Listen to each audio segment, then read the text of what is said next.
We will start in some minutes. We are perfectly in time still now, which is wonderful. So I will use the time to just put your attention on this QR code. Maybe you have already seen it. We will do our lectures in English and our panel talks. But for those who are maybe not so sure in English and prefer to have at least the key things we want to say in German, we translated the presentations from our speakers into German. We wanted to show both of them, but then we saw this won't work, it's too small. We won't read anything then. So we created a Dropbox where you find the English and the German presentation. So for those who want to read the German presentation, you can look it up on your smartphone.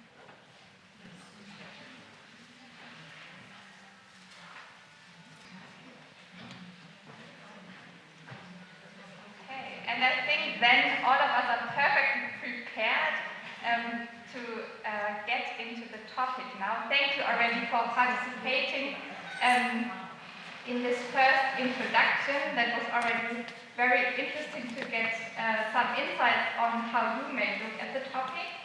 And as Birgit already announced, we now want to share some of our main results from a research project we've been working on for almost 6 years now. And I want to start with this graffiti, which was next to my office last year. It says elitist ivory tower in English. And this is something not only universities are accused, but also sometimes theaters as well. So in our research, we were interested in what is the image of theater, what expectations are placed on theater and by whom, and which strategies are theaters currently developing to break out of the ivory tower, so to create open places where as many people as possible feel engaged and welcomed, to guarantee equal opportunities for cultural participation. What do we mean by equal opportunities for cultural participation?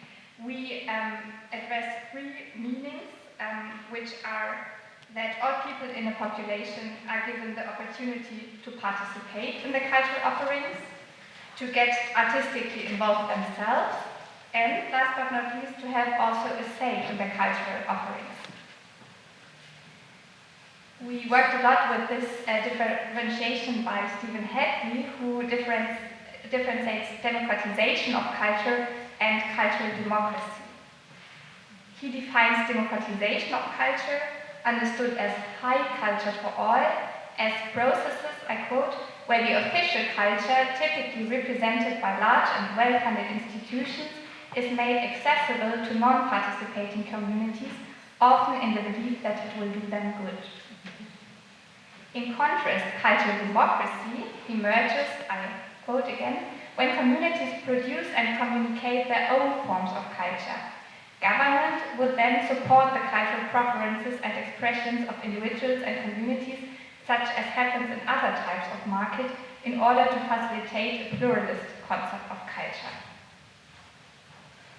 So we started addressing these questions around equal opportunities for cultural participation in 2018 in the context of a big research group called Configurations of Crisis in Theater, where 7 different projects are involved, different universities, also different scientific backgrounds, so there are humanities and social sciences involved, and all of them look on institutional changes in theater. I will hand over to Birgit, who will give us some insights on the first project phase. Okay, so now I'm going to give you the research question for the first part of our project, because we were asking very basically in our first part, mainly for Germany, we were asking who participates in theater and how has participation in theater changed due to demographic and society changes like migration, like digitalization. Which effects does this have on visiting theater? And what do people, and by people we mean the whole population as well as the core audience, but also different stakeholders, and here we mainly looked at the professional theater community, what do they expect from public theater? And do they have different expectations? Yes, they have. We show you in a minute. Then, of course, we were very interested which effects does this have on public theatres? Which strategies are used by public theatres to create equal opportunities for cultural participation? And we already asked this in the first phase of our project, state cultural policy. In which way do they give directions and do they influence participation on theatres? To find out about all these different questions we first started very scientific, though theoretically, with a discourse analysis of different journals we have for theater and for cultural policy in Germany to find out what is written on expectation towards theater and what is written on audiences and how has that changed over the last 15 years.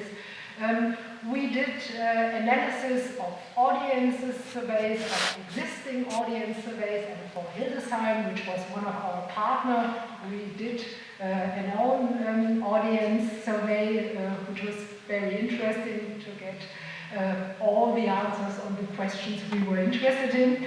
And we also did a representative survey of the whole population in Germany to find out what do people think about theater, who is attending, and what do they think about public theater funding. As well, we have chosen in the first phase of our research project 3 theaters. I already mentioned Hildesheim, that's where also our university is based, and moreover it's also a very interesting theater. You are going to get to know it more in one of the next panels, because it's not only responsible for the city population, but also for the countryside all around. Then we had the Städtische Theater in Chemnitz, a theater, a very big theater in the east of Germany, and the Maxim Gorki Theater in Berlin, which is a theater that is very much concentrated on a new mission, being a theater for so-called post-migrant theater.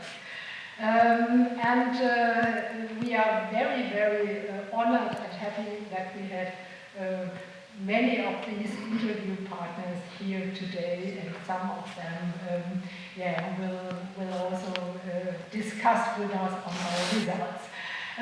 What we did as well was, again, a representative survey asking all theater directors of the 142 Stadt, Staats- and Landestheater, so the public theaters in Germany, on their ideas and opinions concerning audiences, concerning participation, concerning opening.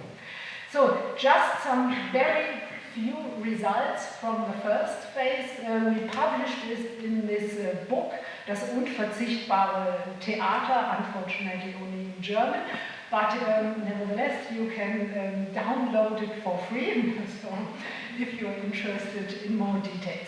But just to tell you some of the major results. Very interesting for us was the population survey, because we could clearly see that the majority of people in Germany consider high cultural classical offerings like theater to be very valuable for society, but not for their own lives. So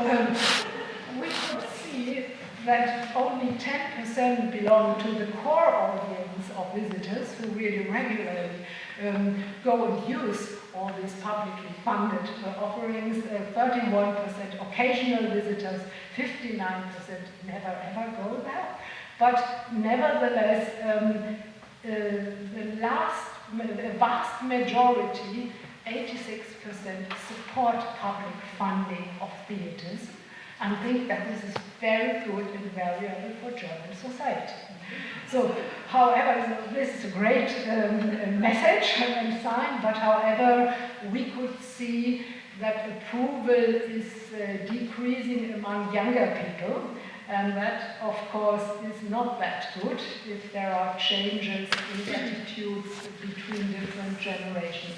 So the under 30s stated significantly more often that theatre offerings are not for them and that they don't feel good there.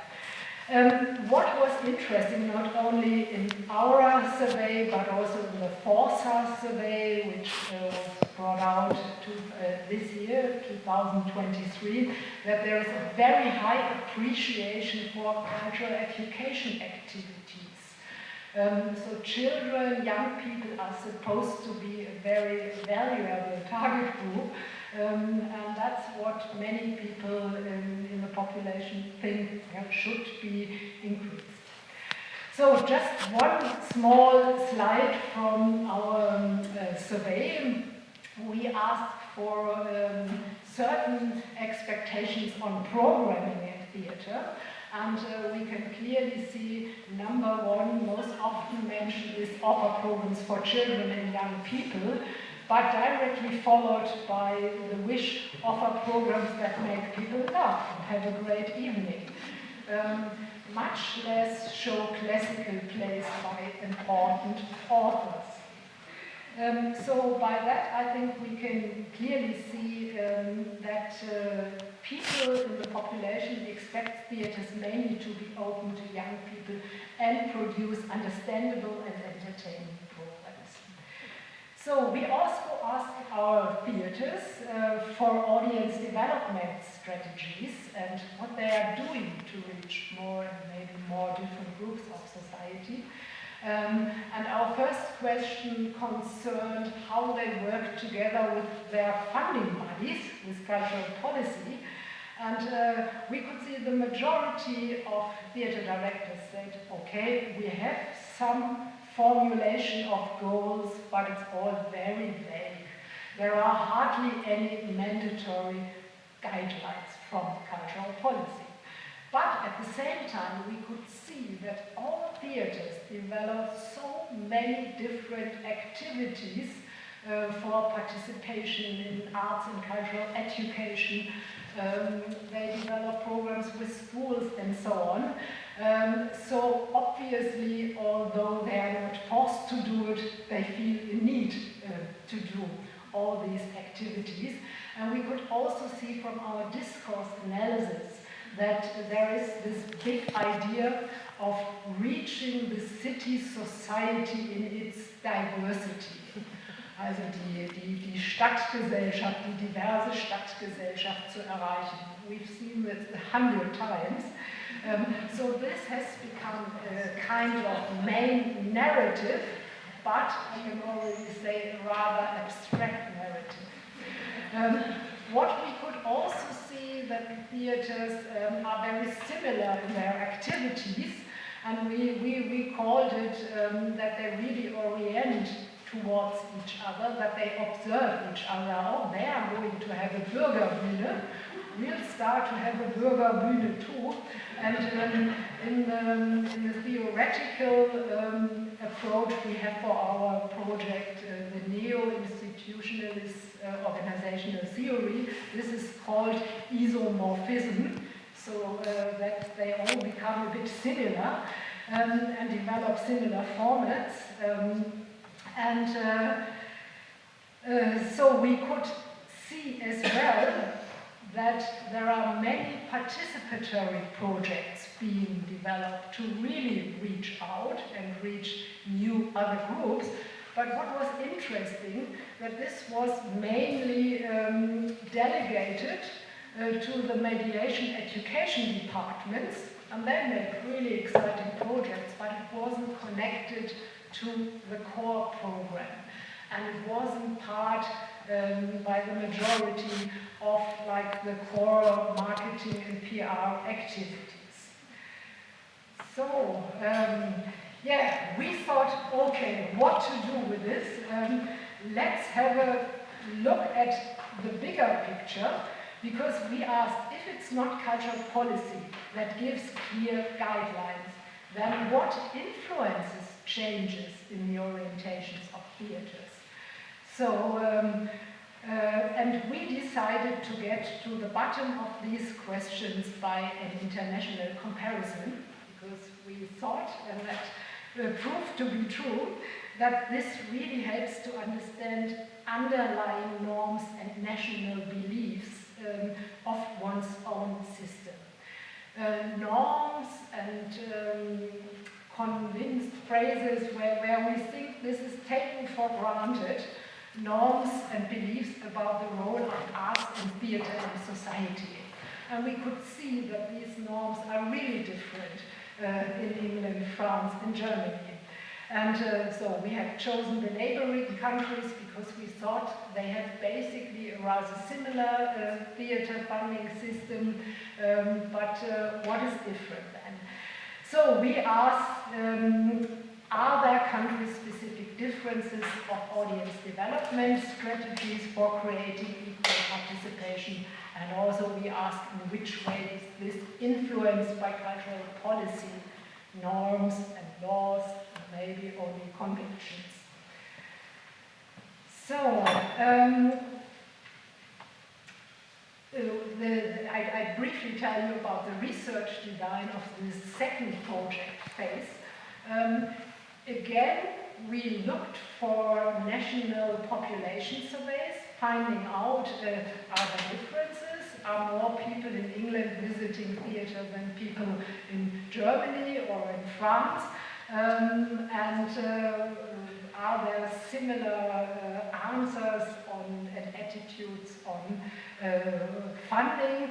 We did a lot of literature analysis, expert interviews, and again we had case studies in 3 theatres in each country, England, France, Germany. In England we chose the National Theatre in London, and then the Contact Theatre in Manchester. We are happy to have some of the team people here from the Contact Theatre, and the Pentabus Theatre, a small theatre in the countryside in London. In France, we chose the Odéon in Paris, the Comédie de Valence, and Les F from Marseille, and we have people here from Marseille who are going to tell us about that. So, key findings. We put a whole framework on top of our research project, which is named cultural governance. Why did we choose the term cultural governance? As we could see in our first project phase, although there were hardly any sanctions for not reaching a wider audience in Germany, all public theatres have developed numerous new formats to address new audiences. So it becomes clear that changes in theatre strategies and theatre works are not only directed by state cultural policy, but influenced obviously by many other actors and by public discourses. And that's what cultural governance is about. Governance theory knows the state is only one of many other actors in the game. So, and it focuses on the interaction of different players and different influences, and that's what we were looking at. And Scott, who's again one of these theoretic scientists of neo-institutionalismus, he developed a very inspiring model based on this neo-institutionalism, where he differs between regulative laws, like certain laws really written down, normative institutions, and cultural cognitive institutions. And normative institutions would be, for example, our public theatre system in Germany, with repertoire and ensemble since nearly 50 years. Cultural cognitive institutions are certain beliefs and attitudes in the population and in the professional sector that are so deeply rooted that they are not questions anymore. So they are taken for granted, like we could say in German, the differentiation between high quality arts that needs to be financed by the state on one hand side, and entertaining, easy to understand arts which is left to the commercial market. So now I'm going to hand over to Maria, who will tell us more about the results of the second phase. Yeah, Birgit has already mentioned that in Germany we have 142 public theatres that have their own ensemble and another performance from the repertoire shown nearly every night. So that is such an institution that is rarely questioned in Germany. Compared to theatre in the two other countries, that means that Germany has a lot of productions and productions that are spread on several dates over the whole season, which at the same time implies also a large financial focus on the artistic program. The German theatre system has its origins in the establishment of court and royal theatres. So by the beginning of the 19th century, nearly every small town had their own theatre financed by the principality. In contrast to the German model, France has only one publicly funded theatre with a fixed ensemble, which is the Comédie Française, a theatre with a long stage-supported history. And today's French theatre landscape is mainly organized by the Ministry of Culture and the regional offices of the ministry. They award so-called labels, that assign certain tasks to different theatres. So there are 4 théâtres nationaux, major stages under the direct authority of the ministry. There are 38 centres dramatiques nationaux. They have the task of ensuring high-quality productions over the whole republic. And then there are 77 scènes nationales. They have mainly the task to provide access to a multidisciplinary offer, with a focus on places where there's not so much other cultural offers. These theatres mostly program guest performances and sometimes show their own productions as en-suite operations. That's similar in England. At the moment we have 194 theatres there that are funded as so-called national portfolio organizations, which means that they receive funding for the next 3 years. To describe England's relationship with the state, that would go beyond this lecture a bit, but we had theatre bands there, we had the proliferation of entertainment theatre, and to quote from an interview with someone from the Arts Council, UK theatre has always had a strategic eye to the box office. It always needed to attract an audience to be that third leg of the funding star. So let's look at theatre funding today. In the UK as a whole, the cultural expenditure in 2017 was 4.8 billion euros, with about 10% of it spent on the performing arts. France spent 7.7 billion euro in 2017, and Germany 11.4 billion euro, with 35% in the field of music and theatre. In contrast, the self-earned income by theatre was the highest in England and the lowest in Germany. These figures should definitely be treated with caution because it's very difficult to get comparable numbers here, but we can assume that England spends the least money on culture and Germany the most. In England, most of the funding is distributed by the Arts Council England, which is an arm's length organization. In France, the state is the largest funding provider, and in Germany, funding for public theatre is mostly distributed by the federal states and the municipalities. We will see in a moment that these funding bodies have also very different understanding of themselves, which was really interesting to us. One other significant difference between the three countries is also that theatre funding in Germany, theatres receive funding continuously, these public theatres. In France, the houses with this so-called label receive funding in a multi-year rotation and with certain specifications that are laid down in contracts between the direction of the theatre and the cultural policy and in framework contracts.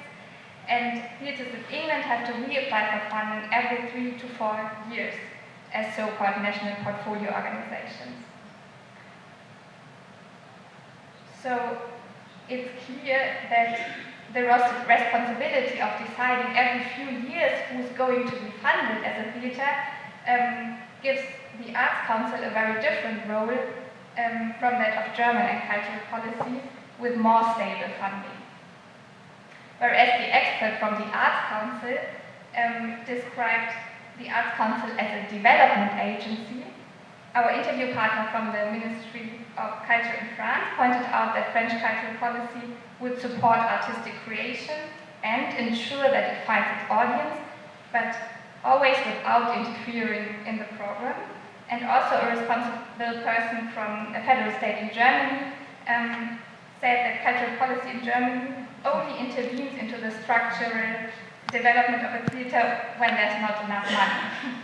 So the main job of art administration is to control the budget and the internal organization, but not to take any influence on the programmatic side. What is also very interesting is the differences when we look at the legal anchoring of cultural democratization. In Germany, after the Second World War, it was of great importance to enshrine the freedom of the arts in the basic law, and this is also the only mention of culture in this fundamental document. In France's constitution, culture is mentioned as follows: the nation guarantees children and adults equal access to education, vocational training, and culture. So the central task here is to ensure equal access to culture for all. France has thus enshrined the approach of Democratisation culturelle, democratization of culture, in its constitution, which is also again the only mention of culture in this fundamental legal document. In England there's no written constitution, but periodically the Department for Digital Culture, Media and Sport formulates goals and missions that are then implemented by the Arts Council. A fundamental document for cultural policy is the second white paper published in 2016, and the 4 themes of this paper show that cultural democratization is elementary here as well. So they talk about access to culture offers, but also benefits for communities, and making the funded arts accessible is mandatory, and arts and cultural institutions are also legitimized by social, economic and political benefits. The Arts Council England's 10-year strategy, Let's Create, states that it's not only about making high culture accessible anymore, but also about creativity, promoting creativity in the sense of cultural democracy. Birgit is going to take a closer look on that. Okay, I hope you can still listen. You can see we are so eager to tell you a lot about our research. Well, yes, high arts for all. I think this has been the prevailing approach to cultural policy since the Second World War in many European countries, to make high culture accessible in the belief that this would do people good, not to build their personality and so on, and that it would also, in the long run, be fundamental for strengthening democracy. But as the societies are becoming so much more culturally diverse, which is not yet reflected in the audiences of theatre institutions, the idea is increasingly being questioned. Is this a good approach? Does it work? Also, the idea of high art for all is questioned, because even in England, with very strong political initiatives in audience development since the beginning of the 1990s, the composition hasn't really changed, as Stephen Hadley puts it. Audience development has had little impact on the social stratification of publicly funded cultural consumption over the course of the last 20 years. So, really depressing. But the Arts Council England and the British Cultural Ministry took interesting consequences from that. Because in their latest strategy, Let's Create, they don't even mention audience development anymore. And I would just like to quote this. By 2030, we want England to be a country in which the creativity of each of us is valued and given the chance to flourish, and where every one of us has access to a remarkable range of high-quality cultural experiences. This strategy is based on the need to recognize and celebrate the creative lives of everyone in this country, and its success will depend on our ability to understand and champion a wider range of culture, so not only high culture, than we have before, including the amateur, voluntary, and commercial sector. And that's something very interesting. There is really a kind of shift now from investing in arts funding to investing in funding creativity of all members of the society. And to cite once again, we do not believe that certain types are inherently better or of greater value than others. So this is a clear statement that there shouldn't be a kind of normative understanding of arts and culture. And in future, we will judge organizations for the way in which they reflect and build relationships with their communities, as well, of course, as for quality and ambition of work. And we are going to discuss with Sarah from Arts Council England how this might work. So what about the French perspectives? We could say that in France, one of the main cultural policy goals since a very long time is to make high arts available to the wide public. And our interview partner from the Ministry of Culture is convinced that the objectives of cultural policy have not changed in that respect, but that only mediation strategies, education strategies, audience development strategies have widened, but it's still the main approach to have high quality arts organization made in the most possible way available to a wide range of people. So she mentions different audience development strategies such as outreach, using digital means, doing workshops, opening theater halls during the day. However, the underlying mission remains to attract people for the existing artistic programs without touching programming. Here we can see that this attitude is quite similar to the German attitude. Let's jump to Germany. Of course, there we know most and probably have the best picture. And the German perspective, what we could observe from our interviews and also analysis of documents, that there is this new quest for relevance of theater and a new narrative, as I mentioned before, the diverse Stadtgesellschaft, that needs to be addressed, and that audience orientation becomes more important. The old attitude that it is a good sign if the performance has few spectators has become difficult. But art must be allowed to experiment. Art must have the courage to be avant-garde, and that sometimes means that it only reaches the public later or never. So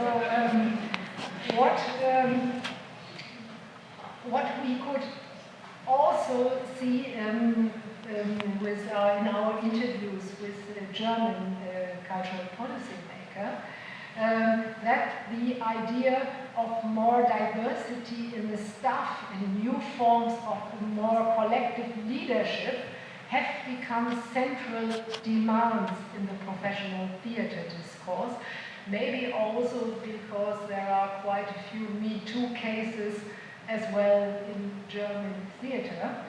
And so it seems that the diversity in the organization and in the staff has become a kind of new legitimation use term that again derives from neo-institutionalism. So that diversity in the staff maybe on the long run might also change diversity of audiences. So, that was wieder dein part, but we are coming to the end. Yeah, I know that there are a lot of theatre makers here in the room, so they will probably also have a lot to say to what I am going to talk about now, which is concrete strategies at the theatres. So we wanted to know, do we perceive a paradigm shift from cultural democratization to cultural democracy in the theatre's work, actually? And which strategies do they develop to attract new audiences with and also without guidelines from cultural policy? So, as Birgit already told you, we have had these 9 case studies, and we want to try to show differences between the countries in the awareness, of course, that we cannot make any representative statements on the whole theatre scene, but that we have our statements on basis of the theatres that we looked at. So the first point I want to talk about is the knowledge of the audiences. The theatres in England, they have the most knowledge about their audiences because they are obliged to collect audience data by their funding bodies. Theatres in France and England only partly collect audience data by their booking systems mostly, but hardly do any audience surveys because they are obliged to prove occupancy rates, but not show any evidence regarding the diversity of audiences. We can add what is interesting, that in France we have this relative concrete knowledge about the audiences that are reached by the relations avec le public and the mediation offices. I will come back to this later as well. And in our interviews with all the three theatres in the 3 countries, the audiences were mostly described as rather old and highly educated. 2 of the theatres, the Welche and Contact, which have quite a concrete profile, we will hear from that later and tomorrow as well, managed to change their audiences and also reach younger and more diverse audience. So the next aspect is strategies for improved accessibility. We could see that there's a wide ticket price range and various discount options in all the 3 countries. So none of the theatres works according to the principles of the free market. So if someone can't afford the whole ticket price, there are reduced admission that are made possible by public money, private funders, or the better paying audience. So I can't afford it should not be a fundamental barrier to attendance in all the 3 countries for most people. Accessibility or inclusion measures concerning the construction of theatre building, the language used, adapted performances such as relaxed performances, or in general the adaptation to specific needs are best developed in England, in comparison, at least in Germany. In general, we discovered that the language that was used in the communication of the English theatres was most easy to understand also for us Germans, because the sentences were very short and clear, the audience was often addressed directly, and references, for example, of the fame of the actors were not only in the theatre field, but also they talked about famous actors from series of films that could be recognized by the audience. We could also see that all theatres we looked at, they have a lot of cooperation with cultural and educational institutions, particularly in France, where there are also many cooperations in the health and justice sector, which can be explained again by this post of the Relation avec le public and the legal framework, which prescribes cooperation in different areas in the sense of Democratisation culturelle. Differences in the theatre system that I showed to you in the beginning also have an impact on cooperation in the artistic field.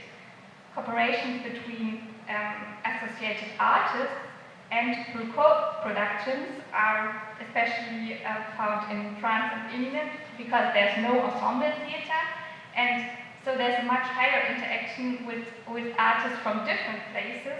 At the same time, there are fewer possibilities to work on location and with the local population for a longer term. But still, it's questionable whether the ensemble theatre in German theatres leads to an increased engagement with the place and the population, also in the artistic ensemble. Because most of the time, Birgit also already mentioned that the interaction with the surrounding communities is decoupled from the artistic program and given to the artistic mediation program. Concerning programming, we could see that there is a difference between the theatres we looked at in the capital cities and the other cities. The capital city theatres, we looked at all of them have focus on spoken theatre. The other cities have more diverse offerings, so the mission is a different one. Theatres with a concrete profile on the one side, and the mission of, let's say, basic cultural provision for a larger community on the other side. We found popular theatre forms like musical or comedy that are entertaining and can appeal to a particularly broad audience, especially at the English theatres. One other thing what was interesting is that explicit theatre plays for children and young people that can directly address the potential audience of tomorrow, and also are often pioneers in thinking their target group and their needs into the artistic production already. We only found them in 1/3 of our case studies. Concerning the so-called outreach, we found classroom plays, so theatres that do plays in schools in all 3 countries. Theatres in the smaller towns also play a lot at guest venues in the rural area. And of course, during the pandemic, there was a big change in the programming because the theatres had to produce digital content, so there was a lot of streaming offerings, but most of the theatres we looked at, they stopped doing that after the restrictions were lifted again. Only at the National Theatre, streaming offerings and also cinema screenings are a big activities trend. The theatres program is, in none of our theatres we looked at, limited to the core program. So there are a lot of formats of the so-called fünfte Sparte in German, so the side program and the mediation program, that are playing an increasingly important role, and that seems to be the case in all 3 countries. Something about the theatre facilities. At the English theatre that we surveyed, the theatre lobby and the gastronomy is mostly open all day, And in most cases, there's also the option of staying there without needing to eat or drink something. In France, there are mostly gastronomic offerings before and after the performances. In Germany, none of the theaters we studied mentioned their gastronomic offer in the program booklet or on their website.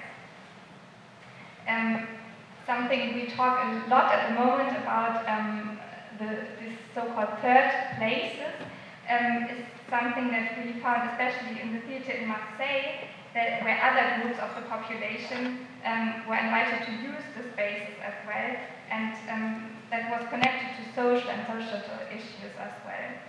We will hear from that also later and tomorrow. So something that I already touched a lot during what I said was the part of cultural mediation or education, which is very different in the three countries. In Germany, for the last 20 years or so, almost every theater has its own theater pedagogy or mediation program, which consists of introductions, school workshops, insight into the theater world, participatory formats. So the format of play clubs, for example, is something that is very established in Germany. In France, the position of the relation avec le public, the relations with the public, is slightly different. These persons are responsible for the concept of mediation formats, but are then implemented by artists. And it's mostly there again about bringing audiences into the theater and creating accessibility to the existing program. The mediators therefore develop many cooperations with schools, social institutions, hospitals, prisons, and so on. And something I also found very interesting is that for nearly every show, the relation avec le public try to fill a certain percentage of the auditorium with their cooperation partners, which is then addressed to them. There are also participatory projects by associated professional artists and the so-called animation culturelle, cultural education offers that are mostly decoupled from the core program. In England, we found nearly no production-related mediation offers, so we could assume that the productions are already accessible enough on their own. Question mark? There is no standard job title for theatre mediators, so again, a presumption that formats that are at the interface with the audience seem more diverse and are more integrated in the overall program of the theatre. There are also more offers that put artistic promotion, especially of young people, in the foreground. So theatres should be talent fortresses for the cultural industries. There's less emphasis put on the development of the subject, which is something that German formats of cultural education talk about a lot, and more on teaching of artistic skills. The diversity of the staff is mainly addressed by English theatres so far. The two theatres with a concrete profile, I already mentioned them, Contact, which has this young profile, and Gorky has this post-migrant profile, also implement that in their staff. And now I come to my very last point, which is a very important one, which is the public participation in decision-making processes, so in this idea of cultural democracy. Only the analyzed English theatres have installed an artistic board, but even there, as far as we can see, it consists mainly of theatre professionals. Only Contact Theatre shows that it consistently involves its target group as well in decision-making processes through specific programs. I'm very happy that we will hear about that tomorrow morning. I will hand over to you.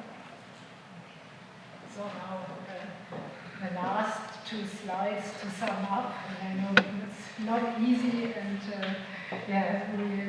so what we can see, we can say, or we can clearly see, let's put it like that theatre governance, including state policy, but also including all these other stakeholders, and deeply rooted beliefs influence which strategies theater develop in terms of accessibility and social cohesion. And in a very generalizing and very simplifying and maybe sometimes even unjust attempt to summarize, one could say, in Germany, the credo, the idea of artistic autonomy is still strongly institutionalized, as well as the system of repertoire theater with a fixed ensembles. So most people are convinced that this is very important for high quality offers. And we could see in general the arts are more important than audiences' needs. It is more important to have the appreciation of the theater colleagues and the theater media that gives more credits than attracting masses of stupid people by entertaining programs. A bit extreme, and I know it's maybe a bit unjust, but we needed maybe some statements to discuss it later. Participative projects from the mediation departments are usually extra and additional, and that's a lot of work and a lot of extra work for the theaters, and they are often not connected to the core activities, so they are not connected to really gaining new audiences, but the core programming marketing still concentrates on the already existing core audiences. So, to put it, to sum up, theaters try to change and be more open, but feel at the same time that they have to fulfill traditional theater expectations. So it's a real dilemma, and state policy maybe leaves the theaters a little bit alone with this dilemma. But we are going to discuss this soon. In France, the state clearly regulates which theater has which task profile by awarding these labels, and certain labels are definitely connected to mandatory instructions for mediation and education, and for example for certain cooperation, like with some other famous prisoners.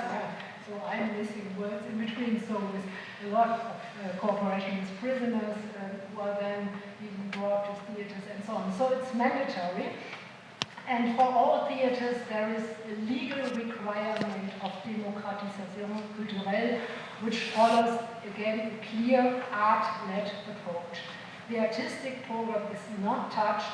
Instead, it is about additional measures to create more accessibility. But again, we could see here as well that mediation is very important. It is maybe more important because it is mandatory, and we could say it is less separated from the core program because it has the job to promote the core program to a wide range of people. Then in England, for us probably from a German perspective most extreme, in England accessibility and wide participation in arts and culture is key.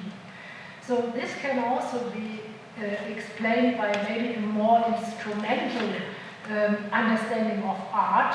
So the arts always need to be useful. They need to be useful for social goals, for educational goals, for economic goals, and maybe also by the economic pressure due to a very high self-financing rate. So accessibility is mainly achieved in England through a very popular programming and through diverse teams. So now we are going to discuss our results. Sorry again for to tell you many things about our research, and we probably have many more things to tell, but now we are going to discuss these results. First round with cultural politicians from the 3 countries, second round with theater directors from the 3 countries. Thanks a lot for listening such a long time.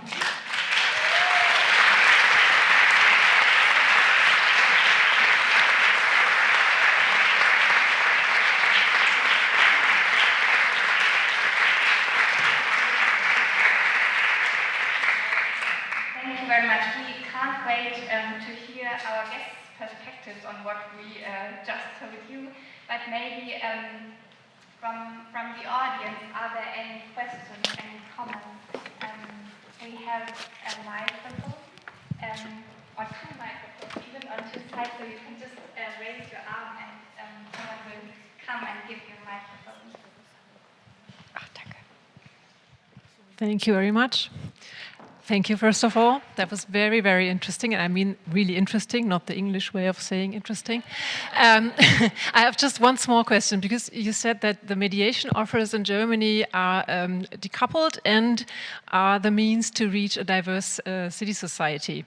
We know that we don't really have no visitor research in theaters in Germany about the regular audiences of the theater productions. So in your study, did you find any theaters who could really kind of prove that they reach the diverse audiences with the other approach? Maybe that's a good question for you, because we often refer to another study that you did in North Rhine-Westphalia. Do you want to say that?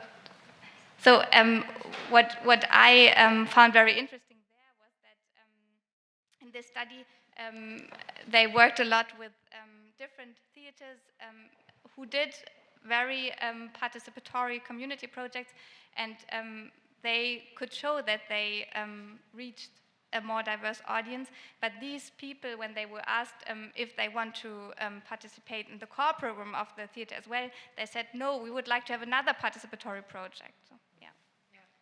So these selected participatory projects don't have an effect on audience development, but I think it could have an effect if it was closer connected and if programming would be involved. Then it would definitely have an effect, but really not yet. We could clearly see that.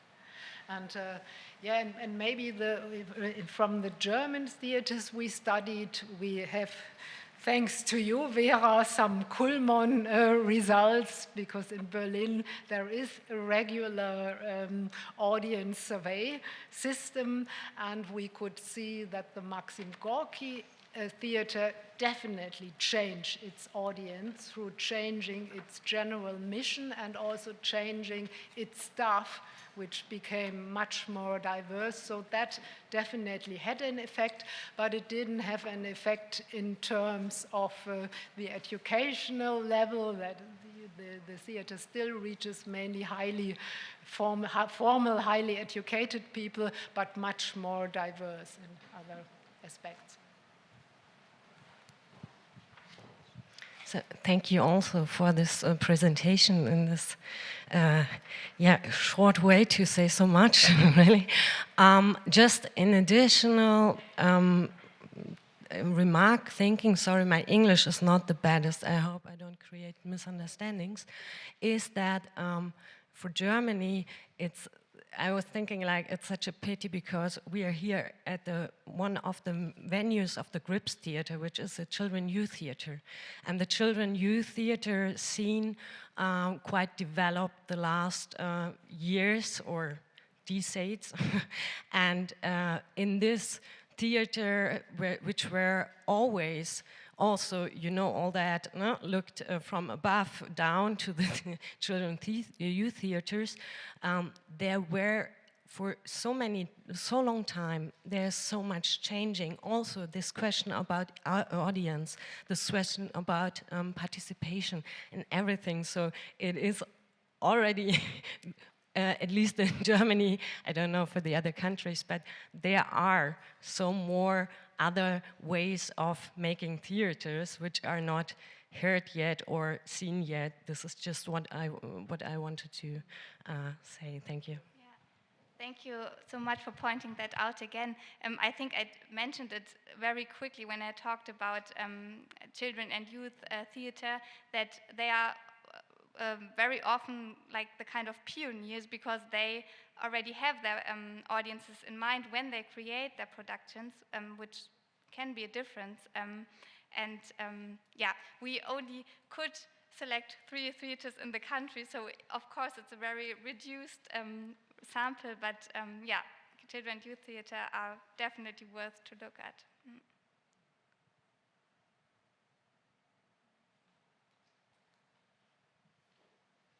Okay, if there are no more direct questions, we will have time to discuss one-to-one maybe later again. Then I would warmly invite to the stage our three cultural policymakers from Germany, France, and England.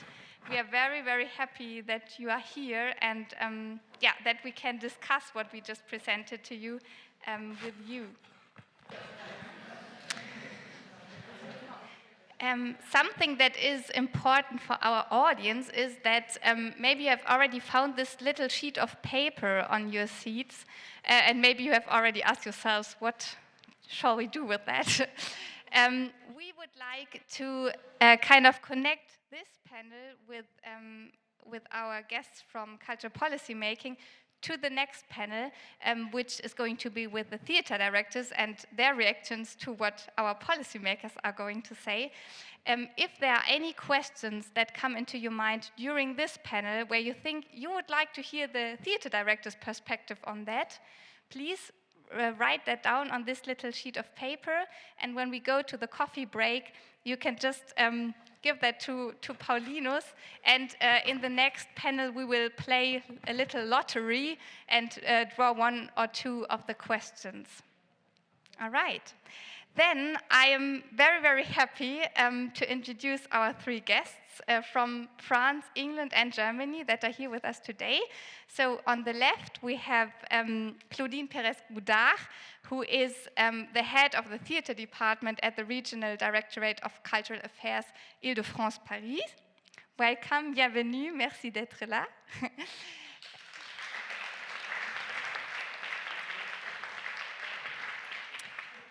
Welcome also to you, Sarah Harrison from the Arts Council.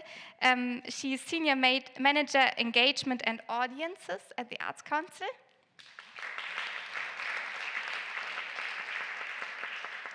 And also welcome to you, Konrad Schmidt-Werthan, who is the head of the Department of Culture and Services at the Senate Department for Culture and Social Cohesion in Berlin. Welcome.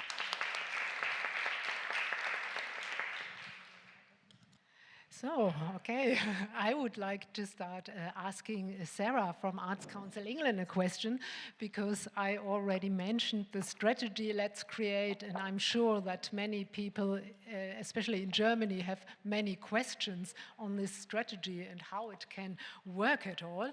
So, because Art Council England's strategy is quite a radical shift, as we could see, from focusing on arts funding to focus on community engagement and creative development of cities, of people. What do you expect as Arts Council England with this new strategy from the theatres you fund, and how do theatres cope with these quite extreme strategies? Thank you. I'd also like to thank everyone for speaking English, because my German is very minute, and I can't remember anything apart from the word for guinea pig from when I was 16 and studied German.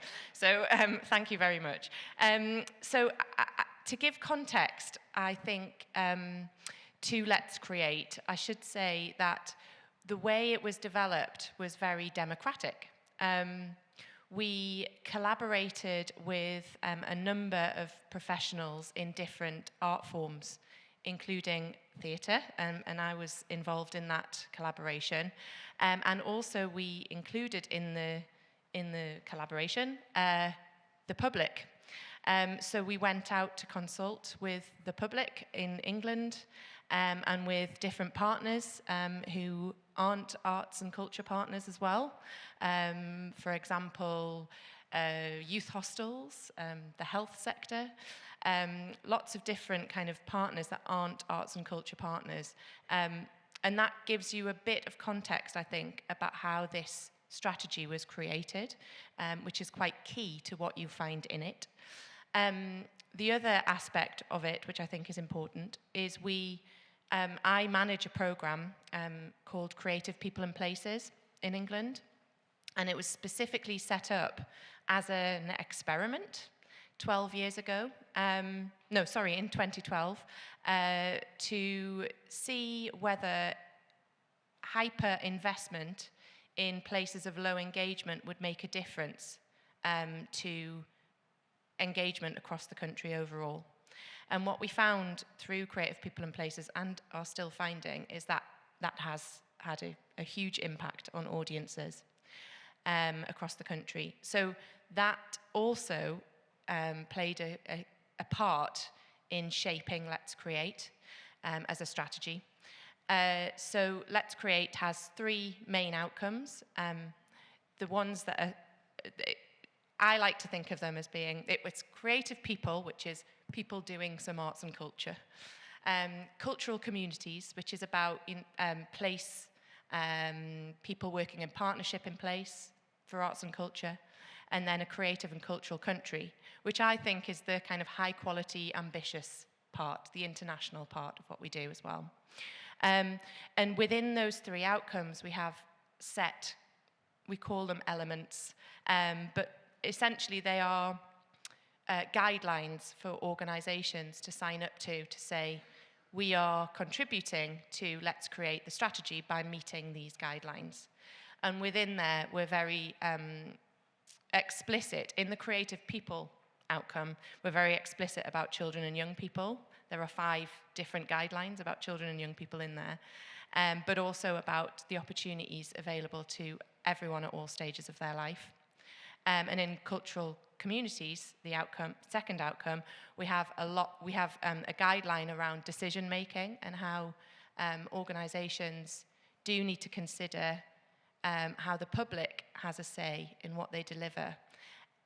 Influenced a little bit by funding, public funding, but also we are a national lottery distributor as well, that should be said. So where we have we find that where we have a lot of national lottery receipts, those tend to be places where people aren't engaging in arts and culture. So we as an overview, I suppose, we have an eye on those people in communities that aren't accessing publicly funded arts and culture, and that's where my perspective comes from. So to answer the question about theatres, about 60% of the funding that goes into theatre, which is about 25% of our national portfolio budget, goes to venues, so producing houses but also presenting theatres.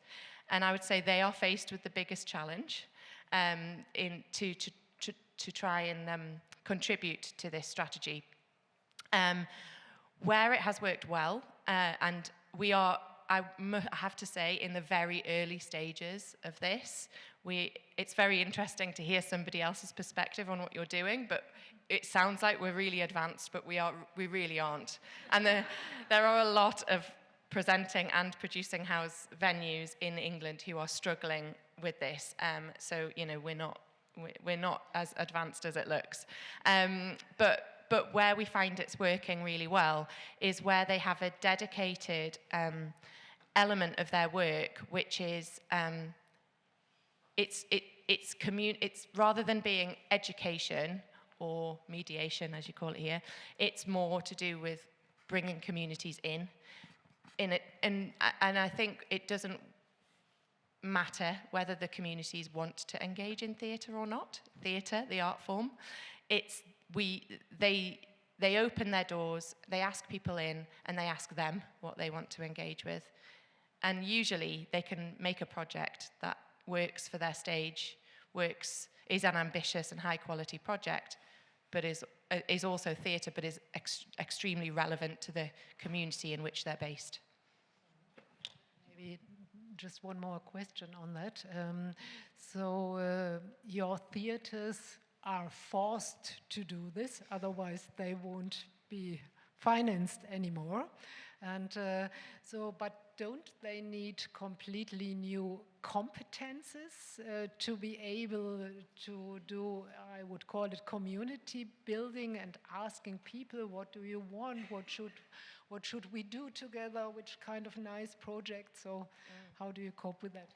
Absolutely. And it's something that we found actually quite lacking, I think, in theatre practitioners. Of course, this sort of work has been happening for years. We're not taking credit. There are as someone over there said, there are organisations who've been doing this for years and years, and what we're trying to do is build on that, not, you know, take the credit for it, but we want to kind of expand the success that they've seen. So there are theatre practitioners in England who have vast amounts of experience and expertise in working in this way. But I think one of the things we found is the skills development and training for those theatre practitioners is so, so important. And not just for theatre makers, but for creative producers. It's actually a different role. So being a creative producer rather than being an educator or a theatre maker is the kind of bridge between those two things. And I think training and skills in that area is vital. Thanks a lot. We're going to talk about it later, definitely. So, but I would like to ask the next question to Konrad Schmidt-Werthan, because to me it was very interesting that you changed your name, your labeling. So you are now called Senatsverwaltung für Kultur und gesellschaftlichen Zusammenhalt, Berlin Department for Culture and Social Cohesion. And this new title, I think, indicates that maybe cultural policy in Berlin is changing a little bit. It's not about arts funding basically anymore, but also wants to contribute to social objectives. So in which way does this title, or is it only a new labeling, maybe also change cultural policy and theater policy in Berlin? Yes, hello everybody. And before I answer to that question, I would like to say two things. First of all, I think we can all be very, very happy to be discussing these very important questions in a country where we have peace. And that's one thing. And the other thing is I'm very happy to talk about these things in a European context, because it's been for a bit that we saw each other. Hello, UK. And I think it's really important. And besides all the differences we may have, I find it even interesting to find out what the plural way of handling with the situations are. So coming back to the question, actually, there are two answers to it. A, I wouldn't stress the label too much, because it's a label. But B, these are difficult times. These are difficult times in Europe, in Germany, many threats from the political sides. And yes, we all have to engage in democracy. And we all have to engage in the arts and in the culture, because if that is dear to us, we have to do something, and that is together. And this is where the whole togetherness comes from. And it's more than culture. Part of the ministry is religion. And when we look around and when we see what's happening worldwide, we see that we need to get togetherness there too. So no, there's no direct impact on funding and etc. But yes, the aim is clear. We need to include everybody and try to make it a better place. Yeah, but so maybe you like to talk about some of the strategies you use from the side of cultural policy to make theater more open, to enable a higher participation in the Berlin theaters. Yes, I mean, like we saw when you presented the study, we can see that there are different approaches. There's the UK approach, which is I would call it a little bit more, well, with clear aims, a little bit more directing via funding. We have the French focus, which is a bit in the middle of Germany and the UK maybe, and there's the the German aim, which definitely comes from our history, and you were stating Article 1, and that's Constitution, which says the art is free, and of course a whole tradition of very free arts developing with states' money, but very much by themselves. When you look at the theater situation in Berlin, you will even find theaters that get like 22 or 25 million euro, but they are private. And they can do what they like. And they're awesome. They go, you know, to France and so on. Then you have others. They are totally state-run, and where we can very much direct what we want. So we have a very diverse field, and that means something to the objectives and to the means that we have in bringing theaters in one or the other direction. But the underlying tone is definitely freedom, definitely putting, directing via boundaries, kind of giving a set up, but not very much more, and letting the theaters do what they want. And then, of course, also telling them where we think that society is going, and then bringing up programs where you can apply for money when it comes to digitization, or where you can apply for money when it comes to opening up, going outside into the society, and so on, but not with a big plan and a grand scheme saying this is what we want. That is probably the main difference. Yeah, thank you. You already said maybe France is in the middle, and I would really like to know from you, Madame Perez-Godard, you are part of the Création department, the creation department, that's responsible for the production and presentation of theater in Ile-de-France, Paris. And there's another department called Populations, Accompaniment, Corporations, and Territories. And they are responsible for cultural education and mediation, if I understood that right. So could you say something about the separation of these two areas, and what's the relationship between these arts-oriented and audience-oriented goals in France? How do they work together? What role does cultural participation play in your work? Thank you very much. So first of all, thank you very much for the invitation. I'm French, so my English will be very bad. Excuse me for this. So if you don't understand me, you tell me. So first of all, in France, creative freedom is made as a law, and this must be, I think, where we pay mainly our attention today. Then we haven't spoken about territories. I would like to talk about them because there are different kinds of audiences, but there also are different kinds of territories. For example, in the Greater Paris, you have cities where the population is 25% of the population is less than 25 years old. So it engages also to offer the possibility that an artistic proposal will find an audience which is very young. So we mainly pay attention to the artistic requirements, and we think that, as you said, for which regards relation avec les publics, we think that an artist, cultural education and action is a skill in itself. So an artist may not be able to implement these missions while he creates. We pay mainly attention to our framework, who may give the possibility to artists to create in the freedom.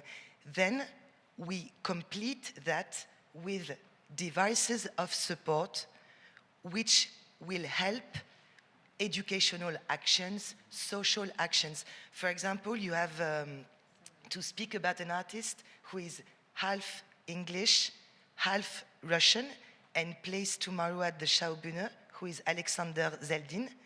We finance his company in the Ministry of Culture for Paris. He brought his career as an artist independently from public authorities' finances.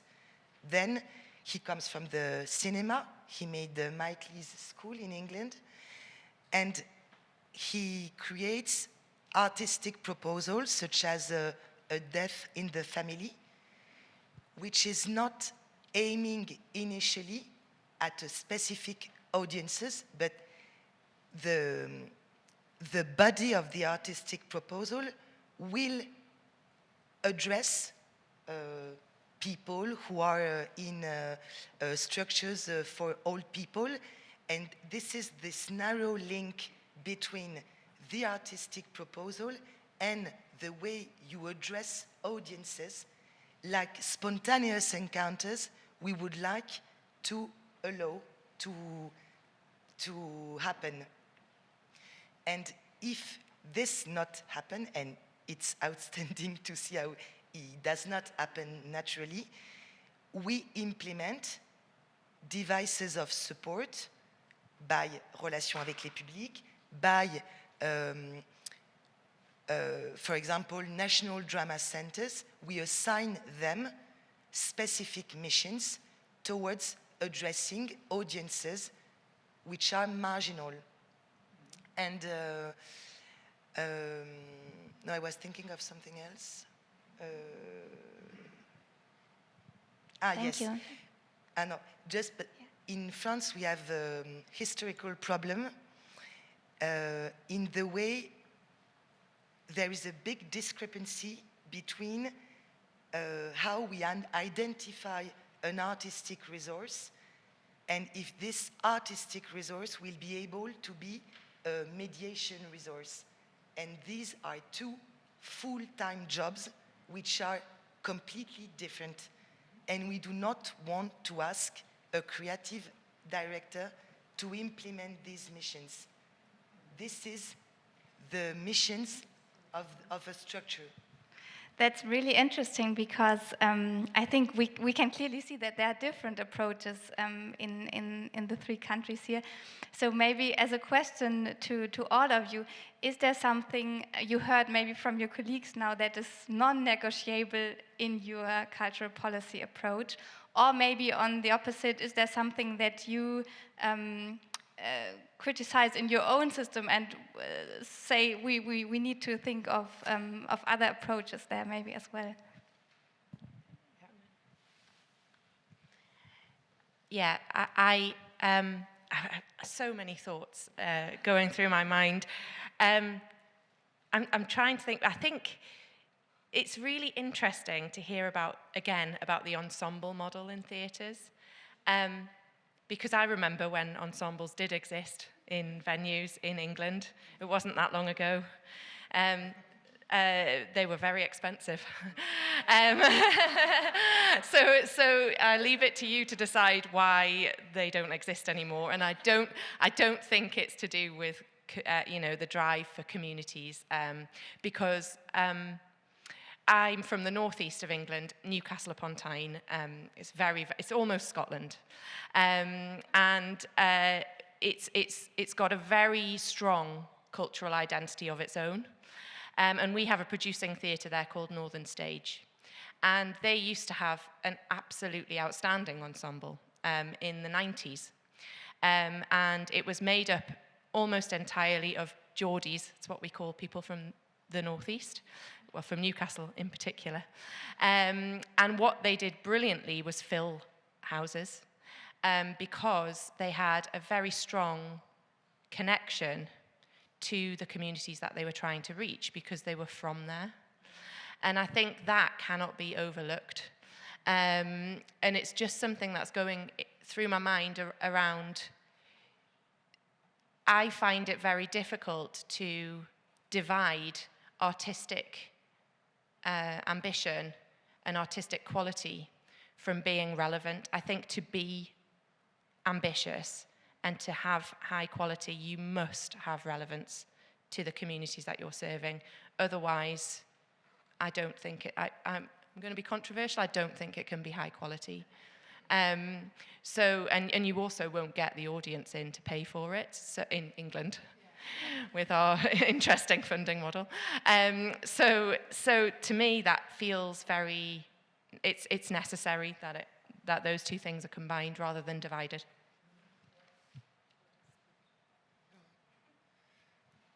Well, I must say I value quite a few aspects of our system very, very highly. I value the ensemble because it's exactly what you say, you get a very strong connection to the people around you, you have your local stars and so on. That's absolutely true. I value the German pricing system. I value the way the avant-garde is held up. I value also the political outspokenness we have in the theater system. And when you speak with other people even around the world, I was talking to Paul Smith the other day from British Council, and he's now going to India, and he said, what I will really miss is the political system that you have and that you stand up in crisis and so on. So that made me very happy. But then again, where I'm critical is, and I said it in the survey, when it comes to community work, actually. And that's not the way we used to do it, explaining the play to people who would otherwise not understand the play. That's not what we should do. It's really going out, asking the people outside your room, what do you want to do? And then being a coach, being a partner, and so on, so on. That's what I like very much about your system, and I'm very eager to see how things are going. I know that somewhere in Germany, actually in Dortmund, your system is very much adopted, and they're very good with community music, and I see the results, and I like it very much. So let's see if in a pluralistic Europe we can kind of find the best system available. Yes, I'll just say that we would like to steal some things from both systems. Self-earned income, because in France the priority is artistic requirement, then audience, and then, but later after money. But maybe our system would tend to more private-public offers, because we are just on public proposals, and these two networks do not never meet, and sometimes I think they would learn from each other more. And then we noticed that new generations of artists are not so willing to direct labeled structures, because the framework is too much a constraint, and they prefer to address audiences in a more spontaneous ways, in smaller structures.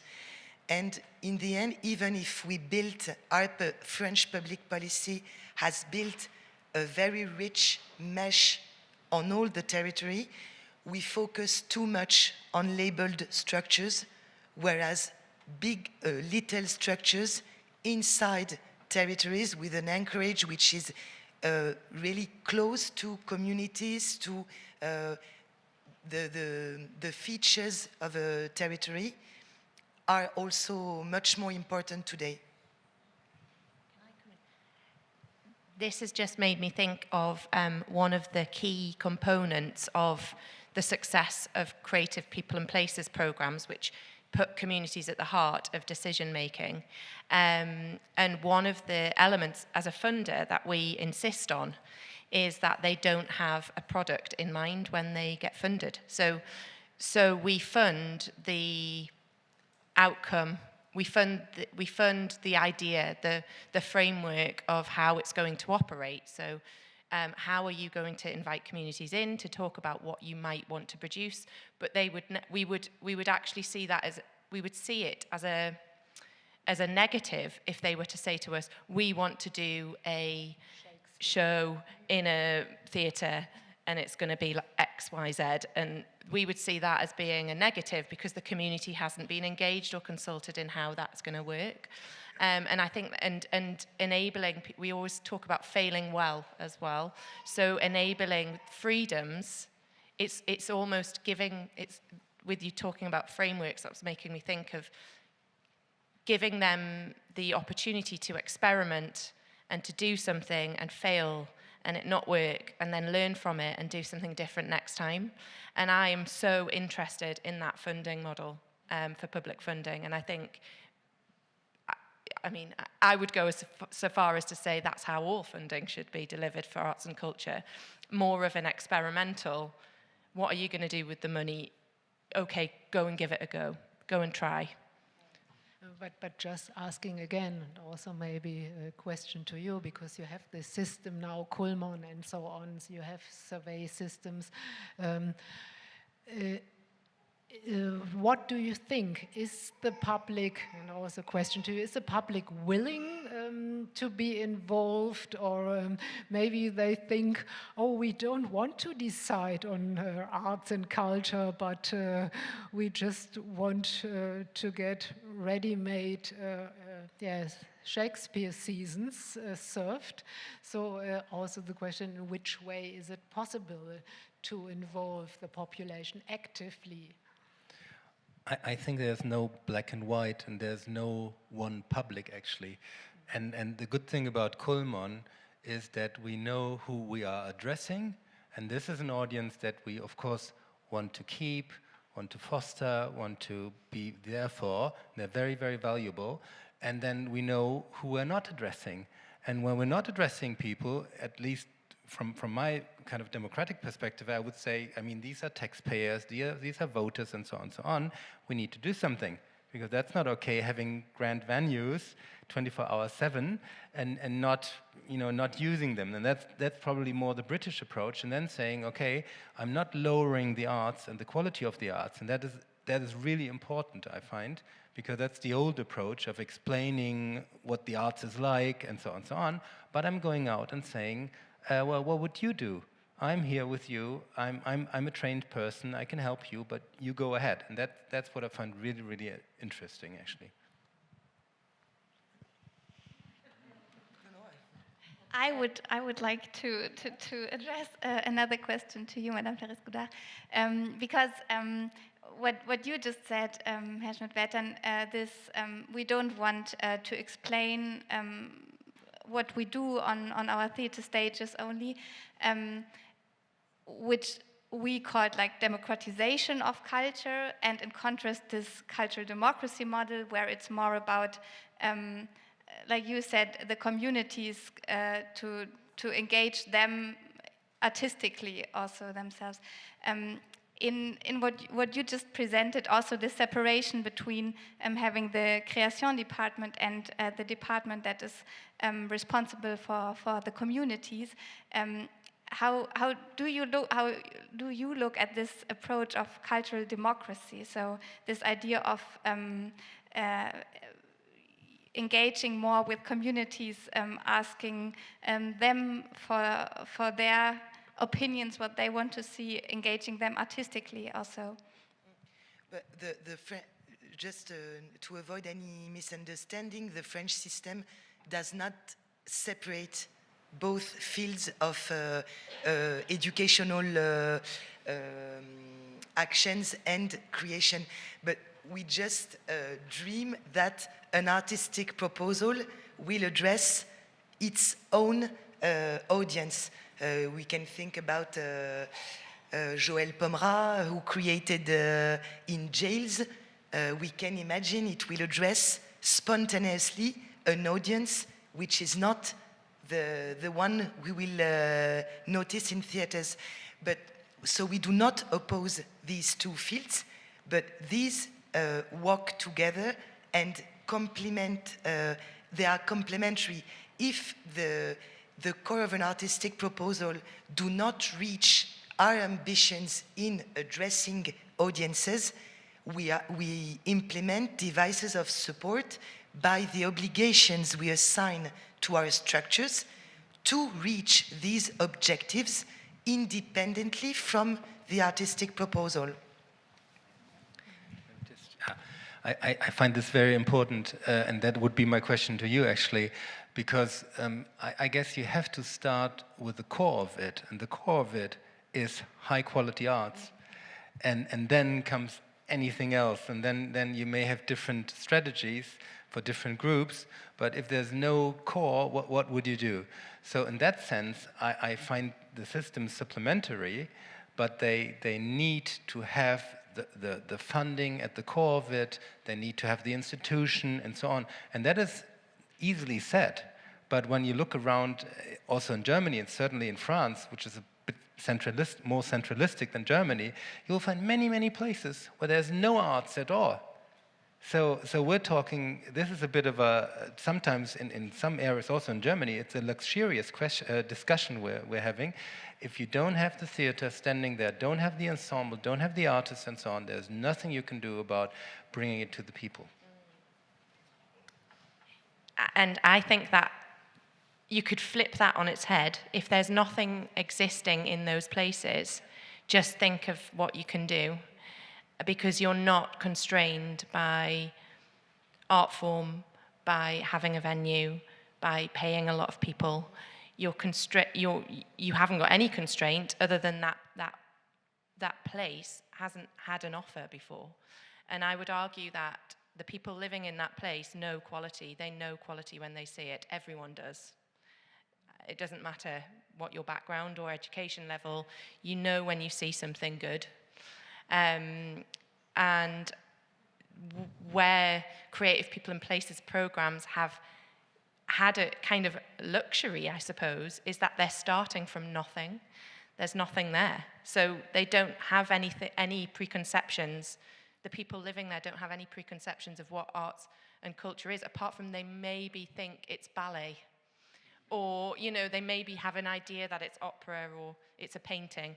But you can then build and work with these communities to make something new and innovative and, really highly ambitious. I've seen some amazing work, which would probably fit under the category of theatre.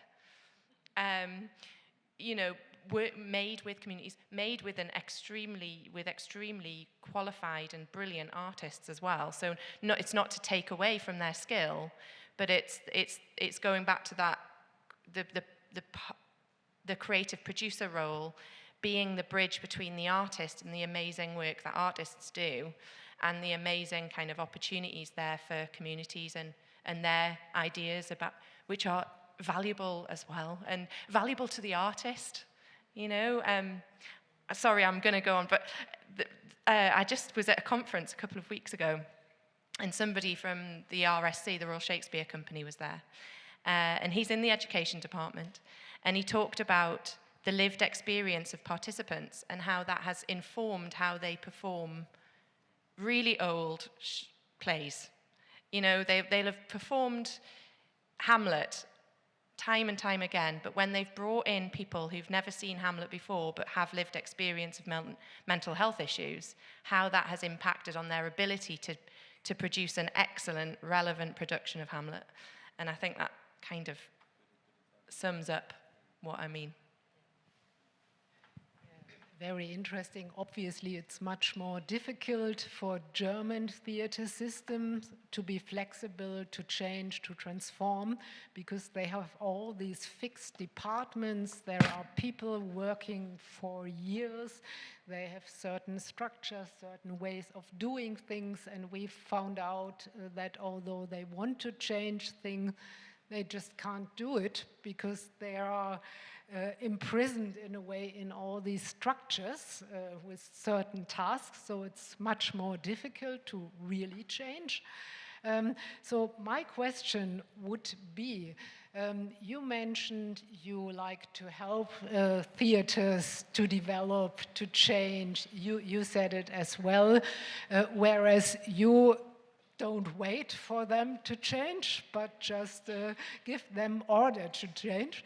So my question, should we have carrot or stick? In Germany we would say Zuckerbrot or Peitsche. Should we give support for theaters to transform, or should we really give mandatory, clear guidelines for changing? And what we did, just very briefly, all the speakers, they gave us their answers on certain questions, and we also had this question, which kind of cultural policy strategies could be useful, and we sorted them out, and we could see these two basic approaches. It's either the carrot, so like saying regular discussions, extraordinary financial incentives for arts education and scholarships and trainingships and so on. And then and then there are the people who go for the stick and say, no, it must be precise guidelines and it must be obligatory citizens advisory boards and so on. Otherwise, nothing will change, and in 20 years we are still discussing that the audience is so homogeneous. So, yeah, what do you think? Well, I mean, I think what you said about the people you are engaging with, I think this counts to a great extent exactly for the theaters. And that's why I'm not that negative and not so pessimistic. I see many theaters in Germany in very difficult areas. In Lower Saxony, they're fighting against Nazis all the time, and they are engaging, and they are going out, and they are bringing in, and so on, so on. So that's why I'm not so negative. One thing. Second thing, talking about institutions, I can totally clear that kind of the point zero is very helpful when you implement a new system. But having institutions in a very shaky world is an asset, is a big asset, and we don't know what's happening, especially in Germany, but everywhere else, France, UK, we don't know. And I'd be very happy to see many stable institutions that have give the freedom to people and so on, so on. That's a big value to me. So, answer to your question, I go for Starek.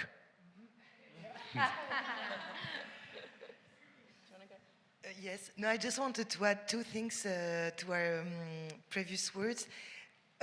We mentioned for the three countries the field of the third places, which is kind of an answer to welcome audiences which are not used to these places.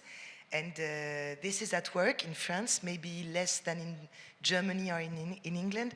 This is the first thing I wanted to say as a perspective. And the second one is that, not to take the defense absolutely of the French system, but this is our role as a Ministry of Culture to give to see everything on stages. So diversity on stages, gender equality for access to women to create. They need to have the same amount of public money than men. They are not just in the administration of theater companies. We have to ensure that all forms of writing addressing an audience is financed equally. When you see a young artist like Marion Siffer, and then I hope my French colleagues from French structures will explain that very well. She creates by on stage and also on Instagram, so she catches a young public who could not imagine to see that on stage.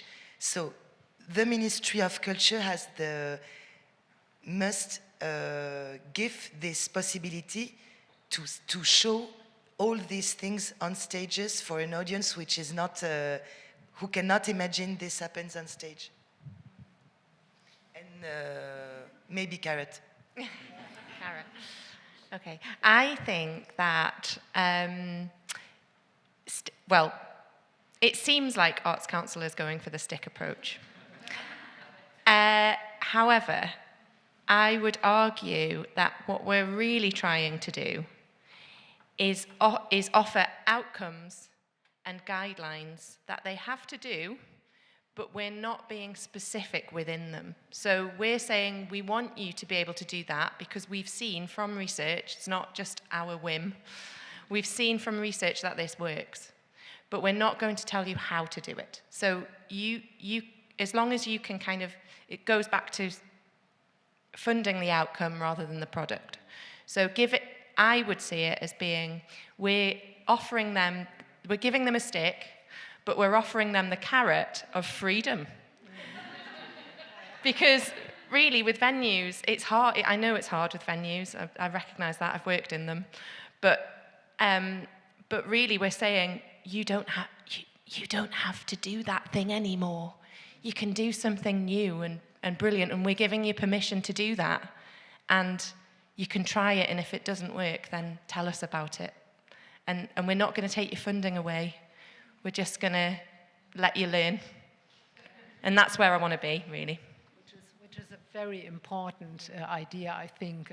Allow theaters to experiment and to fail.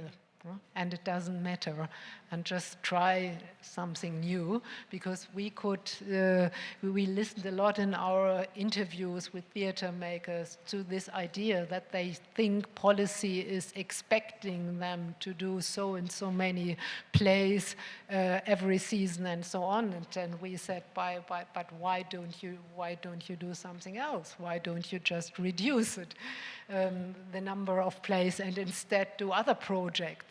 So I think it's maybe cultural policy should proactively suggest, try and fail.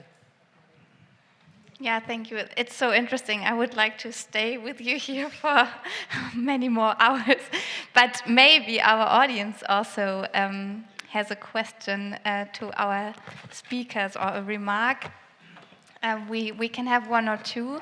And then, as I already said before, if you have questions for the next panel with the directors that just came into your mind now, write them down, and we will pick some in the next round. But yeah, there's a question. First row was first, right? And then we'll go to the second question.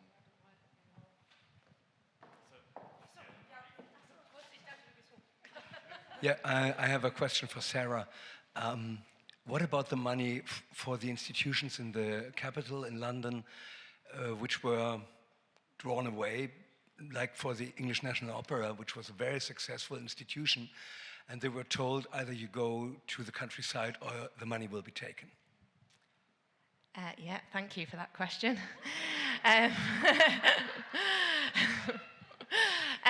So, yes, we are an arm's length body at the Arts Council, and we operate independently of government.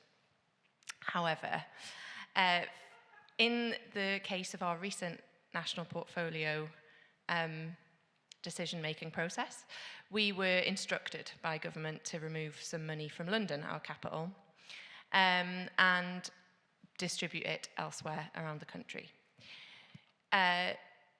The way we operate our funding applications for our national portfolio organisation is essentially we were operating on a reduced budget for London. People applied in, and then they either were successful or they weren't successful. So what happened with English National Opera is they weren't successful. They weren't successful in their application for national portfolio organisation. We then offered them, which we did with a few people, the opportunity to transfer out of London, because essentially the way it works is there's more budget outside of London. So if you were to relocate somewhere else in the country, then we could have a conversation. And that's how that worked.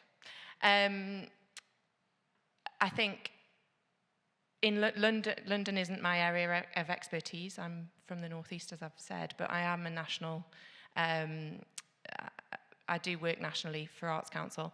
I think in terms of audiences and engagement, we, as part of the application process, ask people, what their audience data is, who are you reaching. All of that is part of the assessment process for funding, and all of that is taken into consideration.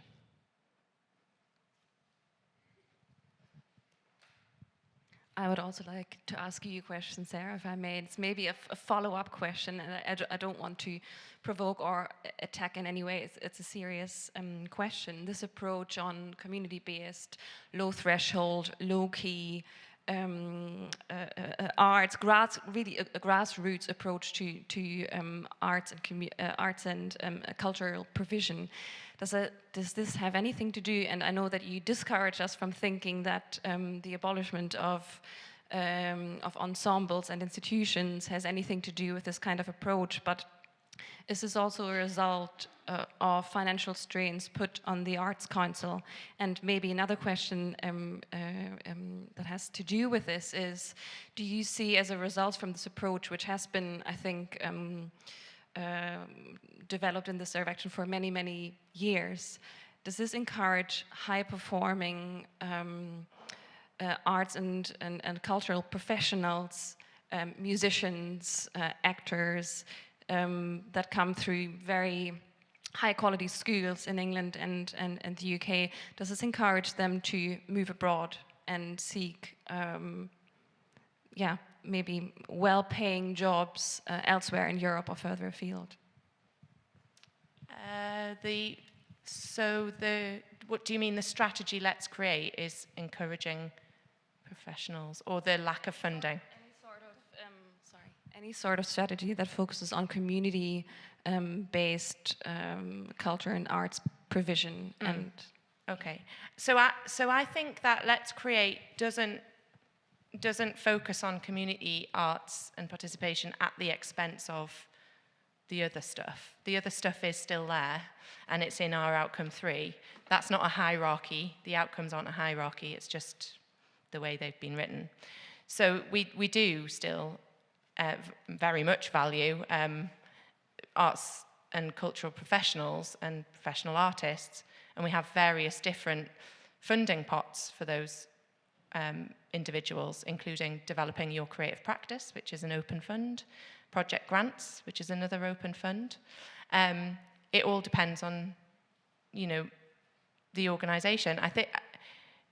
I think it's difficult to say. I think in a very, very difficult funding environment and landscape, choices have to be made, and sadly that is the reality for England and for Arts Council in England. We would all love, believe me, everybody in Arts Council would love for there to be more money to distribute to everyone, and for us not to have to make cuts, and not to have to say to organisations that they're not funded anymore. But sadly, that's not the reality, so we have to make those choices. Thank you very much. Do you? No, okay. I think we have a lot to discuss. We can continue discussing during the coffee break, finally. And also, I'm already very intrigued to see how the theatre directors look on this question of carrot and stick approach, which we will do after the break. So we will meet here again at 4:15. Sorry, but I think shouldn't we make one last round? Okay. Yeah, because this is too sudden, Maria, sorry. So, I would like to ask you whether you would like to say maybe one final idea from what you heard, very different opinions. Well, I mean, first of all, thank you very much for giving the opportunity to have that discussion and for the discussion itself. For Germany, I can say, I mean, we're looking at a system that is 250 years old, ex-feudal system, and that has to be treated with care. I mean, the theater system in Germany has survived 2 dictatorships, and it's not perfect, but it's okay and needs to be better, of course, and that's why I take everything that you said, Sarah, for very valuable. But I like to end with a piece of thinking. I was researching a bit how much time you need for really mastering an instrument. And the answer is about 10,000 hours. And then I was doing the math, asking myself, how many hours will my daughter have spent at the age of 20 with digital items? And the answer was 10,000 hours. And that's a very bleak thing to look at. but that is going to show you that we're having a huge system change. The children, the next generation, they won't be educated with a violin and a piano and so on, but with something different, and that needs to be taken into account. No, I just want to say thank you too, because it's very interesting to hear from other countries, and I hope there will be another symposium in England then. No, because we did not mention at all the health crisis we've been living. So a situation in which theaters and cinemas have been closed, which had never happened even in the war times. And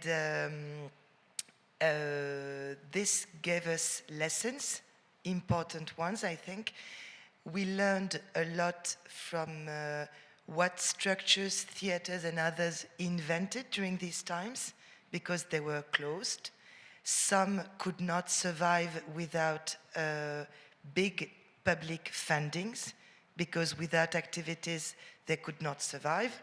The others could, because they were much more funded, but this was rather strange for us too, as far as public policies are concerned, because they invented new ways in the ecosystem creation, dissemination, because there were no possibilities of disseminating except from digital ways. And audiences' practices changed deeply. So today structures must adapt themselves to new ways of audiences to book a concert or something.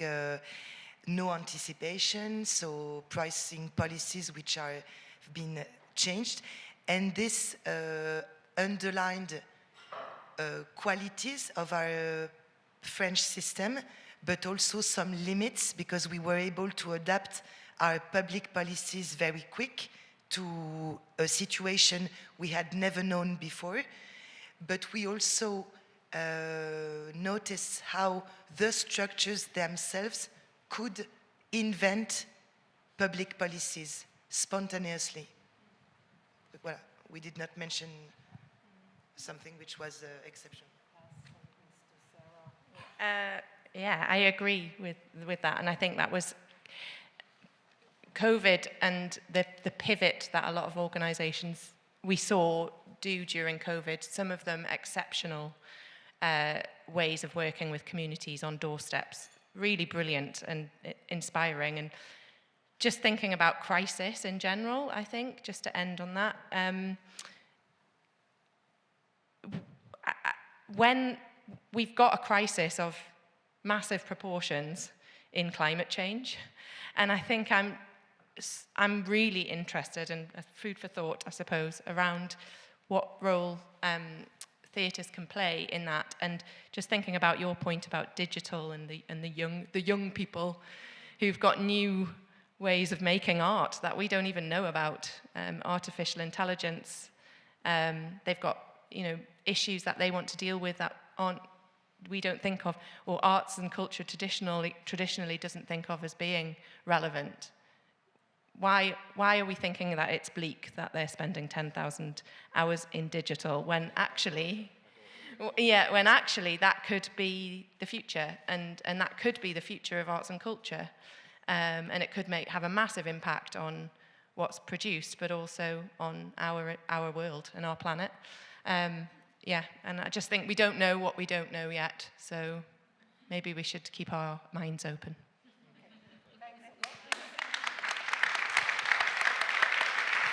Now it's finally coffee break.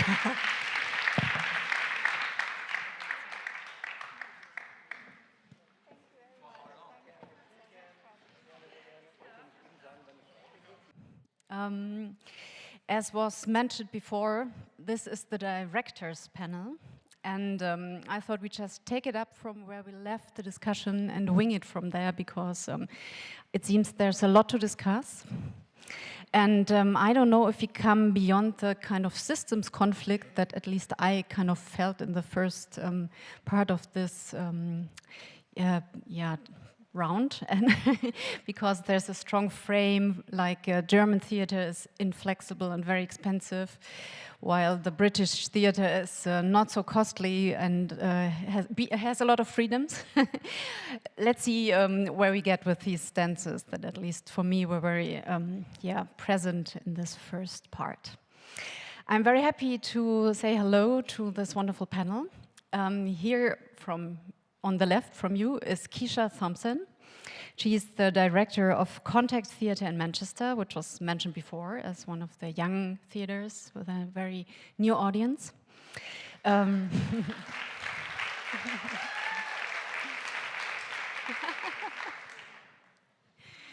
Next to her is Oliver Graf. He's from the Theater für Niedersachsen in Hildesheim, the theater for Lower Saxony.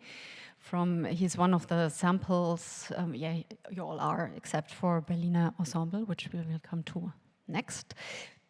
Oliver Riese. Now your name was just vanished.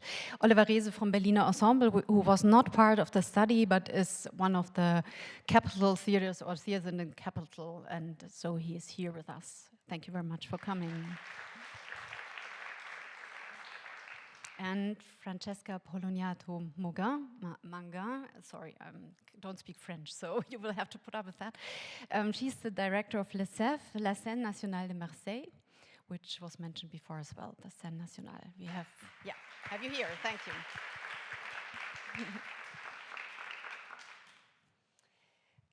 Keisha, maybe we begin with you, because I'm very interested in this feeling of freedom and starting from scratch. You have a venue. The Contact Theatre is not like any of the places where there was nothing and you have to start from scratch, but you have a venue. What is it you are doing with it to allow for participation and to bring in the audiences? How do you go about that?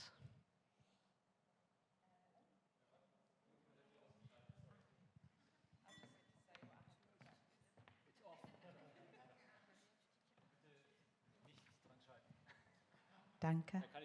Okay. So just a little intro to the venue, right?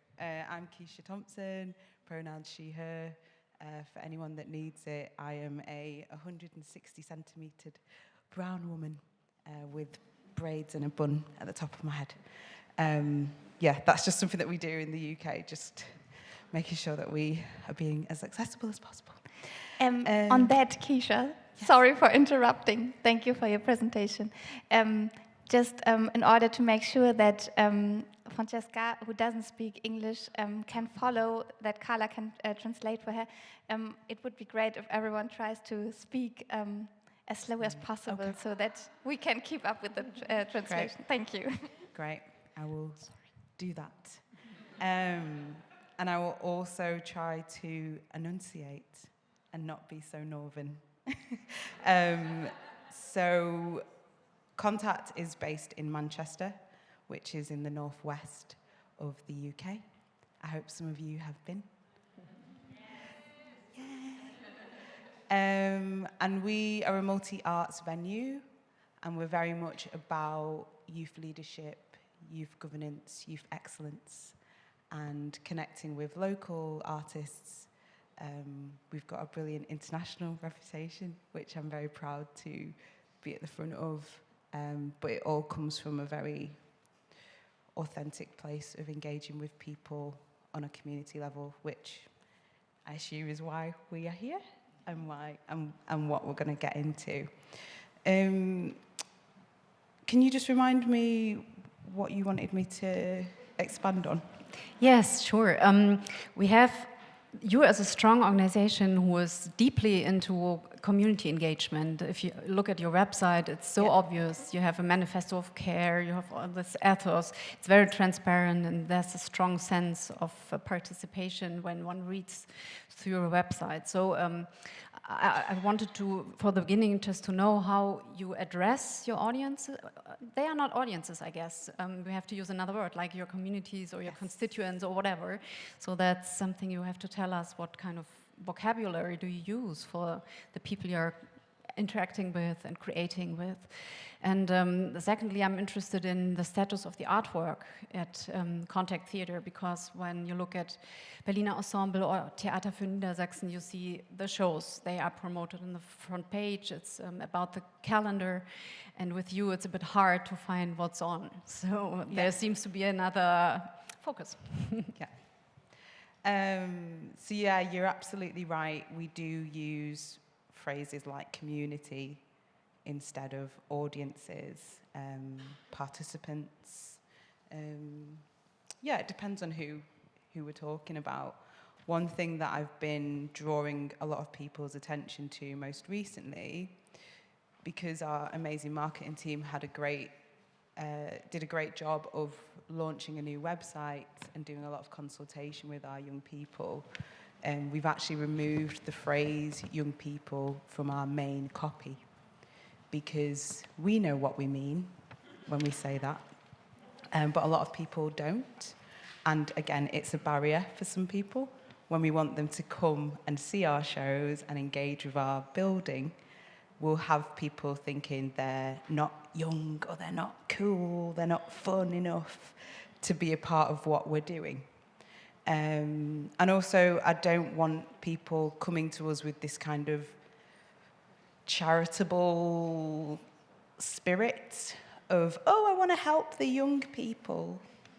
I'm not interested in that. So this kind of answers your second question, that for us, the work that we do is not diminished by the fact that we work with young people and that we are very community focused, but we're very aware that that isn't everyone else's perspective. And that's our conundrum when we have to market ourselves.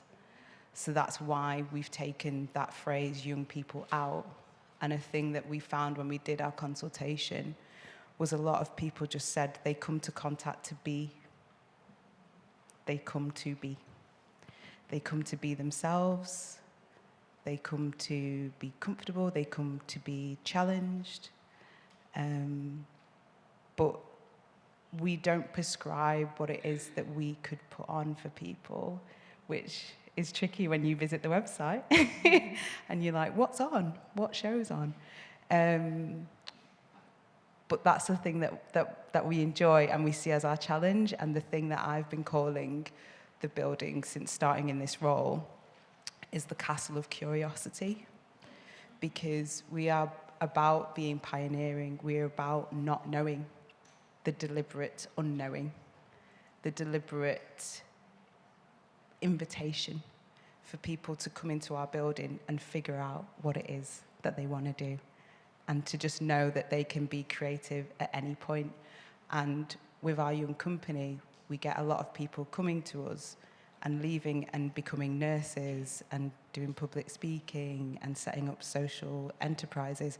We're not asking people to come in and go and become actors and go on TV. Some of them do. We're proud to say some of them do very well in the industry. That's great. We've definitely encouraged that. But we're about people just coming in and learning what it means to just engage and have an abstract space and expand your view of what culture could be and who it should belong to. I hope that answers your question. Yes, you did. I just feel that it's so far removed from the system of a theater who gives kind of a consumable palette of repertory pieces. So it's like, I'm trying to find an entity in Germany that's like that, and it's like a youth center, maybe youth cultural center, because we have those too, but they are not labeled like theaters, but they have this more educational or public space aspect, and that's also very removed from German theater. Like, they are not so much public spaces, we heard about that are open all day to the public, but they have a function of giving culture. So we will hear about that from you later, I think. Just what's happening on a normal day at the Contact? Oh, that's a very difficult question. There's no normal, I guess. Yeah, but there is no normal day. And that's what I love. So we opened our season by hosting an event called the Human Rights Tattoo.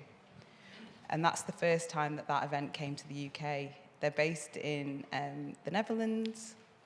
and they're all about showcasing and giving visibility to the Declaration of Human Rights, but by going around different countries and tattooing a letter from that text on people. And we picked 30 young people under 30 to be part of that. And we had a lot of kickback. So it got a good spread in the Guardian newspaper, and we had a lot of people emailing going, I'm young, I want to be part of this. I'm over 30, but I'm young at heart, and I want a tattoo. Why have you done this? But at the same time when we did that event, we also had Arlo Parks, singer who won a Mercury Award that you might know, but she was bringing her book to us. So she wasn't there as a singer, she was a part of the literature festival, and she was talking about her book. So it's really hard to say what's going to happen when you step into our building. And whilst that's going on, we've also got young people recording music in the media lounge. We've got some stuff happening off-site. There's an area in Manchester called Harper Hay where we run a project called The Agency, which is about young people going through a creative process that was developed in Brazil and learning how to set up their own social impact projects.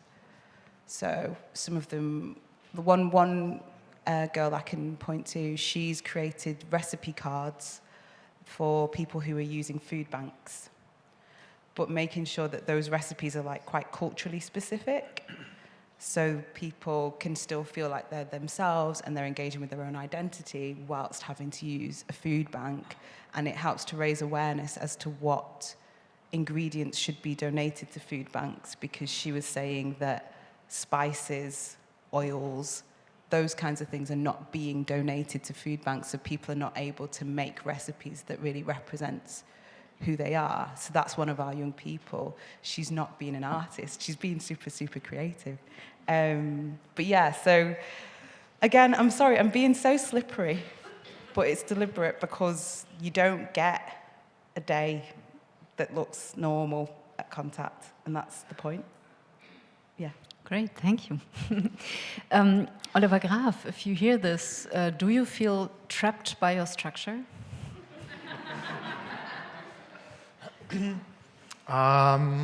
Maybe. Of course, my life is very different to yours. And even if every day is so-called different as well, so I don't know what happens every day as well. But we are a municipal theater on the one hand, and on the other hand we are a touring company. And that's really difficult for us because we produce in Hildesheim. We are in a town with 100,000 citizens, and we are traveling around the state of Lower Saxony, and there are around about 60 cities where we are playing and show our productions. And so we have 60, not 16, not but 16, 60. 60. 6 times 10. Yeah, and we our legal form. It's very important, so I have to speak about it. The city of Hildesheim owns 50% of our theater, and the municipal of Hildesheim owns 50% of this theater. But they only pay each 25% of this theater. And we have a shareholder agreement with them, and the other 50% are paid by the state of Lower Saxony. And as we heard before, that theaters in Germany are stable funded, so I can't say this for our theater, because we have to get in touch with the state of Lower Saxony. Sometimes every year, sometimes every 4 years, it depends. So there are contracts made with the state of the Lower Saxony, and right now the contract will end on December, and we have no future contract right now. So I don't know if there will be money from the state of Lower Saxony in future. So I don't think that we are stable funded. And the contracts with the state of Lower Saxony says that we have to play 50% of our productions all over the country of Lower Saxony. And no one of these guest venues have to buy it, so there are no contracts. So I'm traveling around all over the country and I have to sell my productions, and if they don't buy it, I've got a problem because I have to play 50% or more outside of my town. So when we talk about communities, I have a community in Hildesheim and I try to reach them, of course, but I have 60 more communities and I don't have contact to them. So it has a big impact on our program. And like here in Berlin, you have 3 opera houses. Yeah, so the Komische Oper, they can have one unique signature and one aesthetic, and because they have one audience. We can't do this. So we have the self-perception as a cultural, or as a provider of cultural essentials. And we want to offer a broad variety of program, and that's not that easy. Since we're talking about participation, and you just mentioned that you are not in contact with the communities in the other places, the towns and whatever you're touring, why is that exactly? Is it a question of resources, like you don't have people who can like be there more often, or it sounds like you're selling it to the theater and they are buying it and then the show goes on, and if the audience likes it, you play it more often. If they don't like it, it won't come back. How do you handle this, like you're going out to people you don't know? So we have one person in our staff who's traveling around as well and who's doing education for these venues. So we offer this, but we can't offer more. And the venues are so different. So sometimes it is a small city and it's like a club, and it exists of former teachers, and they buy theater, and then when I'm traveling around, I'm sitting there in the living room, Gelsenkirchener Burg, as we say in German, all around me, and talking about a theater. And 1 hour later, I'm sitting in a city where it is paid by the city, and there is a colleague of mine, and we can talk about theater other way. And we speak to them, and after every guest performance, we call them, of course, and ask what worked for you, what didn't work for you. And as I said, we have one colleague who's also traveling around and is doing education and workshops, etc. And sometimes our dramaturgy is traveling as well. And but it's so different. All of these 60 venues, you can't compare one to another. They're completely different, and it's interesting. I love it because I grew up in a rural area. So I grew up in a household with low education, in a working class household. And next to my high school, there's a pub. And the then Landesbühne Hannover, they played there. They came around. It is a really small city, or it's a village. It's not a city, it's a village. And they came around, and I helped there, work there for stagehand when I was a student. And then I could watch theater for free. And that was my first contact to theater. And now I'm sitting here as a cultural manager and artistic director. So I'm really fighting also for this traveling around, because it's so important. So when you see the rural areas in Germany, there are anti-democratic forces on work, and sometimes there's nothing left in the villages because the people are getting away, they're coming to Berlin, Hamburg, etc., etc. And we are the only thing what happens there. And theater is live, and it's a live experience, and people experience together. And that's a democratic Vorgang, action. And in the ideal, they talk about what they see on stage, and maybe they don't talk about it, maybe they talk about the dress, what the neighbor is sitting next to them, but that's also a democratic action. They are talking to each other. So it's so important to be there and travel around. Mm-hmm. When we have been talking about this cultural beliefs, I would think that a person from England would say, yes, well, they are talking about something that they have been presented with, but they don't create themselves. What happens in, you say, your theater is the only thing happening in those venues. Are they empty when you're not there, or are they kind of a cultural, essential provision for the people in those towns? Or it depends. There are venues who book all over the country. They don't book only us, they book other theaters as well. And then there are some venues who only book us and nothing else. And there, mostly the venues are empty when we are not there. Yeah. I see. Oliver Reese, you have a complete different starting point. There's a city that has a lot of theaters, and as Oliver Graf said, you might be able to pick your communities or the audiences you want to address. How do you go about this? Do you think about people you want to address, or do you think from your artistic endeavors, like we want to show this or work with this? Yeah. Well, of course, the situation is completely different if you run a theater in the capital as one of the 5 state-supported theaters, the Berliner Ensemble, one of the less supported by subsidies. Konrad, you know that we and the Gorki Theater, we are around 18 million, 18.5. Deutsches Theater goes up to 29 million euros, Volksbühne 24. And of course, you have to deal with less subsidies, I'm pretty sure.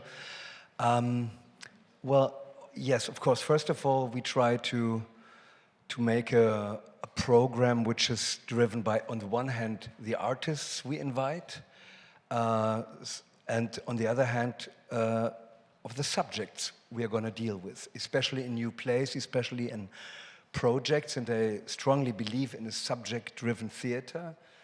So we have new plays by Sibylle Berg or Elfriede Jelinek or Jennifer Haley, or projects which just consist of a theme they were made of.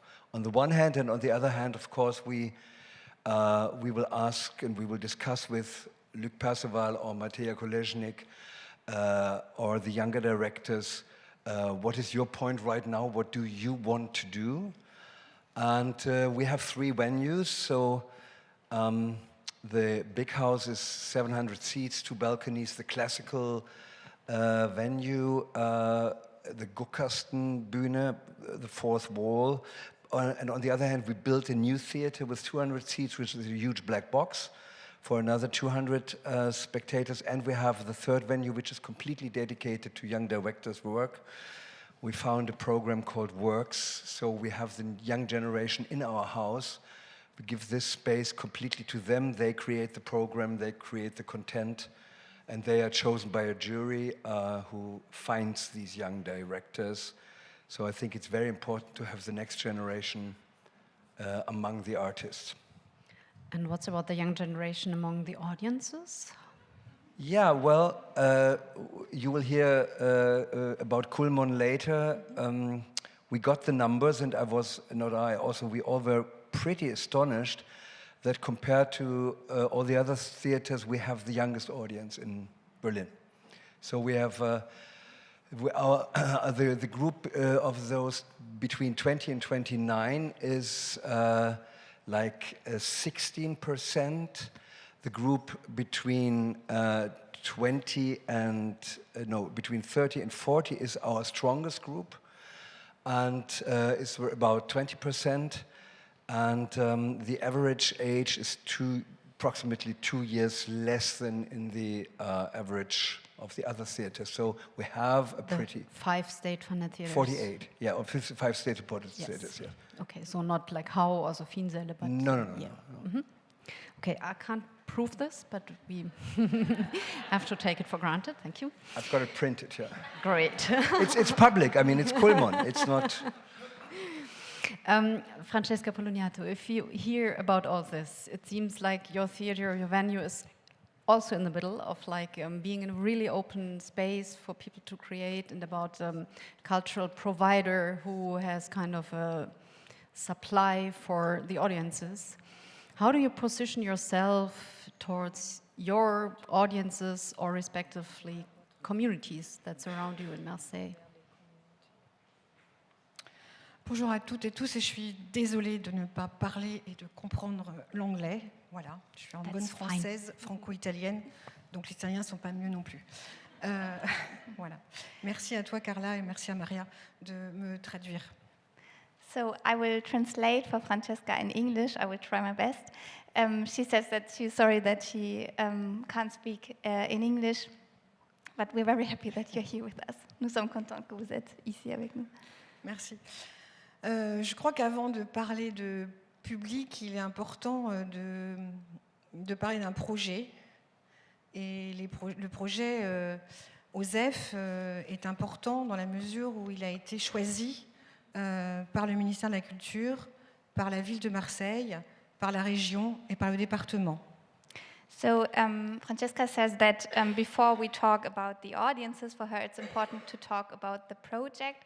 And this project, with which Francesca applied for the post of the direction, was chosen by the city of Marseille, of the département and the region. Et donc, il est financé par ces trois collectivités et par l'État. Ce projet, il a un nom, il s'appelle « Au fil de l'autre ».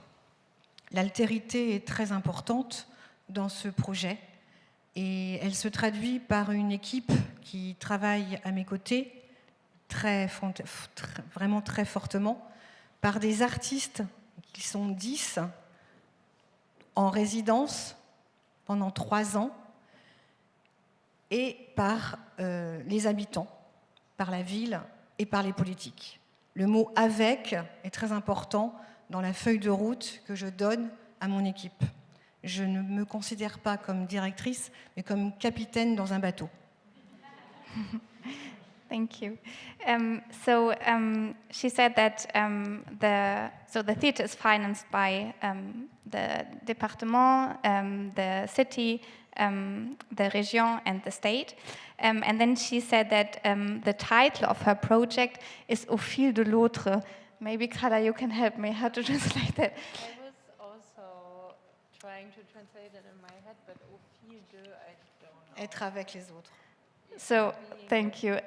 Being with the other, maybe we can translate it as that. And you also said that the word "and" is very important for you. So to work with your 10 associated artists and also with the habitants which are around your theatre. Les mots sont aussi très importants. On ne parle pas de médiation. On parle de rencontres avec les habitants et les relations avec le public sont le cœur, c'est la colonne vertébrale du ZEF. So they don't use the word mediation, but sorry, vous dites quoi? Les relations avec le public et la colonne vertébrale du projet, de la scène nationale. So the relation avec le public, the relations with the public, I also talked about earlier, is like really the spine of thank you, of the whole project, of the whole theatre. Ça veut dire qu'ils sont. Je ne crois pas qu'il y a une stratégie pour amener beaucoup de personnes dans un théâtre. Je crois que c'est surtout être à l'écoute le plus possible de tout ce qui peut se passer, aussi bien au niveau des politiques, au niveau des habitants, au niveau de mon équipe, au niveau des artistes. Et être à l'écoute de tout ça permet en tous les cas de fédérer un lieu qui où les habitants, c'est leur théâtre, c'est-à-dire ce n'est pas mon théâtre, ça leur appartient, dans le sens où s'ils ont envie de venir simplement pour dire bonjour ou simplement pour faire de la cuisine, parce que, donc je reviendrai plus tard sur ça, ils rentrent dans ce théâtre comme dans une maison. Et ça, c'est vraiment la volonté que je défends et que j'ai fédérée avec les 29 personnes qui travaillent à mes côtés. So there's no strategy, but it's about listening to what the politics say, what the habitants say, that's very important, what the team says, what the artists say, to follow this approach that the theater is seen by the habitants as their theater. Les artistes sont très présents, et c'est-à-dire qu'ils vont à la rencontre des habitants, ils sont à leur écoute, et ce qui permet de faire des projets très longs, sur 3 ans, où ils rencontrent énormément d'associations, énormément de personnes, sur un projet artistique, un projet de création. Mais on ne travaille pas pour les habitants, mais on travaille avec eux. Et ce qui permet que ces habitants forment un public, mais moi j'aime bien dire des habitants plutôt qu'un public, et que ces habitants rentrent dans le théâtre pour venir voir des spectacles. Et le travail avec les artistes est fondamental avec une équipe et avec un territoire. So the associated artists of the theater, they do projects with the habitants over 3 years. And it's important for Francesca that it's not for the inhabitants, but with the inhabitants that these projects are done, and also in the hope that the inhabitants come into the theater and also see the shows. Et c'est une scène nationale pluridisciplinaire, mais qu'il y a du théâtre, la danse, la photographie, les arts plastiques, la cuisine et les jardins. Ça, c'est très important. Donc, nous travaillons vraiment avec toutes ces disciplines qui sont pour moi des disciplines artistiques. So it's a multidisciplinary offer. They have theater, but also photography, dance, music, théâtre, theater, jardin et cuisine. Yes, and that's very interesting. Gardening and cooking, yes, which for you is an artistic category as well. Et c'est ce qui permet de toucher en tout cas les habitants. Marseille est une ville de 800 000 habitants. La scène nationale est dans des quartiers très compliqués, puisque ce sont les quartiers où il y a beaucoup de drogue et beaucoup de pauvreté. Donc si nous ne pouvons pas et si nous n'allons pas avec les habitants, je ne sais pas pourquoi je viendrai travailler dans ce lieu. C'est très important et l'équipe porte fortement ce désir et ce projet que les habitants viennent dans ce théâtre voir des spectacles. Et nous ne disons pas que la salle est mixte, nous employons le mot « composer ». Nous composons une salle. Voilà, nous restons dans l'artistique, dans la composition, et nous composons une salle. Et ma plus grande fierté depuis 8 ans, c'est que cette salle est très, très composée de différentes cultures, de différents milieux. Le milieu le plus difficile à atteindre est le milieu bourgeois, mais comme partout. So the theater is situated in Marseille, which has 800,000 inhabitants. And Francesca says that for her, the theater's work wouldn't work without the inhabitants that come into the theater. And she's very proud of that. The composition of the audience is quite diverse since 8 years. Depuis 8 ans. 8 ans. This is also an active work of trying to have this diverse composition every evening of the auditorium. When I may ask you, because we're taking a lot of time to get to know your venues, which is very interesting, but I have seen at your watch that it's already past 5, and there are the program points we have to go to.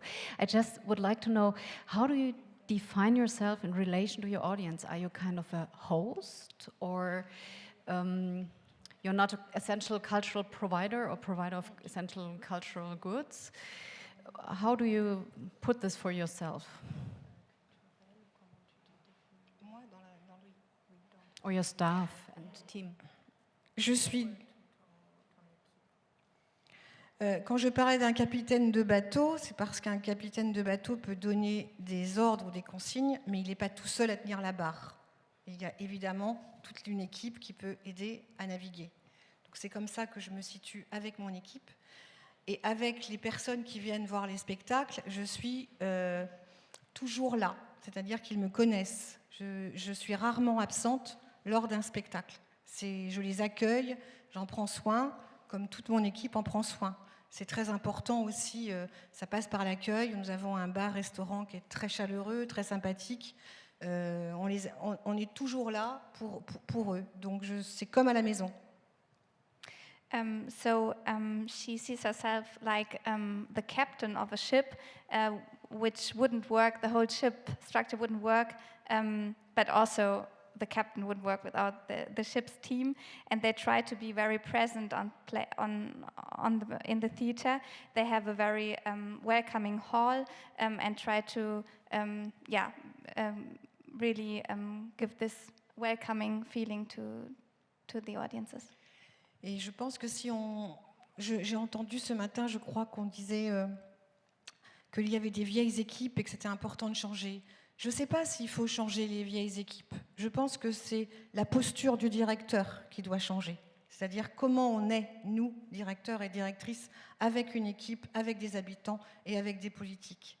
Et je pense que si nous, on arrive à... Si le directeur, directrice a une posture qui n'est pas celle de « je sais et vous, vous ne savez pas », ou a une posture de dire « vous, l'équipe, vous êtes là pour remplir la salle », et c'est un terme difficile, on ne remplit pas une salle, on la compose. Je pense que ça vient vraiment de la posture de la personne qui dirige le lieu. Et je pense qu'une équipe peut changer si la posture du directeur est avec eux. In the morning she heard something about that the theater directors should be younger, and she says she's not sure about that, but it's important that the directors position themselves as being open to the audiences and to be open to à l'écoute, to listen to their audiences. Keisha Thompson, how do you see yourself in relation to the participants, communities? How do you find your role, since you're talking about governance of institutions as well here?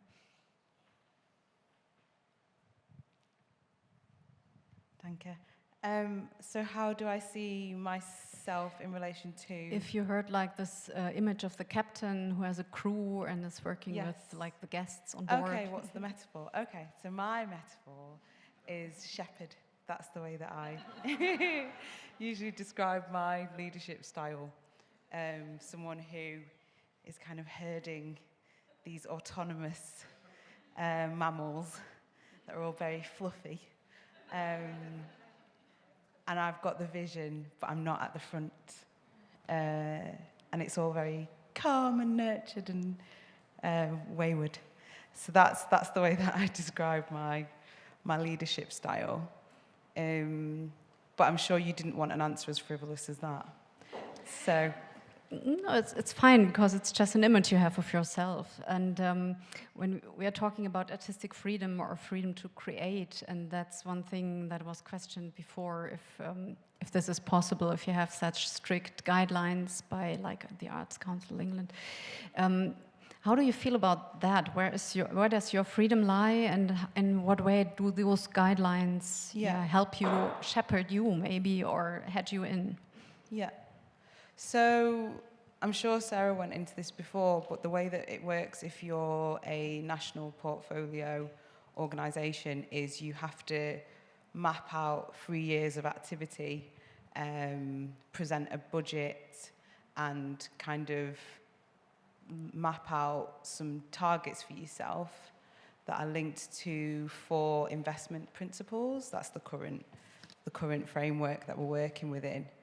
But I really genuinely think that if you run your organisation with authenticity, that shouldn't feel problematic. It's a guide, and it's a way that, you know, I'm talking to someone who's been inside the Arts Council as well. If you're going to be a funder, you need to have some comparative measures. There needs to be something that allows you to make your decisions, like there just does. And it allows you to monitor progress and see what is working, what isn't. So it doesn't have to be problematic. I see constraints as a joyful thing. There's a book that I've been referencing in our staff meetings called Beautiful Constraints. I, as an artist, do a lot of commissions where someone will give me some rules and I'm like, okay, cool. So it's not a problem. And I think what you have to understand with policy is it might come across as being very clinical and restrictive, but there's a rationale there. There's a reason why they're asking you these things. And if you get an understanding of that, and if you have a conversation with your relationship manager, then you can work with that person to understand why you're being asked to do certain things. But you can also push back.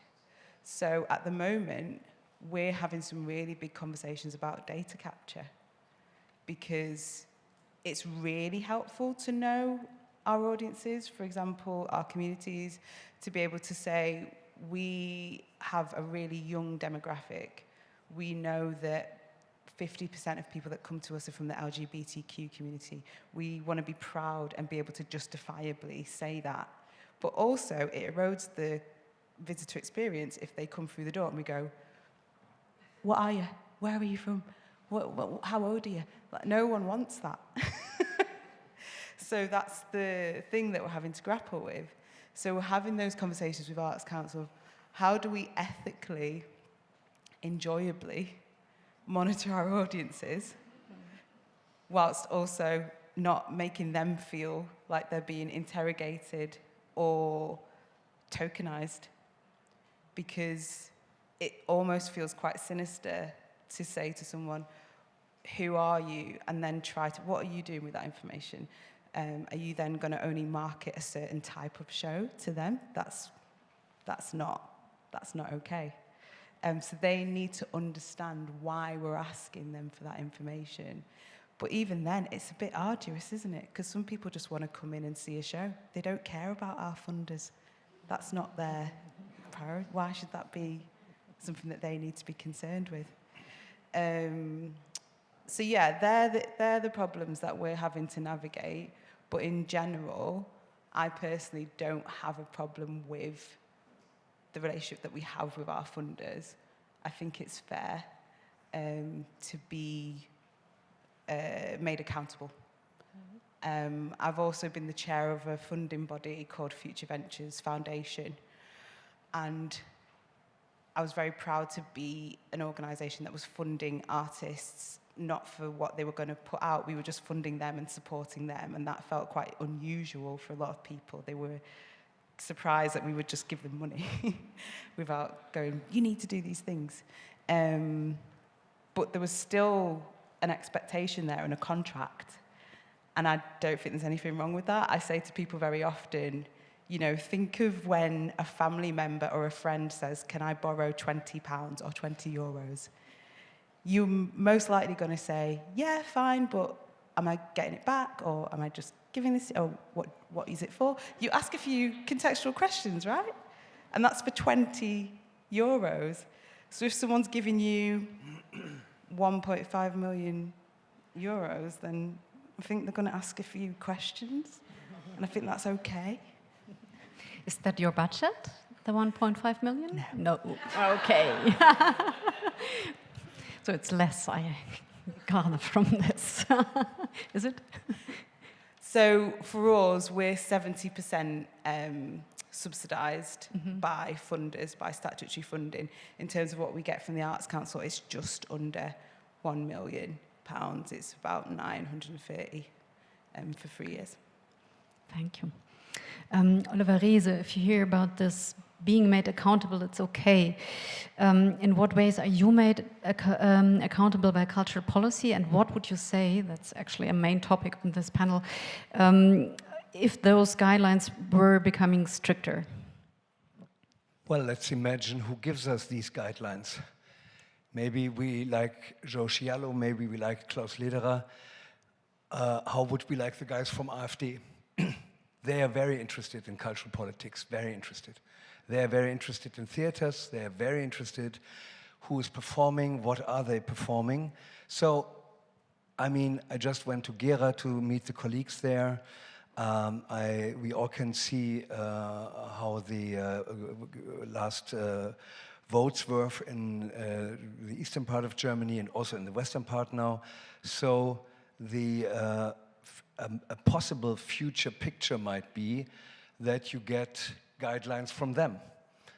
And I think this is very easy to say that the freedom of the arts is very important for our uninfluenced work, very important for me. So point number one.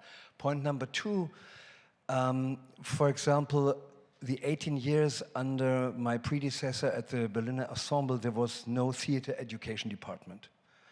And I think that's completely wrong. And nobody cared for it. So yes, on the other side, you could, and for example, Klaus Lederer was very much into it, asking us, demanding us, do you do any workshops about anti-racism? What about female leadership in your institutions? So yes, I think there are intelligent guidelines, but on the other hand, we have the problem with guidelines. Who gives it to us? So this is the problem about politics and the arts, I think.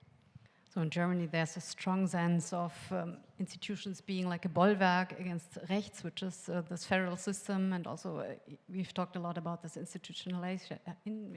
I can't pronounce it, forgive me. You wanted to say something, that's great. Je voudrais réagir à ce que vous venez de dire. Je trouve ça très juste d'avoir peur de l'extrême droite. Et dans la culture, en France, on commence à le vivre, même si nous avons un ministère et une ministre qui est très présente sur le terrain. Mais il y a déjà des endroits en France où le politique enlève de l'argent parce que la programmation ne leur plaît pas. Et c'est vrai que avoir des directives de politique culturelle peut être dangereux. C'est peut-être important de donner des lignes, et les lignes aujourd'hui, de ouvrir les théâtres le plus possible à plus de monde, c'est la ligne qu'il faut donner, je pense, mais il ne faut pas aller au-delà, parce que ça peut être extrêmement dangereux, et on commence à le vivre. Je suis tout à fait d'accord.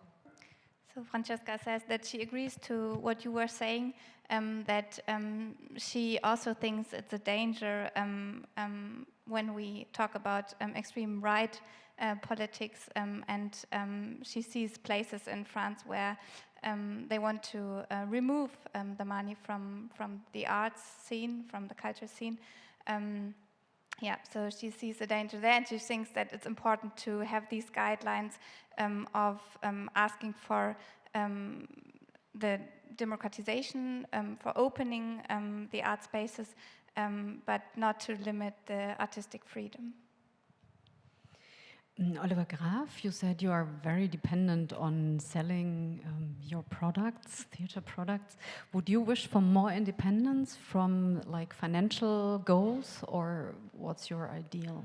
No, I'm fine with it because it's so easy to fulfill, because everything we should do, we want to do, and we are doing more than they want from us. So I think this is really fine. We just need more money. Which probably everyone would agree here. I have a bit of the feeling we didn't talk about carrots and sticks, but about apples and pears, so that's why we dipped into those institutions so long, and we ran out of time. I'm very sorry about this. Maybe you have some very important questions, and also, Maria, if you feel like there's something that has to be addressed, please feel free to. Are there the lottery? Are there any question cards? Oh, wonderful. Great. I'll pick 2. No, you pick. Let me just say one thing during you play the game. I was on a meeting of international artistic directors in this weekend, and I heard from Stockholm that they were cut for 2 million euros just because of the new right-wing government cuts the fine arts. I heard from Hungary that the salaries of artists are at the Katona Theatre, for example, are down to 700 euros for the actors, and all the money goes to this asshole Attila Vinyansky, and so the institutions are, by politics, disrupted and destroyed. And I heard from Copenhagen that they just ended the ensemble theater after 200 years of ensemble. The ensemble is fired. It's an end of that. It's the end of the repertoire theater because it's a different, two reasons for this, but the general picture, talking to other theaters in Europe, is definitely that we are on the lucky island here. But when I am allowed to, this will happen here too. So we are just discussing this, and as you know, more theaters in Germany should maybe cut off genre. And when I can talk about Hildesheim, we have right now 1.8 million minus every year because the wages raised so much, which is good, of course. Yeah, I really think artists should be paid better. And now we don't know who will give us this money. You know, we have 60 millions a year, which we get. 80% are for our staff. And I have 200,000 euros a year for my productions for the costumes and set designs and props, 200,000, and I'm doing 20 productions a year. So you can imagine what we pay for our productions, and I can't reduce anything. So I can cut off all stage designs and costumes and everything, then I will still have minus 1.6 million. So I can't fix it. And yeah, Lüneburg, for example, a theater next to us in Lower Saxony, they are talking about cutting off the opera section. And yeah, so what you said, it will happen here, and we are in this discussion right now. So there's the model of the Arts Council in England, which we heard about. The funding has to be cut, and yeah, it hurts a lot, I guess. And we haven't discussed if the English model is something you can imagine for Germany. We won't do this now because we have 2 questions and we have another working group waiting to be started. Would you like to read the question and maybe answer it? Danke. What support would you need from cultural policy to implement more participation in your houses? So for me, I was thinking time is a good one, because at the moment, as I mentioned, when we get funded by the Arts Council, it's 3 years, and that really isn't long enough. I think 5 years at least. I'm very aware that I wasn't here earlier today, unfortunately, but I know that Contact was referenced, and you know, we've been going for 50 years.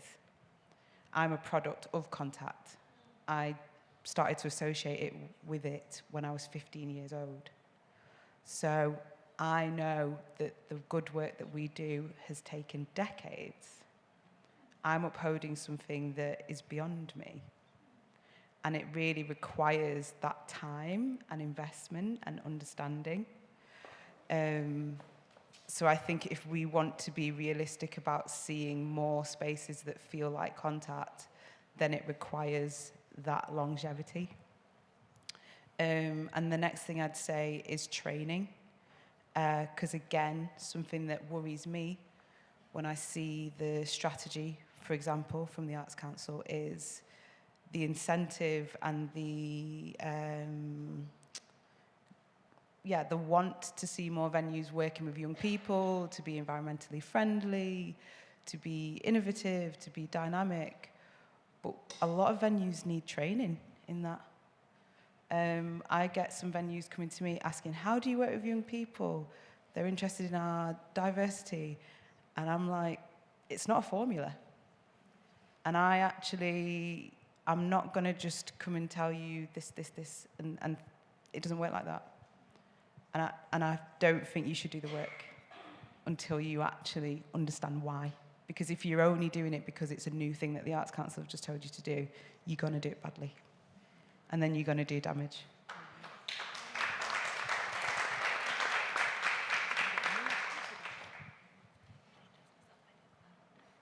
Okay, so we just decided we leave it at this one question, but we shortly hear about the other three, what they wish from cultural policy to be able to promote participation or allow for it. Well, I wouldn't need this explicitly from cultural politics, because when we saw that there is no, for example, no theater education department in the structure of the Berliner Ensemble when we arrived, we raised the money by asking foundations for it, and then after some time we talked to the politics and made them believe, and they believed us that it is necessary for us to have these positions. And now we have a very strong department which runs 488 little shows, like workshops, introductions, talks after the shows in the last season, 488. So it's 2 people plus some freelancers, and in general we do 1,000 shows, including those 400, around about 50, doing 30 tours, and simply we need some more jobs at the theater because Berlin Ensemble is pretty small for what it does as a quite powerful theater now. Jobs equal money, so it's money? Yeah, jobs, yes, right, exactly, and therefore money.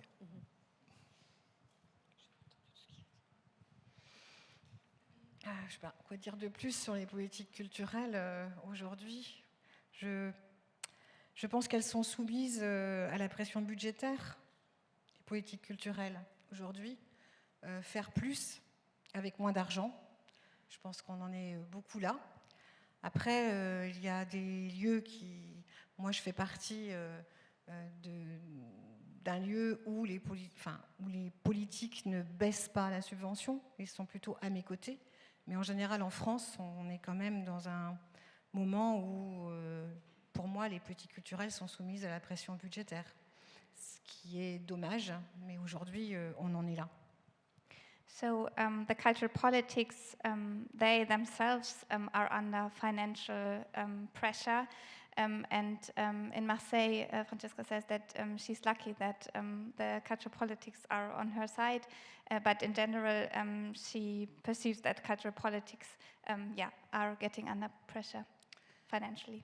Et je pense qu'aujourd'hui, une directrice ou un directeur doit être un très bon négociateur. And the director of a theater today needs to be someone who's very good in negotiating. Yeah, thank you. I think we need money, of course, but sustainable funding, because we, for example, we are planning 2 years ahead.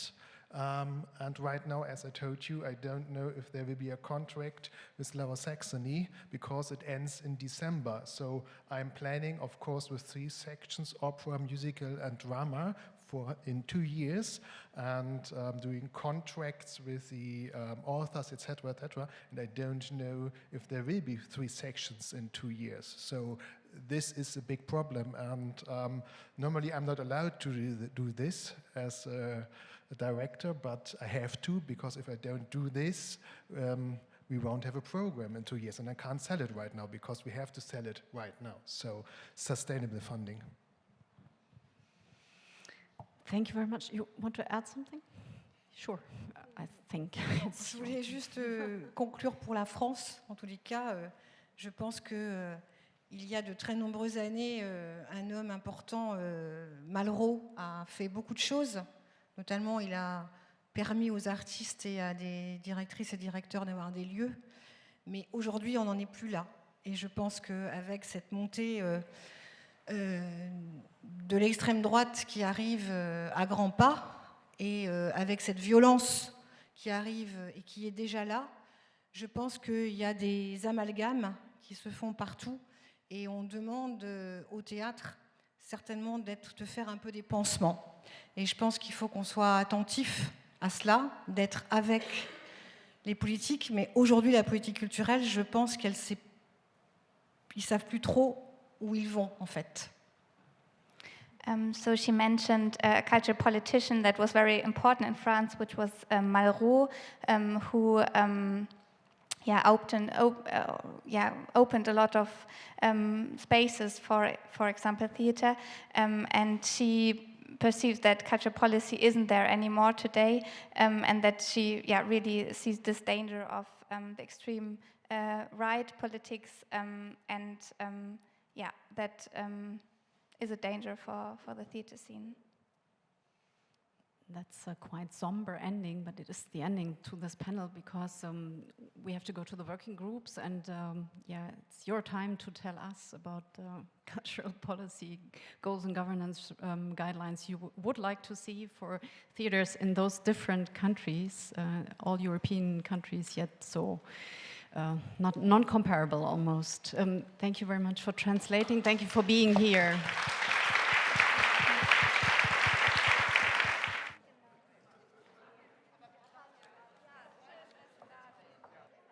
Oh yeah, you are still discussing, I can see it. So nevertheless, I hope after these certainly very communicative sessions you just had, you are now ready for 2 last presentations of today before party time.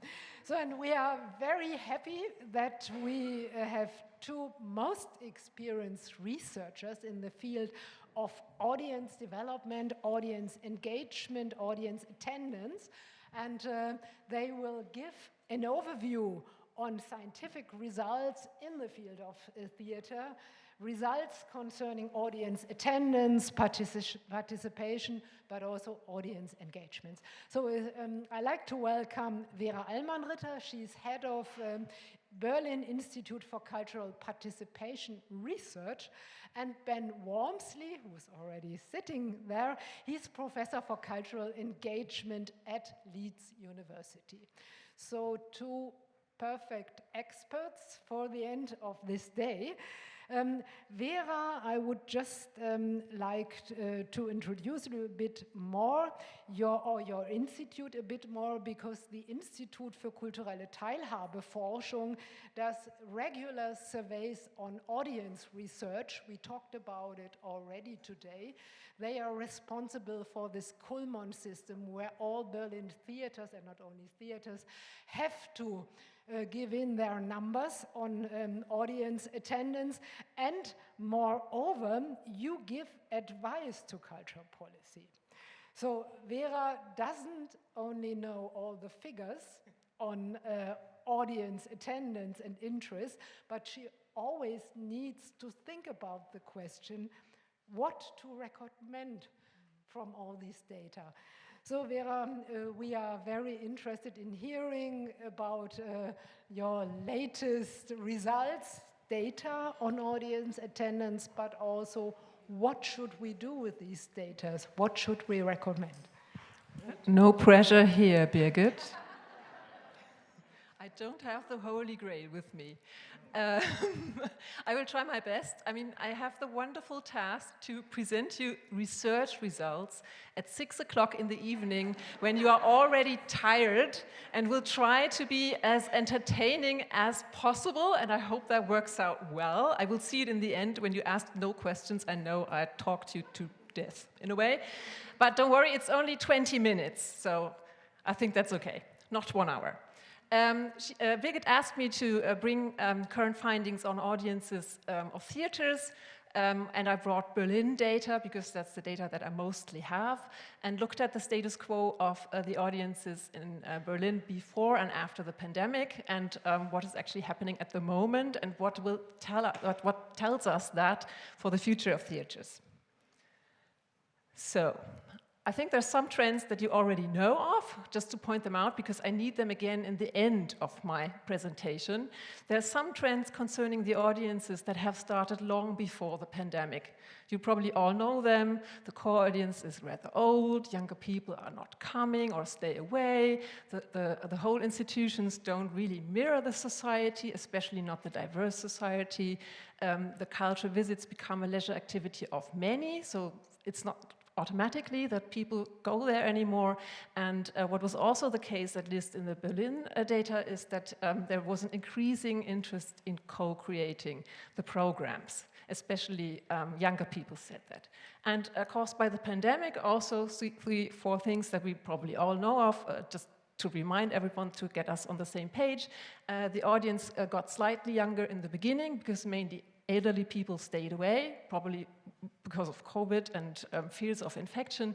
The threat of infection, of course, was relevant for the whole population. Only a small group was quite resistant to reality and just decided it doesn't matter to me. So no cultural visits were possible for some time.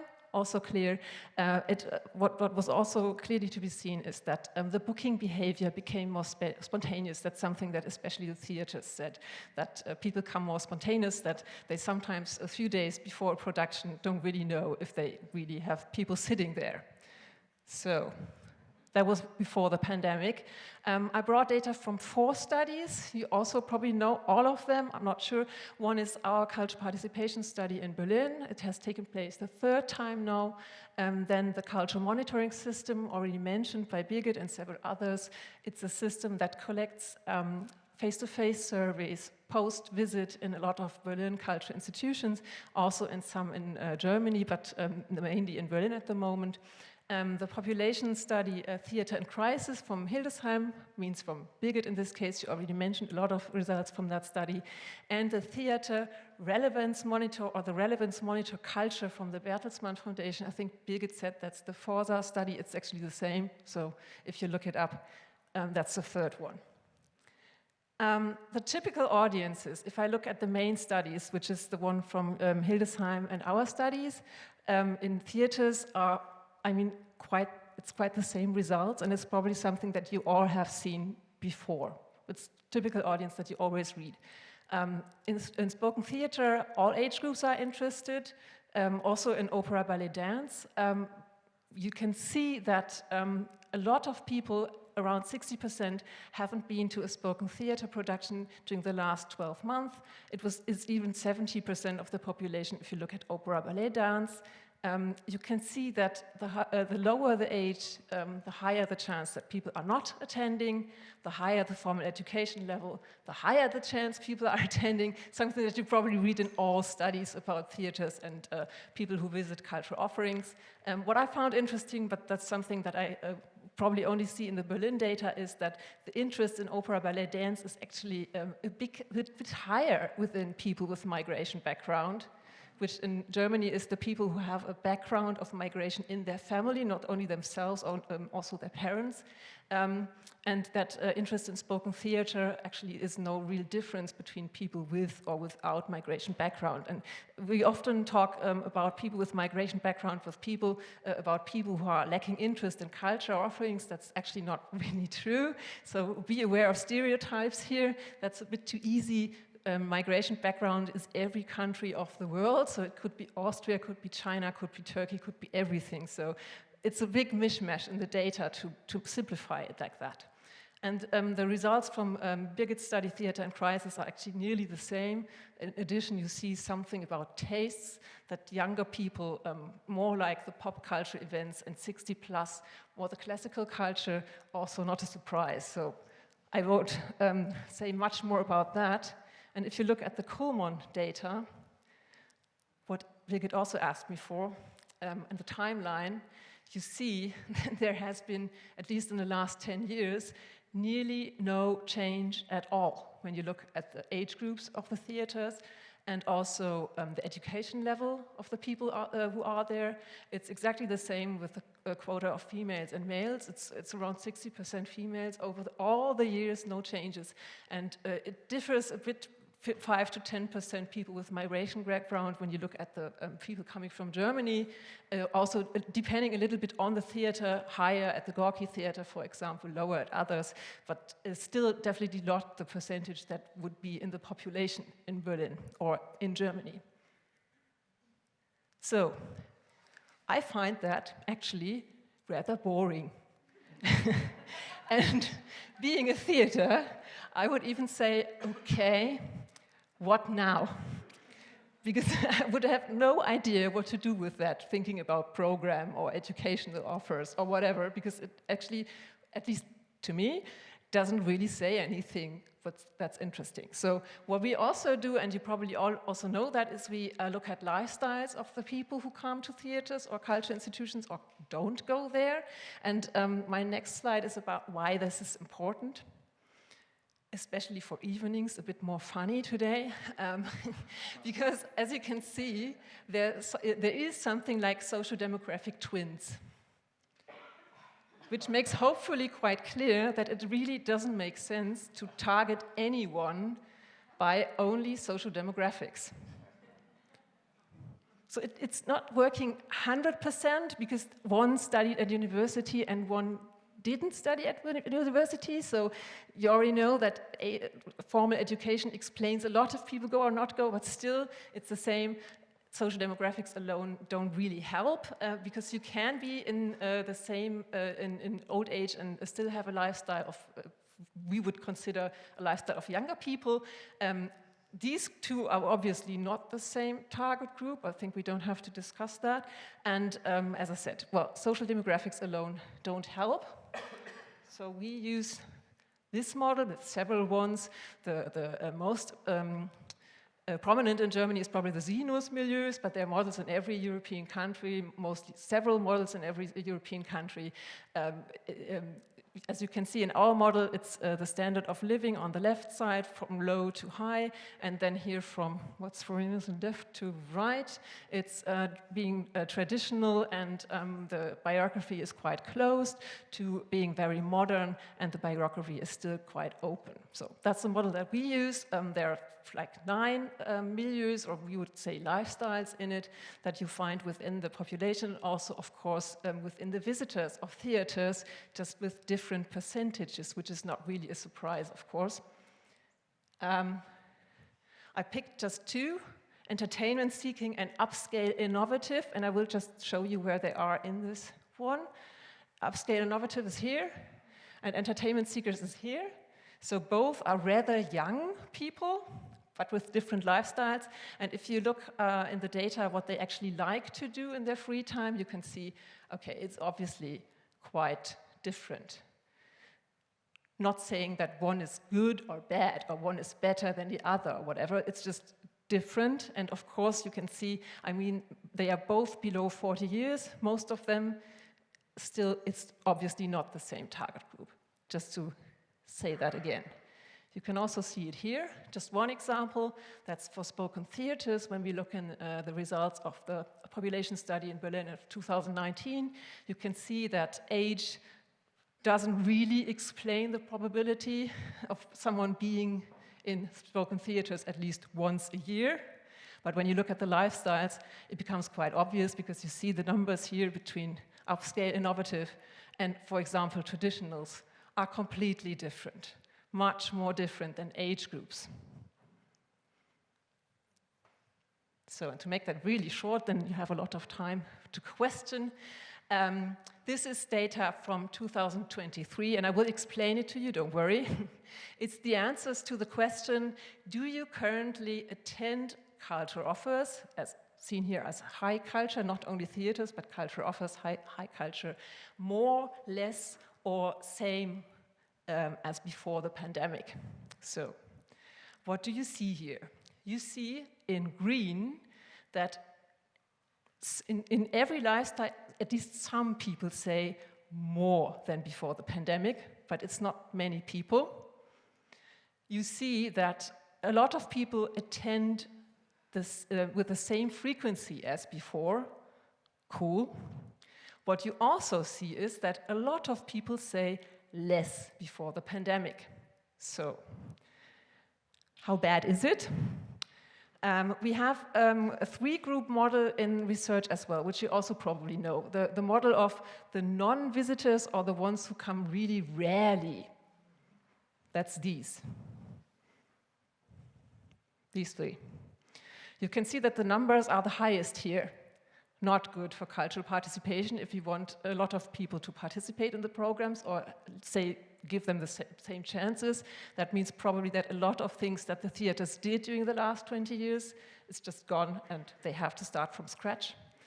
But if you think of numbers of audiences, it doesn't have that much of an impact because they went not that much anyway. So then you have the group of those who come from time to time, don't know, 2-3 times a year or something. That's those three. I try to stay awake as well. So it's the three here in the diagonal, also less than before. Not good. Still, when you look at the numbers of the institutions, so-so. What gets really problematic is actually the numbers up here, not for cultural participation when you want everyone having the same chance, but for the numbers of people coming to the institutions as visitors. Because this group up here is the group that is the core audience of the institutions. And they say in 2023 that they visit less than before the pandemic. And I actually looked up, that's the first results that anyone sees of this study. Please don't tell anyone, don't give it to the media. You probably know when you look at studies and you ask people what is the main problem that you're not coming more often.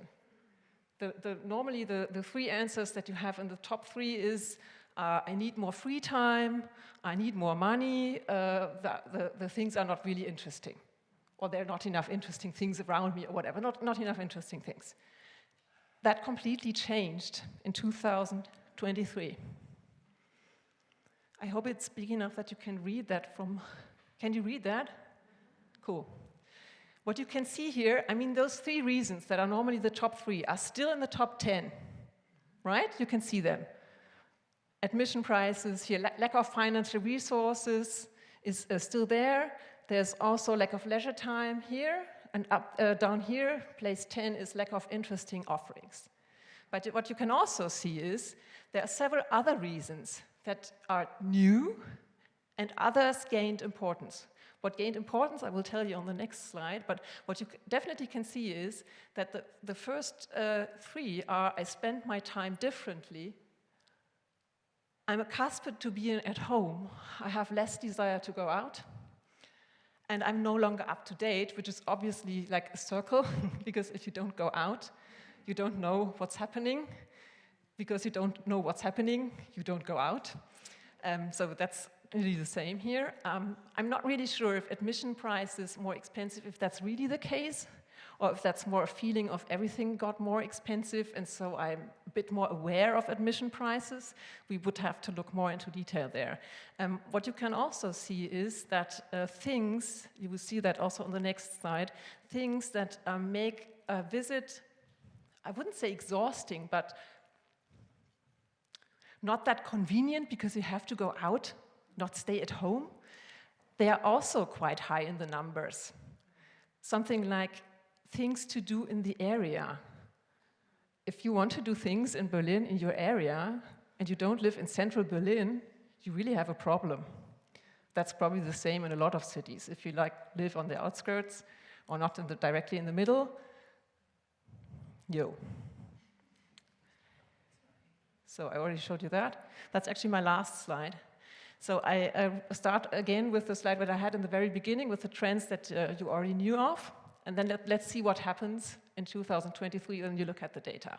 So the first trend was, I said, core audience is rather old, younger people stay away. That's still the case, half of it is still the case, younger people stay away, so no more younger people than 2019, but at the same time, plus 50 stays away too. This is the core audience of a lot of theaters, people plus 50. And a lot of the reasons that you saw before in the ranking are especially the case for those people. There seems to be a tendency that exactly those people who stayed home and were like inactive, that is also kind of circle, because being inactive made them more inactive. They have more health issues and are less motivated to go out because of health issues, and then you have a circle, they go less out, they get more inactive because they don't go out, la la la la la la. Not good, because if that's the core audience, it gets really exhausting to reactivate them. In a lot of theaters, it seemed directly after the pandemic that they are coming back. They probably came back for some time, like, oh no, I missed it so much, I couldn't go there for 2 years, now I come back more often, but that dropped. At least for the Berlin population. I'm not talking about tourists here, so it is possible that in Kuhlmann data you would see something different, but the Berlin population, who's actually paying the tax for their theaters, the elderly people kind of decreased, and I know that elderly people plus 50 sounds a bit, but plus 50 decreases, the core audience. As I said, no more younger people, so if you look at the statistic, it looks on first sight, ah, cool, more young people, but it's actually not the case. It's just if you look at relatively to the whole audience. So the topic diversity gains importance. That's in the whole population, but it's especially for younger people, which at least in Germany makes total sense, because if you look at the public statistics, you of course see that a lot of younger people have a so-called migration background. It is just what is a normal piece, a normal part of their life, and it's not represented in a lot of institutions. I already said that a lot of people spend their leisure time differently at the moment, so the trend that they become a activity of many is just increasing, and so COVID, as the people couldn't go there, is like an accelerant there. The wish to co-create in our data also gets more and more, especially when you look at the younger people who find that really important, not just to go there and look at things or being told what is right or wrong or what is the right culture or not. If you look at the Forsa or the Bertelsmann study, you would also see that I think around 75% of the population in Germany said that they really like the idea that especially theaters open up as third spaces. So when you look at relevance and look at these numbers, I would say you said conquest for relevance, Birgit. I'm pretty sure that the single focus on audience development and bringing people as audiences to the institutions is not enough anymore. Because when you just go on with that, which is, I mean, in comparison to 15 years ago, it's even good because you put people in the center, but if you go with that, it probably means that in, I don't know, maybe 20 years, you don't have any audiences at all. And your relevance will be so low for larger population percentages that no one wants to fund that anymore. So that's really critical. By COVID-19, the trends that we saw there, the first one is not present anymore, of course, as I said. There is still a small group, around 15% of the people in Berlin who say that infection, especially with COVID-19, but I would say that's probably now even broader, infection plays a role for me. So all the money that politics, at least in Berlin, spent on the institutions getting more ventilation systems and stuff like that was definitely a good idea. But there is still not only that small group, but a larger group of the population, that's around 50%, who says that they avoid larger groups of people and places where larger groups of people are, and that is also in theaters. So keep that in mind. People are a bit careful about that now. And as I already said, the trend to avoid effort for anything that you do outside. That's not only for visits of cultural institutions, of course. That's the whole society about everything. It's probably the same for, I don't know, sports activities outside, or the churches probably also have the same issues here. It's more a societal trend. And I finish with that.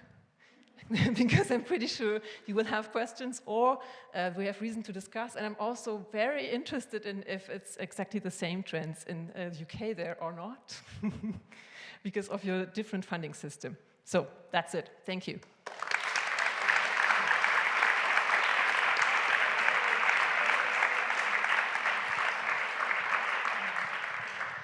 Thanks a lot, dear Vera.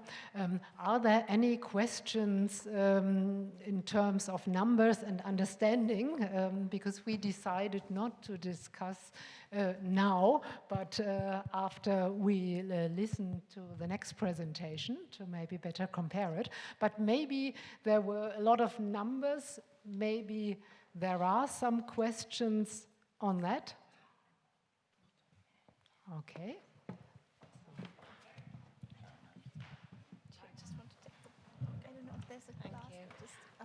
It's just a point of clarity for me. The cultural visits become a leisure activity of many. I don't quite understand that.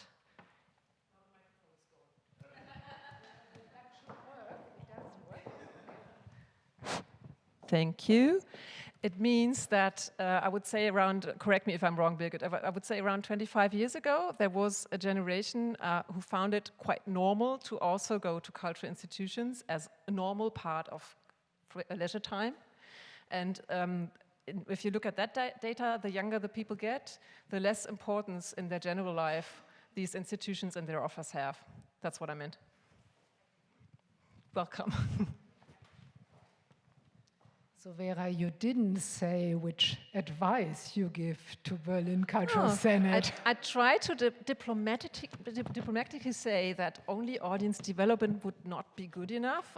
If you ask me, I would say I would invest in, of course, still audience development, because a lot of the funding is to offer cultural things to as many people as possible. That's all right.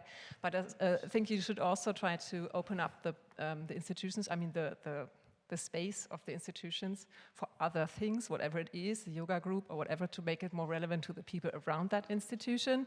And also this co-creation thing seems to get more and more relevance. So it's probably a three-part strategy that is needed, depending on where you are and what your actual audience is, of course. That's a very general idea here. Thanks a lot, Vera. Yes, we heard it today from our speakers from England and France, that what we call the so-called cultural institutions as third space is already standard there. So maybe it will become standard in Berlin. We have enough theaters here in Berlin. It would be very nice to open them as public spaces without watching Shakespeare pieces, as we heard today. So now I'm happy to introduce Ben Wormsley to you. As I said, he is Professor for Cultural Engagement at University of Leeds, and he did a lot of research and wrote several publications exactly on our topic, audience engagement in the performing arts. And what I find really interesting, that Ben Wormsley doesn't talk about audience development, but about audience engagement. And also Vera made this point strong, that, and I said it today, that since many years we know that audience development is really of limited influence when it is about really changing the social composition of the audience. So what to do? We are very much looking forward now, Ben, to listen to your results, what to do, how to really engage audiences. You call it in meaningful relations with theaters. How does this work? Maybe you have the solution now. Welcome.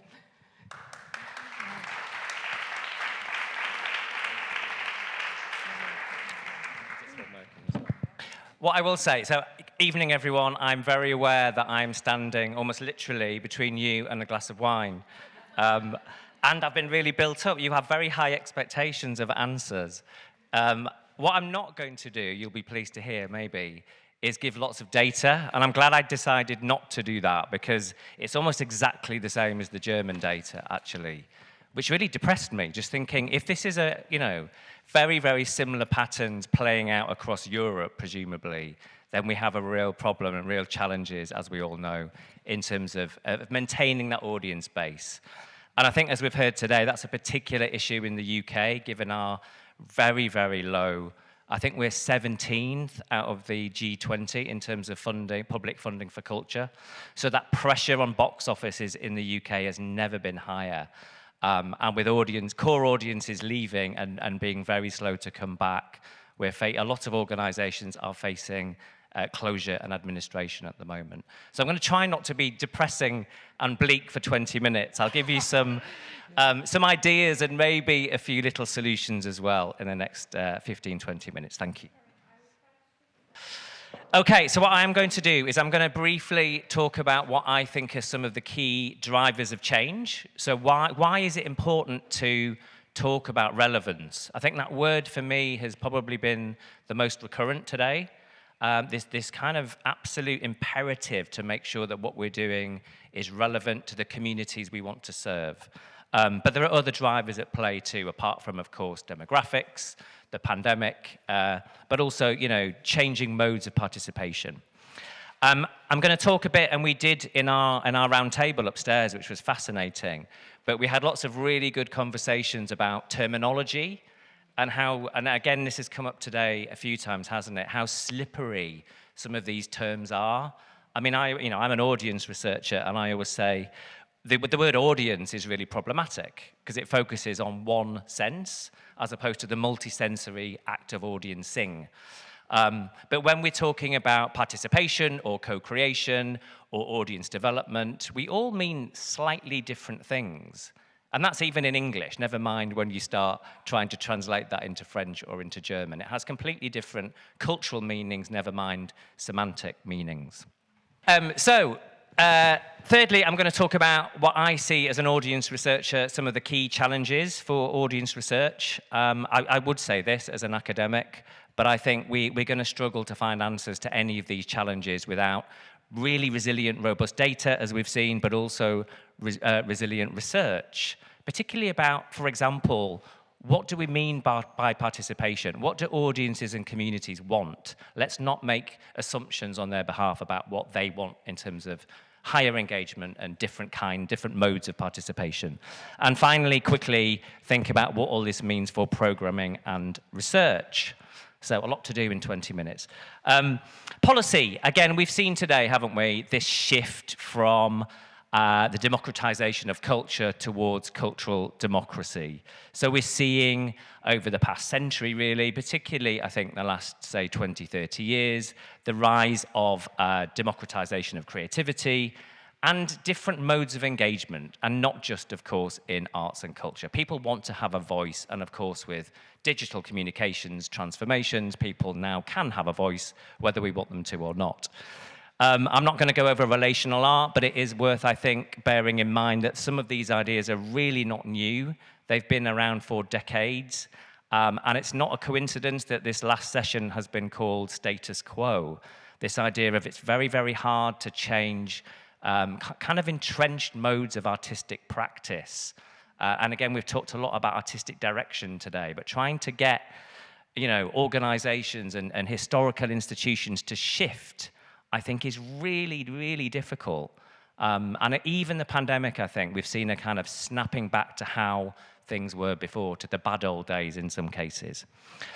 We've seen a shift again from scholars talking about the experience economy. Everyone wants a memorable, meaningful experience, and we know we're brilliant at that in the arts and cultural sector, towards an economy of meaning, which I think, again, is really interesting. So if we're going to entice audiences, and hopefully new and more diverse audiences, out of their homes, we need to think about meaningful experiences that are relevant to them and are representative of their own lived experience. We've been talking in arts marketing, particularly about the participatory turn for decades. about changing modes of consumption, these blurring boundaries between production and consumption, about, of course, co-creation, which is sometimes very overblown. So in our last group, we were talking about, what we don't mean by that, of course, is that audiences should program every single theatre in the country. Of course we don't. But we do need to understand what constitutes good co-creative practice and ethical, effective, participatory practice. We have really interesting opportunities with AI, with the metaverse, with digital engagement, but again, certainly in the UK context, they're often really poorly understood. So there is a digital skills gap that we need to address. And again, earlier today, this idea of what can policy do, I think absolutely training and development on digital would make a real difference here. And finally, this idea of obviously COVID-19, but much more than that. We're talking now, aren't we, about a perma-crisis. Arts organizations having navigated real challenges, existential challenges like Black Lives Matter movements, Me Too, which they haven't really addressed properly, let's be honest. Never mind COVID-19, never mind the cost of living crisis, never mind the climate crisis, never mind the rise of the extreme right wing. So it's kind of a perfect storm, and it's very difficult to remain very positive about the chances and the opportunities, I think, for the cultural sector. But we have to try. I think another problem, I often say this when I'm teaching audience engagement to students, is that we have this kind of situation where we don't really know what we mean and what we want from our audiences. So we want simultaneously them to be consumers and buy tickets. We want them to be guests and we want to be good hosts. We want them to be co-producers and co-curators. We want them to be ambassadors and champions, but we want them to give us money as well. Yeah, so they're friends and they're patrons and they're donors and they're philanthropists. But then the next day, they're a participant in a community participatory project, maybe. And then they're a volunteer in front of house because we can't afford to pay our staff anymore. And then ideally, I would say, and what I haven't heard yet today, is this idea of audience as partner. And Contact I don't know where Keisha is, but Contact do that brilliantly. We were saying what a kind of outlier Contact is as a case study. It's brilliant that Contact is there, but sadly, there aren't many organizations who do really treat their audiences as partners, who have decision-making powers and are present and represented on the board and governance structures. So what kind of stakeholders do we want audiences to be? And do we really want them to be all of the above? And is that possible? So it's almost an impossible situation for audiences and for managers and administrators. Okay, I'm going to move on quickly to some definitions. And if it were up to me, I think I would ban the word audience development. I think it's so problematic. The semantics, this idea that audiences, there's some kind of deficit and they need to be developed and that we know the solution is just so outmoded and, philosophically unfounded. But I'm not going to go over these definitions. We know what audience development is, and there's a really good glossary, actually, in the conference brochure that I found really useful. But I do really like this 2010 Arts Council definition of, I think it's a real provocation, actually, that, as an ethos, audience development should place the audience at the heart of everything the organization does. I love that. I don't think I know any organization that genuinely does that. Certainly organizations like Contact try to do that, and they do brilliantly. But it's brilliant, isn't it, as a provocation? And I wish boards and trustees would sit down and really ask themselves to what extent they do genuinely succeed in trying to do that. So the challenge, I think, is to develop more audience-centered organizations, that they're really clear about who they're for, what they're for, and therefore why they should exist in the first place. So I talk all the time, and those of you who have read my stuff will be bored of this, but about audience engagement and what that means.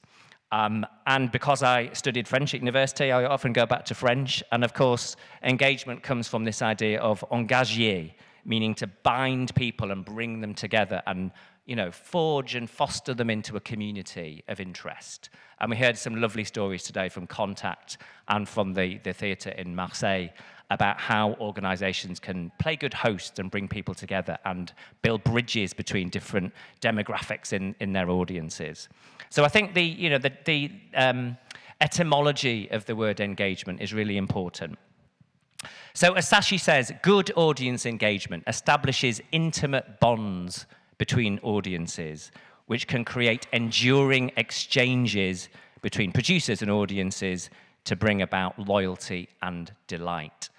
So this for me is kind of the holy grail of audience engagement, is how can we create these, Miranda Boersma talks about artistic exchange relationships, this idea of audience as partner who have creative validity and who are going to listen to their creative opinion in terms of meaning making and sense making.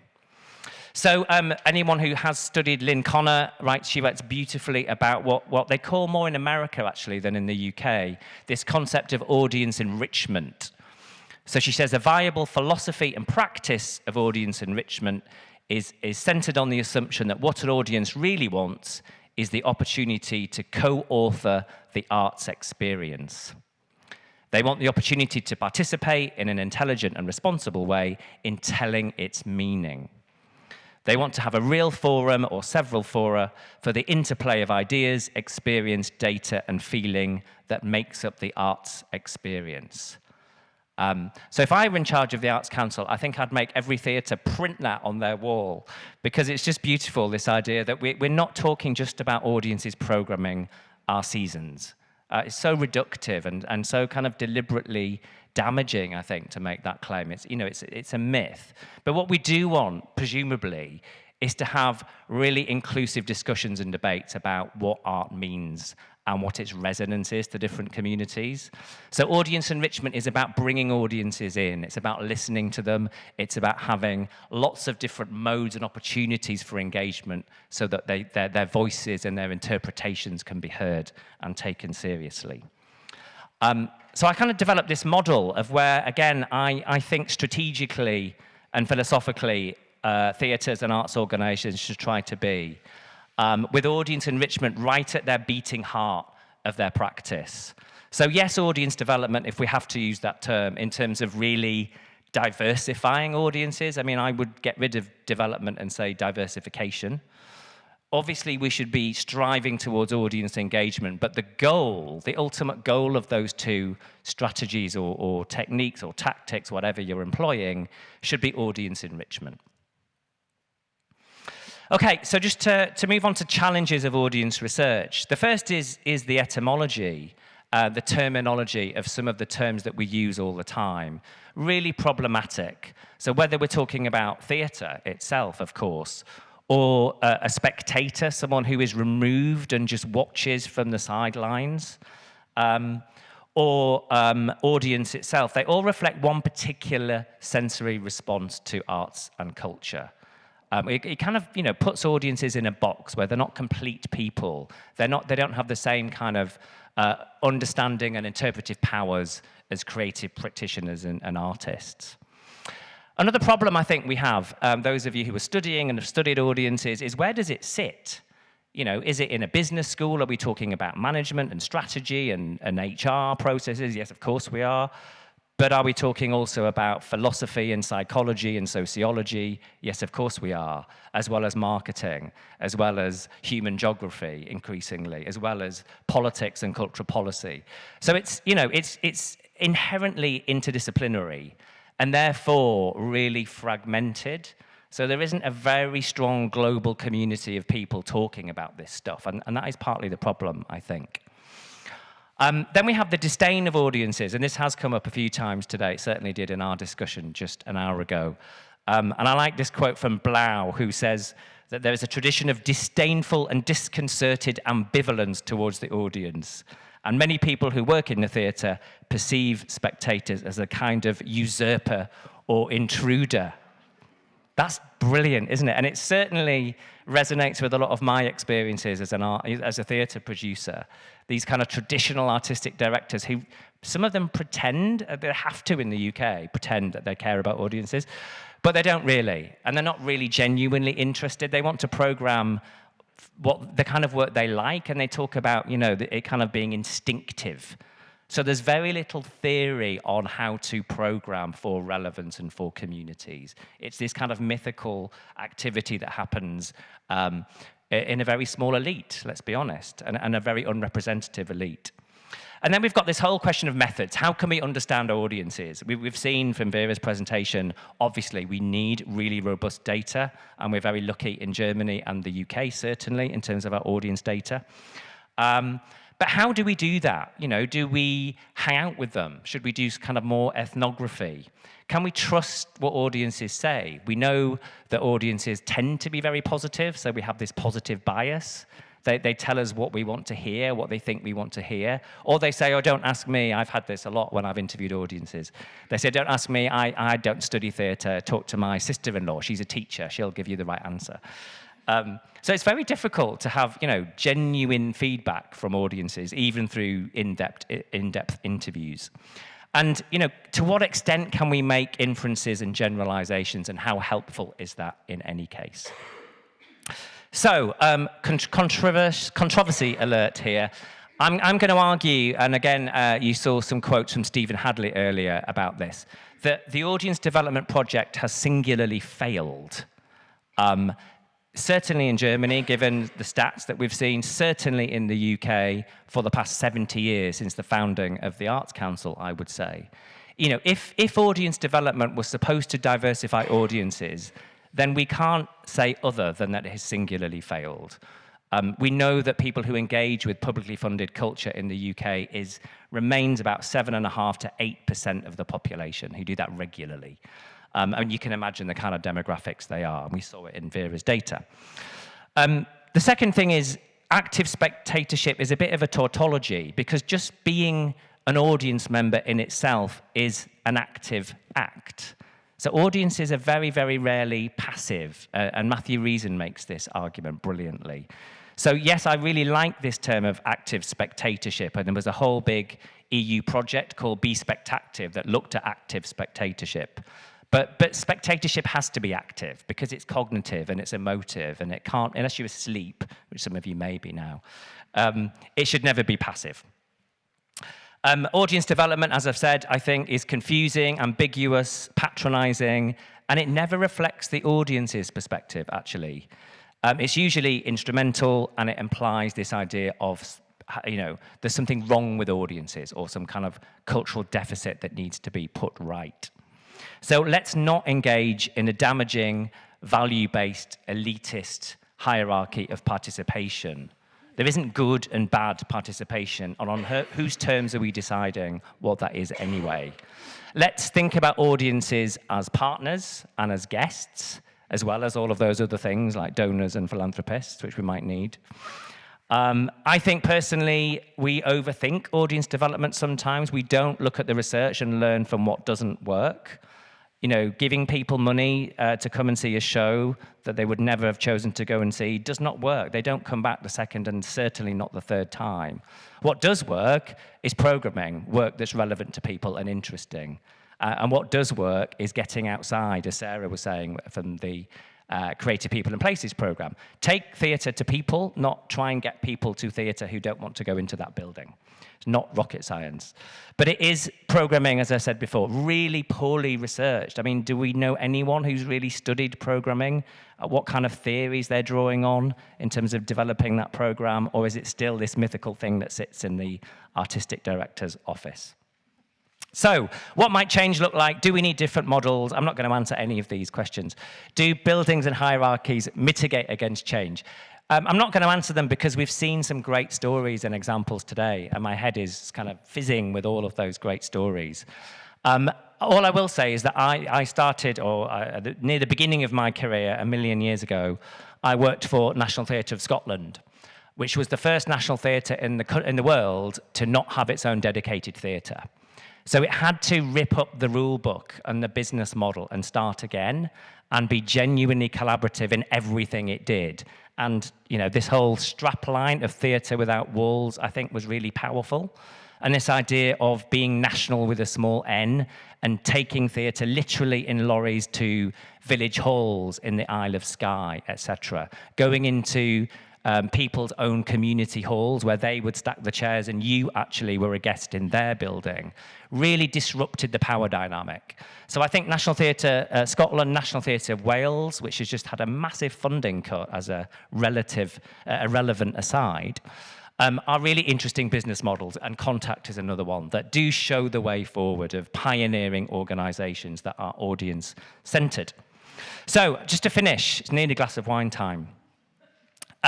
Let's think of audiences as partners and guests, not as consumers and not as ticket buyers. Let's not talk about them as the box office, which some theatres I've done consultancy do. This means ultimately for the academics in the room, we have to reconceptualize arts marketing and bring it kicking and screaming into the 21st century, and we have to rethink cultural policy. We need more research into co-creative practice, into participation, and into programming.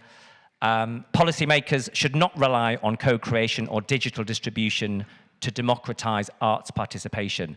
So we conducted, I think, the largest study in the world of the impact of COVID-19 on the creative industries in the UK in 2020-21. And what we found was that the whole shift to digital did not change at all the kinds of people who were engaging with arts and culture. We all hoped it would, didn't we? There was this real sense of anticipation and hope, really, that it would really shift if you got away from pricing and from getting people into buildings, but it didn't, which again suggests to me that the real problem here is relevance rather than mode of participation or pricing. We know it isn't, actually. Fourthly, artists and arts organisations should think of themselves as facilitators and conduits of creativity rather than producers who push content down onto people. That is very 20th century, as we know. They should be enrichers of cultural and artistic meaning and try and co-create that shared collective meaning with their audiences and communities. And for me, ultimately, this means thinking of a different kind of organisation, a listening organisation, a learning organisation, a transparent, porous and hosting organisation that builds bridges and brings people together. And my only kind of logical conclusion, possibly, from all of this can be that future-proof organisations will be artistically led, absolutely, but audience-centric or centred, and create an open habitus or community of practice. So I think the interesting question is really where each organisation lies on that spectrum and that tension between being artistically led and audience-centred. And that will be different in every organisation, and that's fine, as long as an ecology, that is the kind of end goal. And I'm going to leave on this, one of my favourite quotes from Miranda Boersma, again, as a kind of wake-up call, or a rallying call, maybe, to the arts and theatre sector.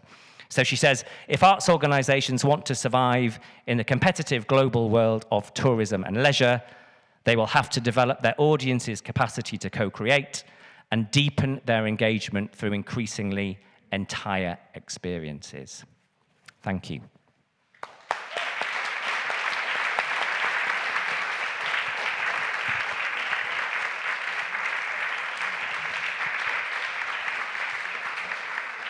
So I think it's glass of wine time, unless anyone has burning questions. I'm sure there are some burning questions. Ben, thanks a lot for your really engaged statement and the plaidoyer for audience enrichment and in audiences as partners instead of only audiences. And yeah, I think now audience development is really over after these two statements, but maybe there are some questions on how this might work more concretely. Thank you so much. Very refreshing. And I also would like to know, what does it mean for you concerning for the studies, like people want to become the enabler, the enrichers, the audience partners, co-creators for an artist, because as you know, to build a frame in which people can develop experience and transform, you have to be an artist yourself. So what does it mean for the people learning that craft? That's a great question. I think what it doesn't mean, and this was Keisha's point, is consultancy. You can't fly into an organization and teach it to do co-creation in 2 hours. Of course not. It's holistic change of ethos and shift in recruitment. Again, we talked about this in our group before, didn't we? But not all artists can be or should be participatory in their practice. That's fine. But let's recruit artists for those kinds of participatory projects who are properly trained to do that, and more importantly, who really want to do that. So there are huge implications, aren't there, for training the next generation of artists and producers and managers. And I think that's what cultural policy has to do, and it's what we have to do as people in the sector and as academics, is, you know, develop those future-proof courses that is going to build the right generation of ethical leaders who absolutely understand, you know, how participation works and how it's effective and how it's done in an ethical, sustainable way. So the implications are huge, and we're not really grasping them yet because we're not listening and learning lessons from what goes wrong, I think. Hope that answers your question. So leadership.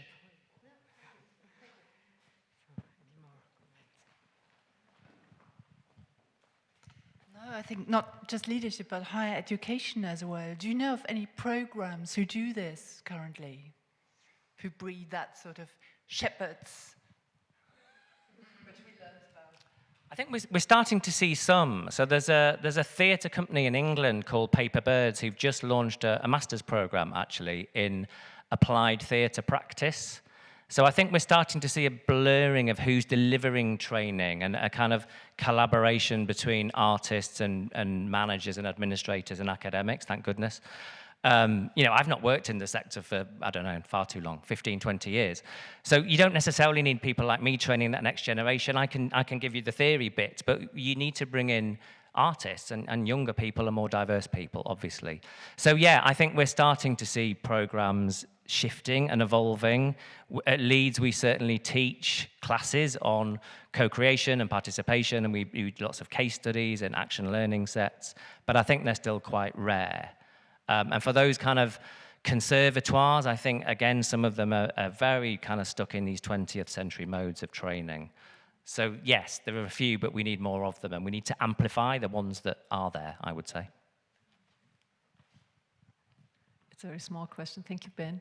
I was asking that actually before to Birgit as well for her contribution to this conference.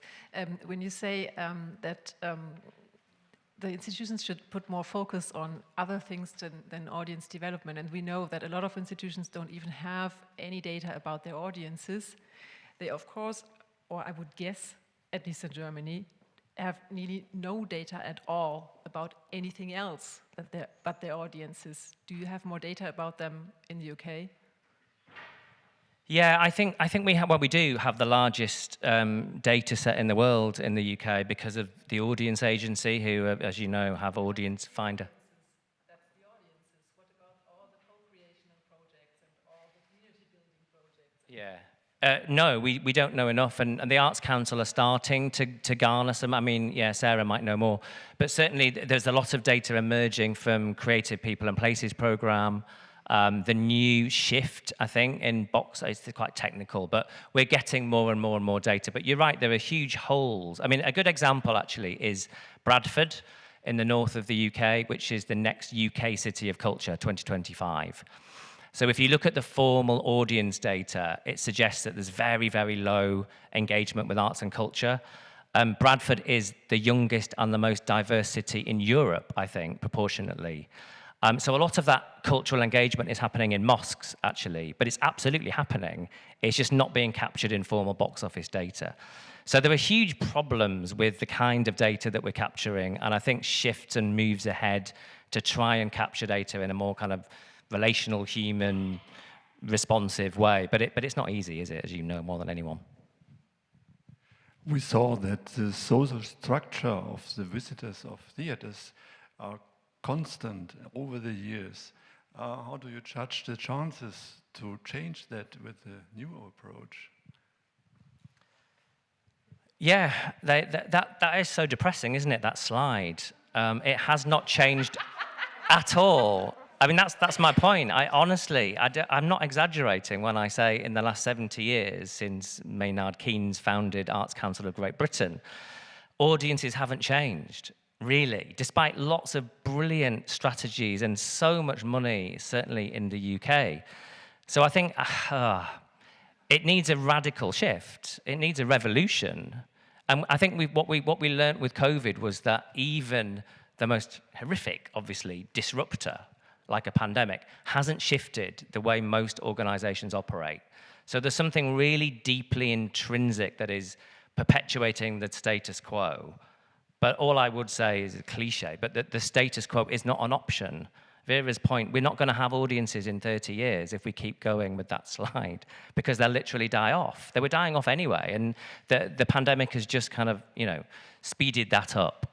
So we need to do things radically differently, and we cannot be complacent and just pray that somehow miraculously audiences will come back. And digital is not going to solve that problem either. It's relevance, I'm afraid.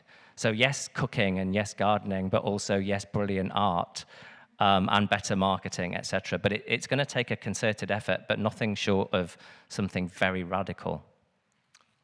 Ben, is there a problem with in the front, with the structure of theatres? Because you're talking about change, but systems have time lags, and an ability to implement feedback is really quite problematic. We heard earlier that someone's programming things 2 years in advance.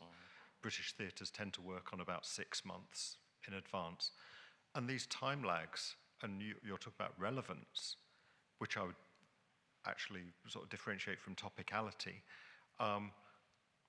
Are the institutions themselves simply too slow to be able to implement change in a way that would realise the ambitions that you have for theatres? That's a great question. In a word, yes. And without going back to the argument about ENO, English National Opera, it's the big organisations, isn't it? Not just in arts and culture, but they're oil tankers, and their roots are so deep. It's almost impossible to change direction. And when you're doing consultancy, and I'm sure a lot of you have, or certainly worked in organisations, you keep hearing things like, whatever you do, the organisation will snap back to how it was before. It's almost in the DNA of the organisation, or in the building, even in the structure, the way it's built. So yeah, I think the way forward, and what Arts Council England are really trying to do, I think, is to slowly, incrementally take money away from some of those bigger organisations and give it to the organisations we know are more nimble and flexible and change, and are pioneering, and are closer to their communities, and are more relevant and representative. So it's really difficult. I'm not saying get rid of all big. I love the National Theatre personally, and the Royal Opera House, and ENO even. But they are the status quo, whether you're talking about decolonizing exhibitions and programming, or whether you're talking about change management programs.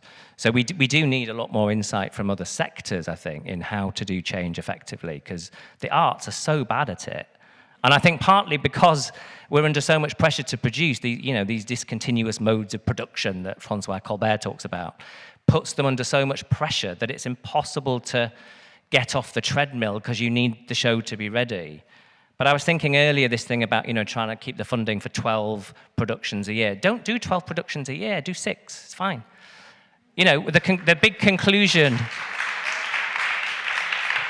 the biggest conclusion of our COVID-19 research, obviously with the climate crisis in mind, was do less and do it better, and have more time for evaluation and for research and for celebration and for time off, because we have a burnout problem in the cultural sector, and talk to audiences more and get out into communities, but don't produce stuff and build sets that you're going to then destroy, and make costumes that, it's not okay anymore, is it? So we need to be radically different, and we need to do less, and we need to do it better. Great.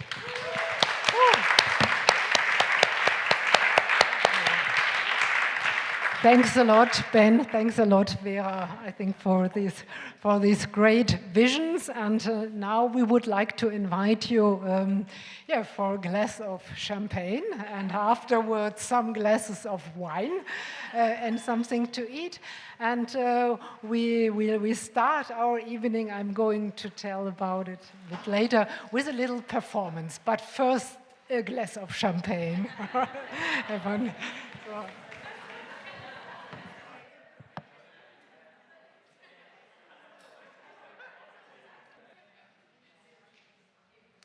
All right. Let's start off. Really hope that you all had a good night's sleep and you're fresh and ready for our second day of the symposium. We're going to start off with a little pub quiz because we've been talking a lot about getting to know the audience, and right now you are basically our audience, and we'd also be curious to hear a bit more about what, for instance, and now that's why you need your smartphones, you're going to say to a couple of questions. So please go on menti.com and enter the code 46128080.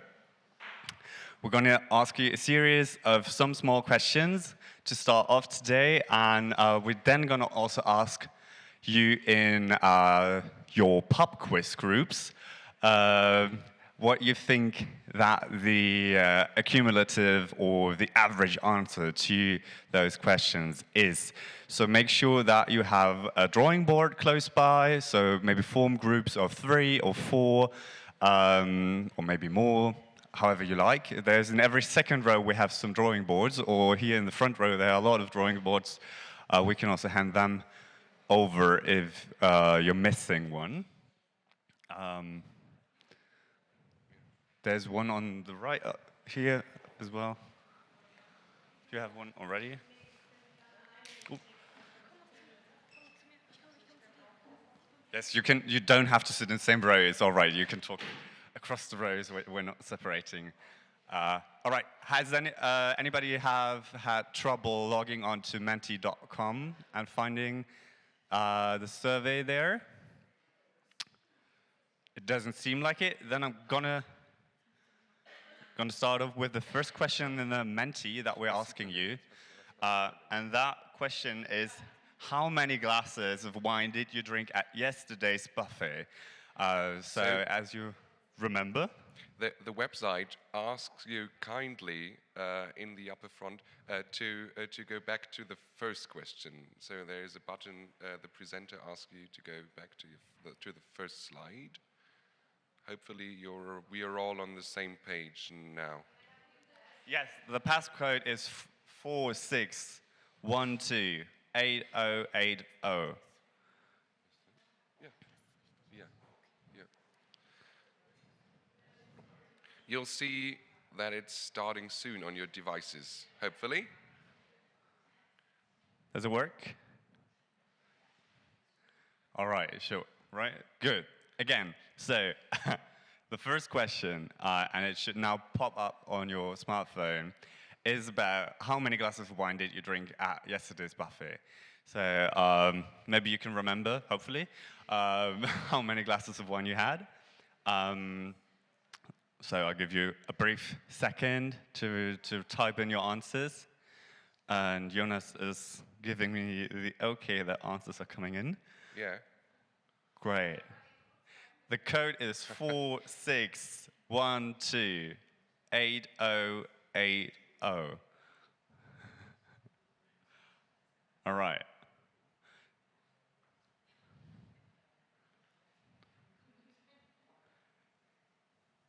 Good. And I think everybody should be on it now and has had time to answer. So now I want you, or we want you, to discuss in your little groups with the drawing board what you think, how many glasses of wine were drunk yesterday at the buffet in total. What would you say? So think about it, come up with an answer, write it down on your little board, and I'm going to ask you all to lift up your boards in 10, 20 seconds. So How many glasses of wine were drunk in total at yesterday's buffet?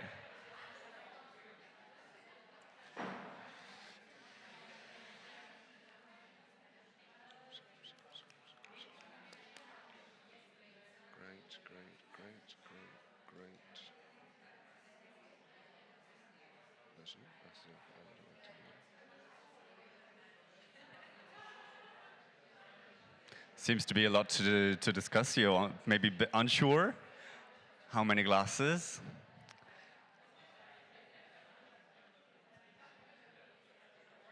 Okay. The total amount, yeah. All right. I'm going to ask you now to show us what you think. Show us your results.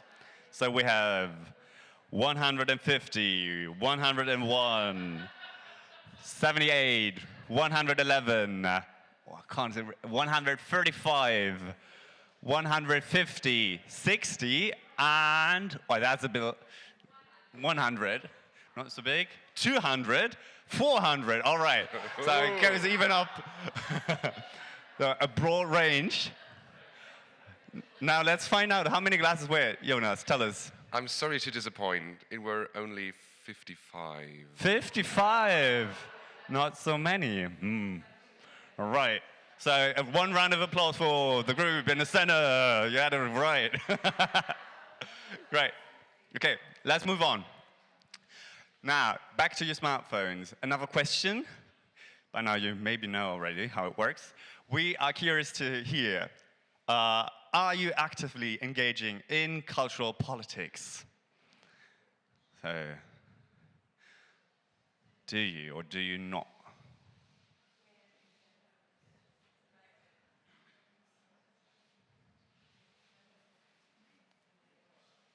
Okay. I think we're getting all the answers been out. Answers coming in. I feel a bit like the Eurovision Song Contest or something like. And the results are in. Okay, so back to your groups now. The question is, what percentage of the symposium visitors say that they are actively engaging in cultural politics? So now we're interested in a percentage. So maybe think briefly about it, and then, so it's not the number, but the percentage.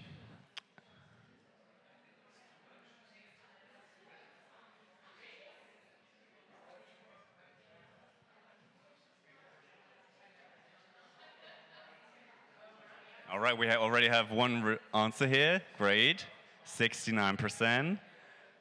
We have 29%. Other results, 25%, 40%, 60%. You're sticking to the 60. I see that. 65%. And we're missing 4 groups.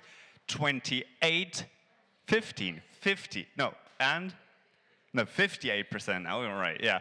And 30%. Okay, Jonas, tell us what the audience, the participants respond to. So we had 39 participants, and the right answer is 54. 54%. So that was a close one over here. 54%. Interesting. Above so a bit more than the majority. So now another question for you individually on your smartphones, on the Menti. How many times were you visiting the theater as a spectator in October? We're missing in the English question here the October. So how many times did you visit the theater in October?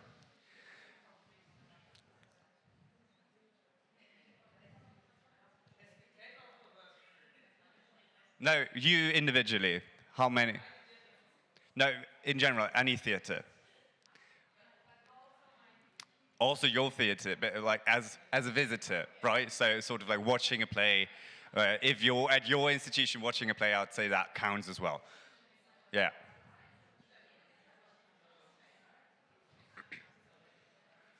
All right. many answers do we already have? 23. All right, we're waiting a bit longer. We're waiting. 23 and counting. Let's get 28. 28. Let's get in a bit more answers. 32. It's getting higher. All right. Good. I think everybody had a chance to answer. And now maybe you can already guess the question that we want you to discuss in your group. How many times on average all the symposium visitors attend the theater in October? We are searching for 1 decimal. So the average amount of theater visits of the here attending participants. The average amount. It's not the total this time, it's the average. Yeah.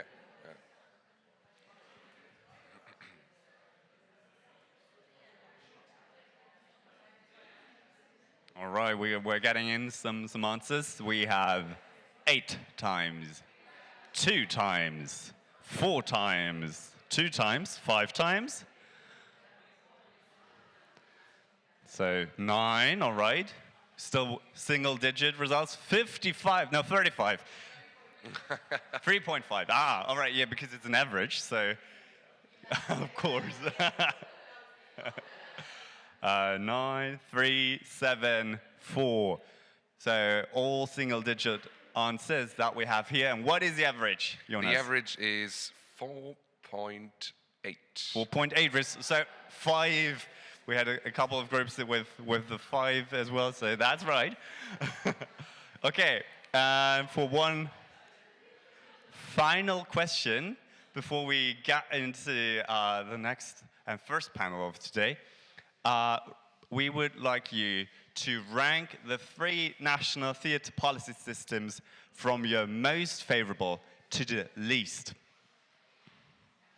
So, which national theatre policy system, maybe also after yesterday, having that in mind, would you say is the preferable, is the best, which is the least favorable?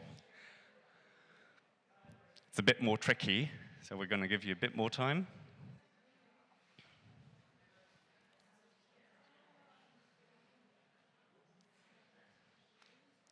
Ooh, it's and interesting. we do want you to rank them, so make sure that you're responding to all 3 national theatre policy systems.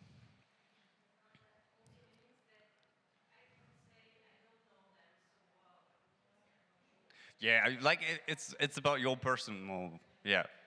So, okay. Jonas, do we have around 30 or more responses? A few more seconds, please. Yeah. We're still getting results in. I'm really and interested. some thumbs up, I like it. Ooh. It seems to be really interesting.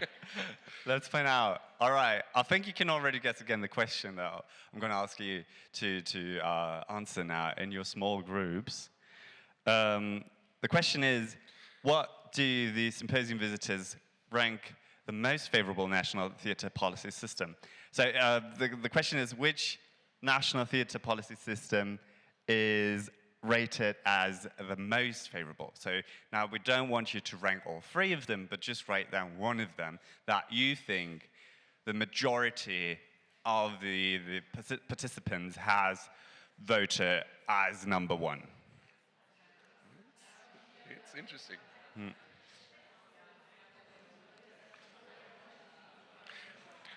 For extra points, you can rank them. Yeah, if you feel confident, please feel free to also add the second and third place. So, what is the most favored national policy system? And if you feel confident, you can also write down the others in the ranking, of course. All right. Everybody seems to come down. All right, so we have England, France, Germany, France, and then we have Germany, England. So everything has been said already. That's interesting. You seem to disagree on this. And this is Germany. Germany, a G for Germany, is it? We have that. The last group is undecided, I think, or two undecided groups. Yeah. Let's wait for the remaining groups. But I think it's quite often Germany that the audience has predicted as the most favorite. When England again. No, is it? France, of course. Okay, all right, Jonas, so now tell us. For our last questions, we had 35 participants, and it was a bit of a close. It was a close one. But in third place, starting from bottom, we have France. In second place, we have England, and the first place is Germany. It's Germany, actually. But it was very, very close. All right. So, yes, thank you. Thank you for participating in our little game. We hope that sends you off in a good way in the second and last day of our symposium, Becoming Public. And we're handing over to you, Maria. Thank you.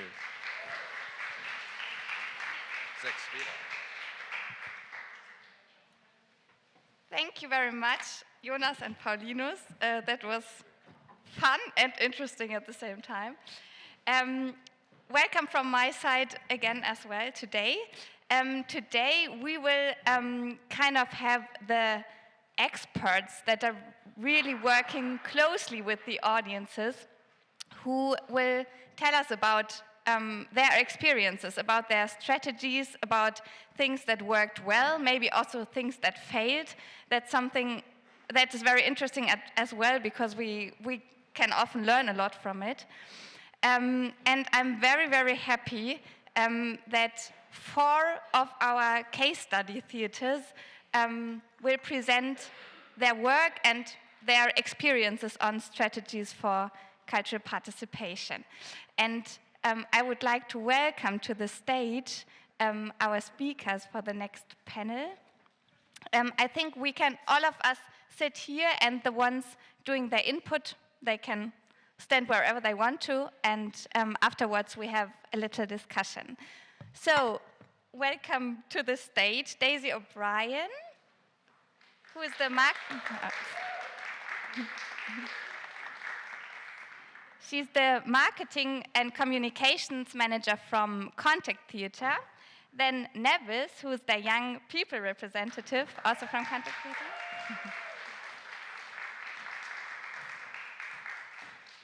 Bienvenue à Céline Rousseau. Welcome to Céline Rousseau.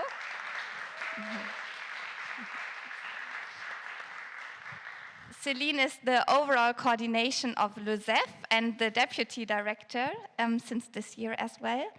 And welcome to Vera as well, who will translate for Céline.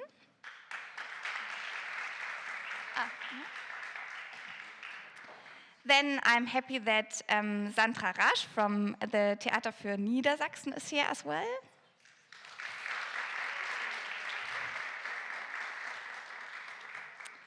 And from Berlin directly, I'm happy that Janka Panskus and Ilona Bekirai are here from the Gorki Theater.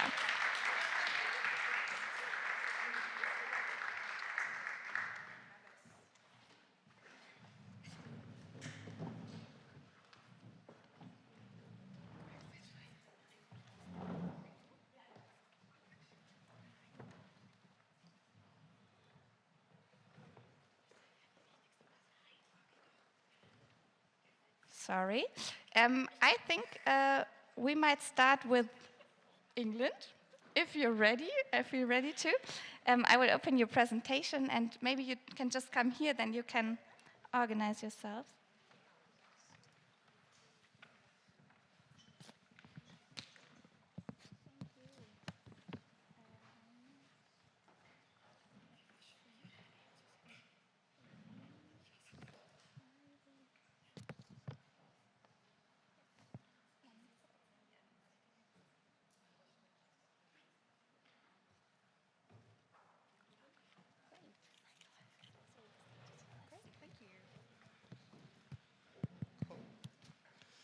Hello, everyone.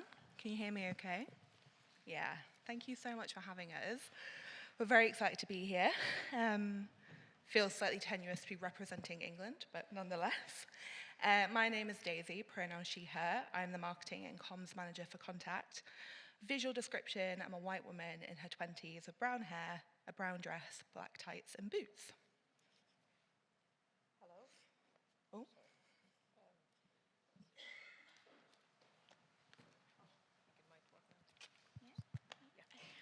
Hello, my name is Nevis. I'm representing Contact as a young people's representative.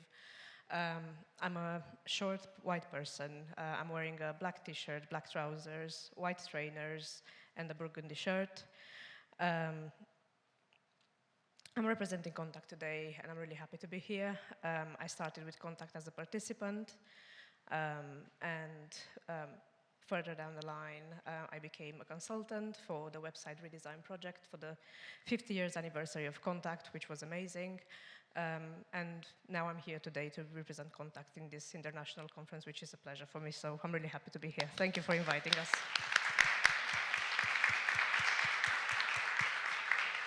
Thank you, everyone. So we're a multi-arts venue in Manchester. What we're not is a youth theatre. It's a really common misconception, but what we do is run our venue with young people. As Keisha mentioned, young people is a term we're trying to move away from, unless it's in a funding application, because we worked out that young people really don't like being called young people. We reopened our venue in 2021 after 4 years of closure during a £7 million capital redevelopment project and the horrors of the COVID pandemic. As you all know, we produce our own work with and for our community.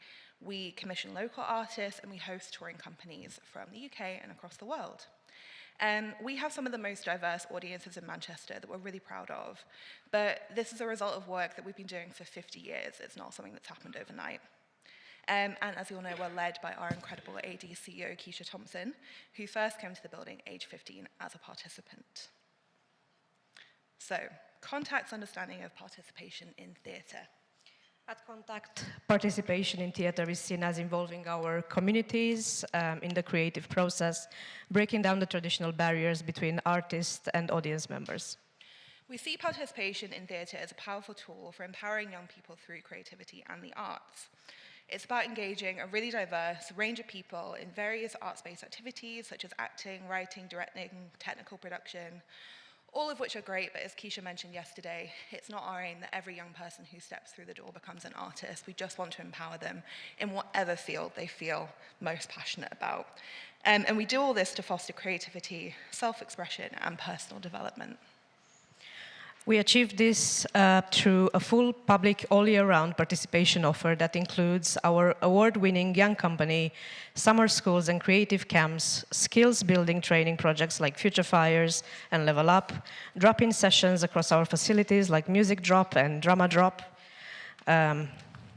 collaborating with industry partners to co-create sessions like Reverb, delivered with Brighter Sounds, which is another arts organization in Manchester, providing workshops for school and young people around our performance program and pioneering sector-changing projects like the agency.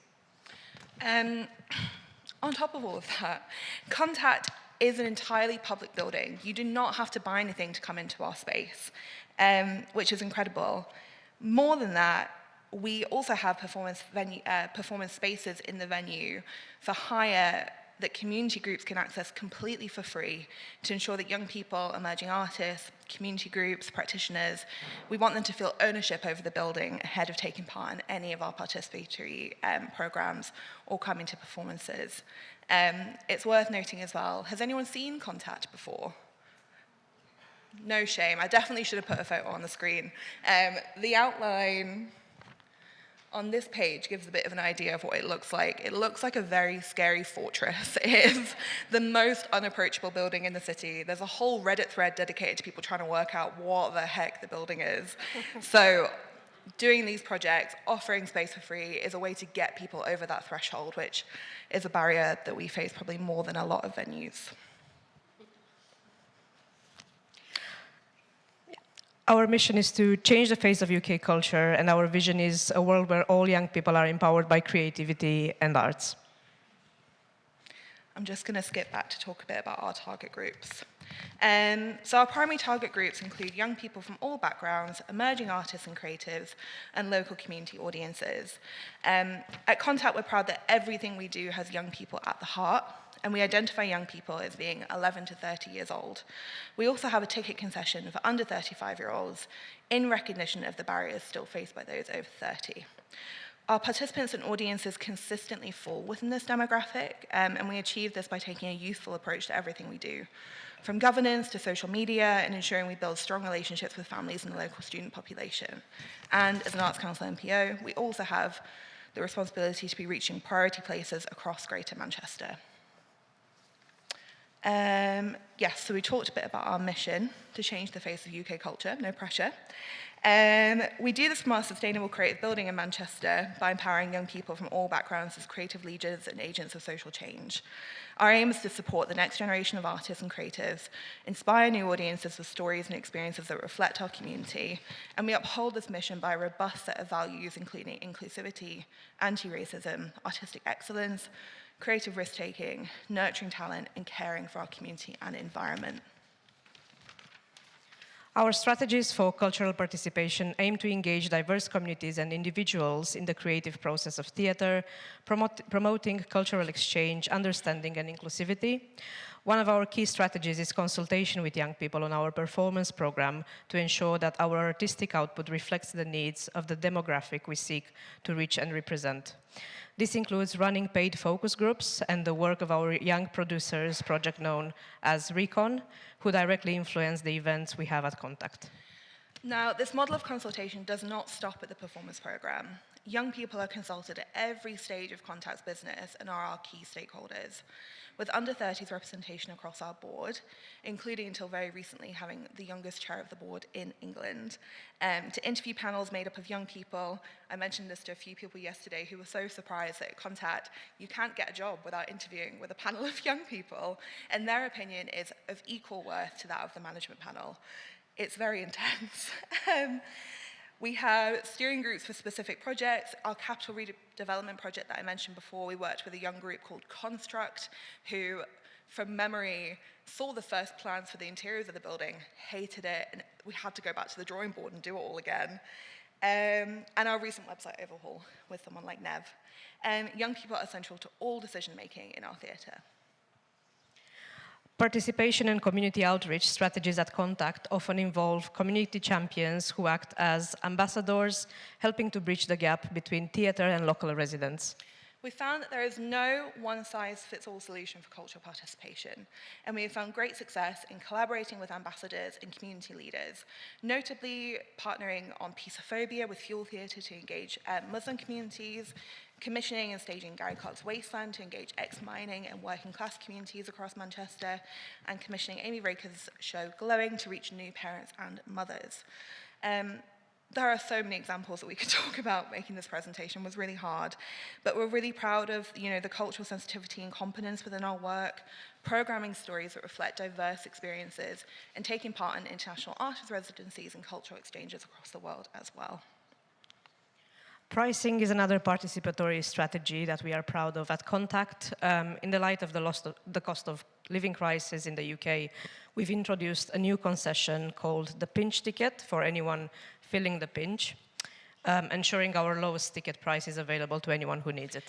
This pricing strategy embodies our desire for culture democratisation in our work, but we really do recognise that there are many further roadblocks that face those unable to access theatre. Again, to continue with more examples, we're really proud of accessibility and inclusivity across our venue and our performance programme. The work that we do to implement feedback and input from our communities, our online and digital engagement, please do follow us on TikTok if you're on there, and providing cultural awareness training for all of our staff and associated artists. At Contact, cultural participation not only enriches the theatrical experience, but also promotes cultural exchange, mutual understanding, and community cohesion. By employing these strategies, theatre companies can create a more inclusive and culturally diverse space for all. we've faced many challenges in our cultural participation efforts, notably since reopening our building following 4 years of closure for our capital redevelopment. We've had to learn not to make assumptions about our audience and that the cost of tickets isn't the main barrier facing our target demographic. In fact, in this socio-economic climate, people's time is often much more important than money. Yeah, it was really interesting thinking about this in terms of the data that was presented yesterday around people's lack of enthusiasm even for leaving the house at this point. And I know that was German data, but we're definitely feeling the effects of that in the UK as well. But we really do believe that time is as valuable or more valuable than money. The time that our audiences participants have to take off work if they have to, the time to travel to our venue, to make sure meals are prepped before or after a show or project because it's so expensive to eat out, and with increasingly tighter budgets for our theatre and our audiences, all of our cultural participation strategies that were once pretty much guaranteed successes are now facing struggles. On top of that, Manchester just isn't the city it was when we first closed our doors for our capital redevelopment. And then when we reopened them, we faced the new battles in the wake of COVID, the cost of living crisis, and increasing competition in the city that has impacted returning audiences and participation numbers. It's worth noting that when we were closed, we delivered a program called Contact in the City, where for 4 years we produced and showed work in other venues across Manchester and the Northwest. That's all good and well, but it meant that people weren't really recognizing that work as contact work. It was the work of the venue that it was being shown at. The metaphor I always use is if your favorite pizza place closes down, you're going to go to a new pizza place, and if it reopens in 4 years, you're going to have a new favorite. So we were battling all of that, and as was kind of talked about yesterday, with everything happening socioeconomically, it does feel like despite the 50 years of work that we've done, we're starting from scratch with a lot of new audiences. The young people that we once worked with aren't young people anymore. We're finding a whole new cohort to work with. So, next steps. Our next steps to grow participation will largely involve continuing to respond to the ever-shifting cultural policy climate and funding landscape in the UK, ensuring we remain agile, maximize resources where we can, and provide participation opportunities that are needed and wanted by our community. At the moment, we're making the most of our facilities, including our rehearsal spaces, our in-house recording studios, and the expertise that we have in the building. We've got staff members and facilitators who are thought leaders in their disciplines, and we're just making the most of all of that to ensure we can continue to deliver first-class participation to programs during these very turbulent times. Oh, that should say thank you. I don't know what's happened. Thank you.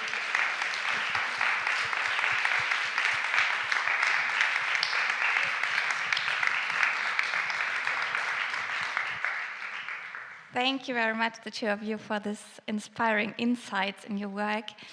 I would propose that we hear all of the 4 inputs, and then we have some time to ask questions, and afterwards we will also go into small groups again and discuss the questions that we asked you to talk about today. So maybe we do a little German presentation now, so that we kind of change in between. Sandra, if you're ready, I would like to ask you to come here. Sandra Rasch is the head of Young Theatre and the Mediation Department at the Theater für Niedersachsen in Hildesheim. And I will open your presentation. Genau, das habe ich wahrscheinlich auch.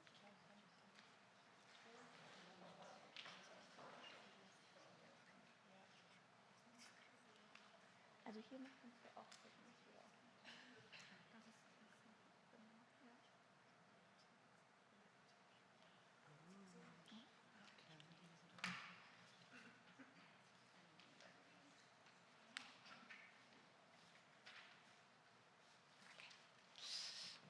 Hello, good morning. Yeah, first of all, thanks for the privilege to be up here and talk a little bit about the work that we're doing at TFN.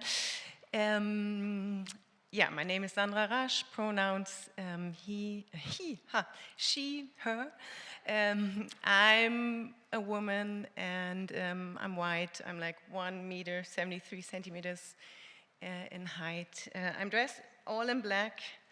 I have brown hair, a little bit longer today. And I'm very well aware that about who I am and about really the privilege that I'm here and I'm able to talk, and yeah, that's it.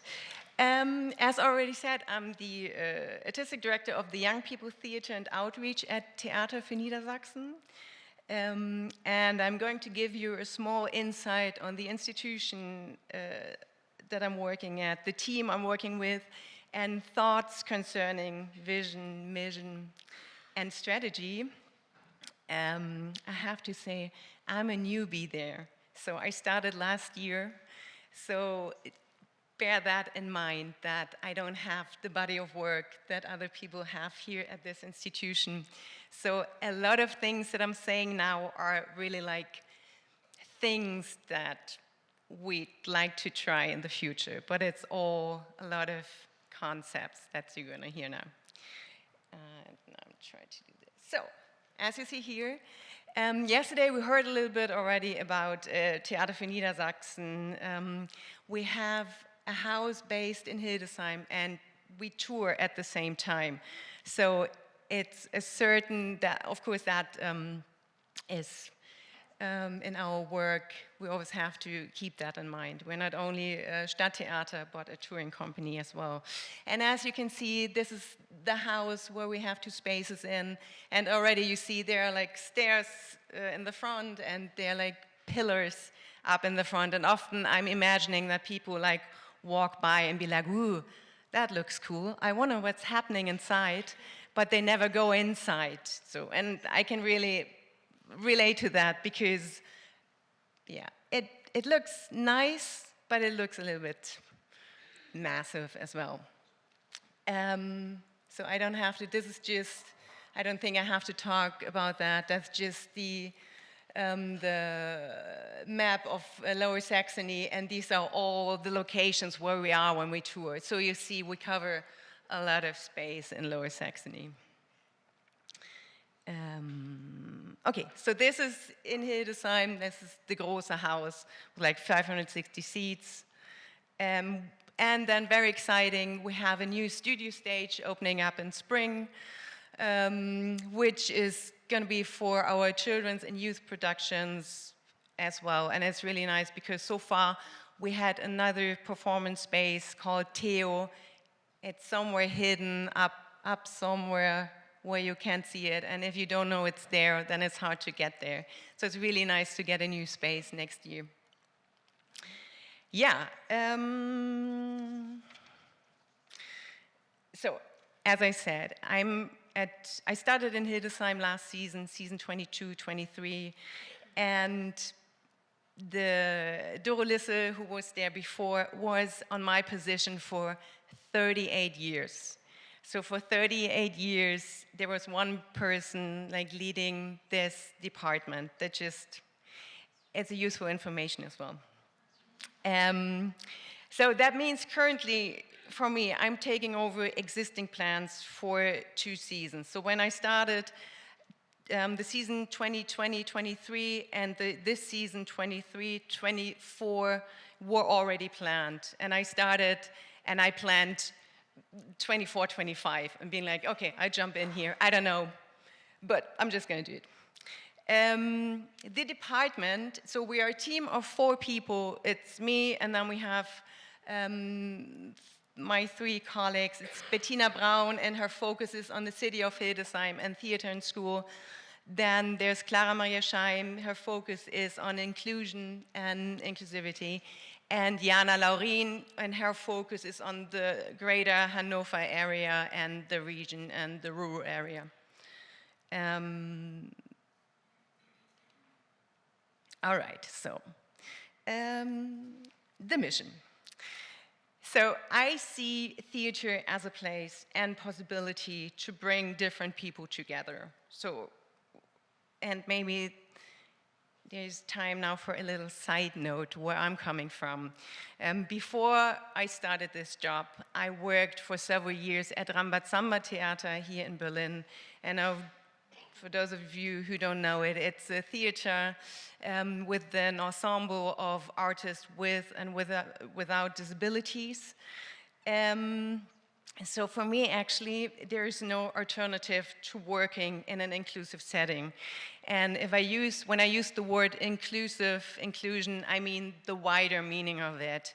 Meaning like often in mainstream, we talk about diversity, but then we often don't talk about the people with disabilities. So for me, if I talk about inclusion, it's like the wide meaning of it. That for me is like everybody in there. And actually yesterday we talked a lot about like policies and what kind of policies do we need, and are there policies or are there not? And I feel like in terms of inclusion, there is the UN in Germany, it's called UNBRK, I think in English it's called UNCRPD, which was published in 2009. And I feel like this is a very clear guideline for us to act on. It's just like, it's not really implemented so far. But I don't know, I feel like that's a guideline, and we as society are like, yeah, we should try to act after this UNBRK. It's not done, and we can discuss that later, why it's not implemented yet on a large scale. Because actually in Article 32 in this UNBRK, it says that cultural participation is a human right. Yeah, that's my side note. We'll come back to that later, maybe in discussions. Yeah, I already mentioned that I'm relatively new in this position, and my first season was mainly about finding out, okay, how does this all function? What structures are here? How do young theater and outreach work in an overall setting? And at this point, I'm still in a learning process. I'm still like, and that has to do with asking a lot of questions about why are things run the way they are run? And at the same time, why I have all these questions in my head, I continue to operate certain structures in certain ways just to keep the everyday business going. And actually, yeah, when we see theater as a cultural meeting place, many questions arise. I have listed 3 here as an example. So how can we bring different people together? What new impulses arise from these encounters? Who is missing and why? And the foursome of this area of participation, like in English we have, it's really hard to have these 4 words translated because in English it's like participation, but in German we talk about teilnehmen, which is the active use of civil rights, and then we have teilhaben, which is have access to options, and then it's Teilgabe, meaning bringing in skills, and it's Teilsein, that would be the last one. It's be part of it. And of course, in all of these stages, there are certain questions that we can ask, and where we can then find answers for, or solutions. So this reads very nicely as a mission, saying, okay, what's the mission here? To create cultural participation opportunities for a diverse or inclusive society, and doing so by means of barrier-free access and inclusive programming. I know these are really nice-sounding words. Yeah, but that's what we do, like every day, you know, we get up, we get out, and I try to make it a little bit more inclusive in like little steps. But that never stops. It's almost a little bit like democracy, you know, we get up every day and we work on it. This goal is never reached, but every day we try to get a little bit closer to this mission. And that's a big question. So how do we do it? What are the strategies? And for me, as a newbie, there was the big question of, okay, where do I start? And first of all, I looked at, okay, what kind of resources are available? We have a space where we can work. This is already a big step, because I know in a lot of theaters, there's a department of outreach, or however you might call it, doesn't even have a space to work in. So we have that. That's already good. What we don't have is like financial resources. That's something that's just the way it is. We heard about it yesterday, the state of the TFN after the raising of wages and everything. So I'm not complaining about that. I'm just like, okay, I'm starting to raise money. Yeah, I need money for my work, because I think quality of work also has to do with financial resources. So I'm trying to raising funds. Then second, what we did was we developed a new cooperation program called Kulturpolitiker, and that was basically, like last year when I started, I felt like we had to go to schools and kindergartens and all these institutions in person to remind them that theater is back in business, because nobody was coming.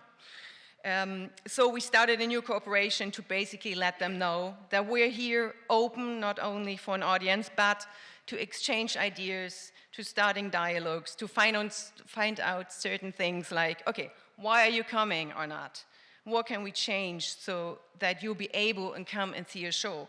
And sometimes we found really easy solutions like, your timetable of beginnings doesn't fit our schedule. So we were like, okay, what's good for you? 9 o'clock is not good for you, so we changed it to 10 o'clock.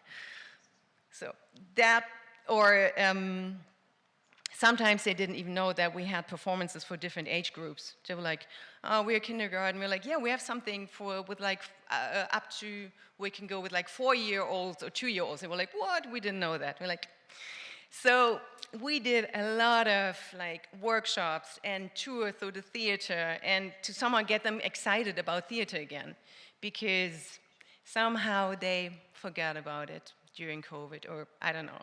And I'm talking about a young audience when I talk about this.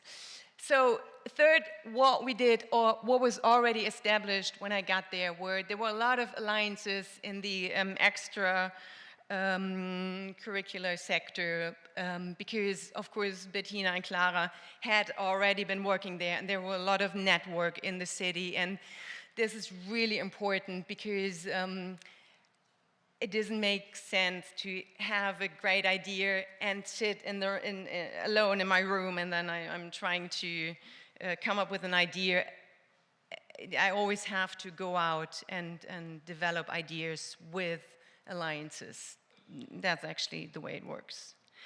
And fourth, that's really new as well, we started the Theatervisionäre, which I guess is a little bit more like your consultant format, but that we just started as well. So it takes a long time until this, hopefully some, I don't know, maybe in a couple of years this is going to have an effect, but we started with involving children and young people in decision-making progresses in the young theater. So I want to plan the next season, which is 25-26, with them and get them in as experts for their kind of theater. So in general, I feel it's just the beginning. Yeah, we're at the beginning, and there's a lot of work to do and a lot of change ahead of us. But still, so what is the vision, or what is wishful thinking, or what would be great for the future? So where is it going? I find too that more participation. Like we have to find a way in which more participation can be implemented as a mandate for the entire organization, and not just in the area of artistic education. Because an inclusive audience is difficult to reach if diversity and inclusivity is not visible in the people who are on stage working in theater and the stories that are told. And the vision would be to initiate an organizational development process in which the following questions are addressed. So, and these are the questions. I'm not going to read all of them, but I find it important, just a couple of them, like, okay, which partnerships do we foster in our work? Which ones not? How do we communicate? What opportunities for participation do we offer? And especially like the last one, how do we ensure that we become more open and inclusive as an organization, and that this goal remains our focus in the future? And maybe as well the thing like, what role should our institution play for society at its location, and what kind of place we want to be? So everything has to do a lot with like reflecting and constantly checking in and some are saying, okay, what's the status and where do we want to go and where are we right now? Yeah, that's it. Thank you.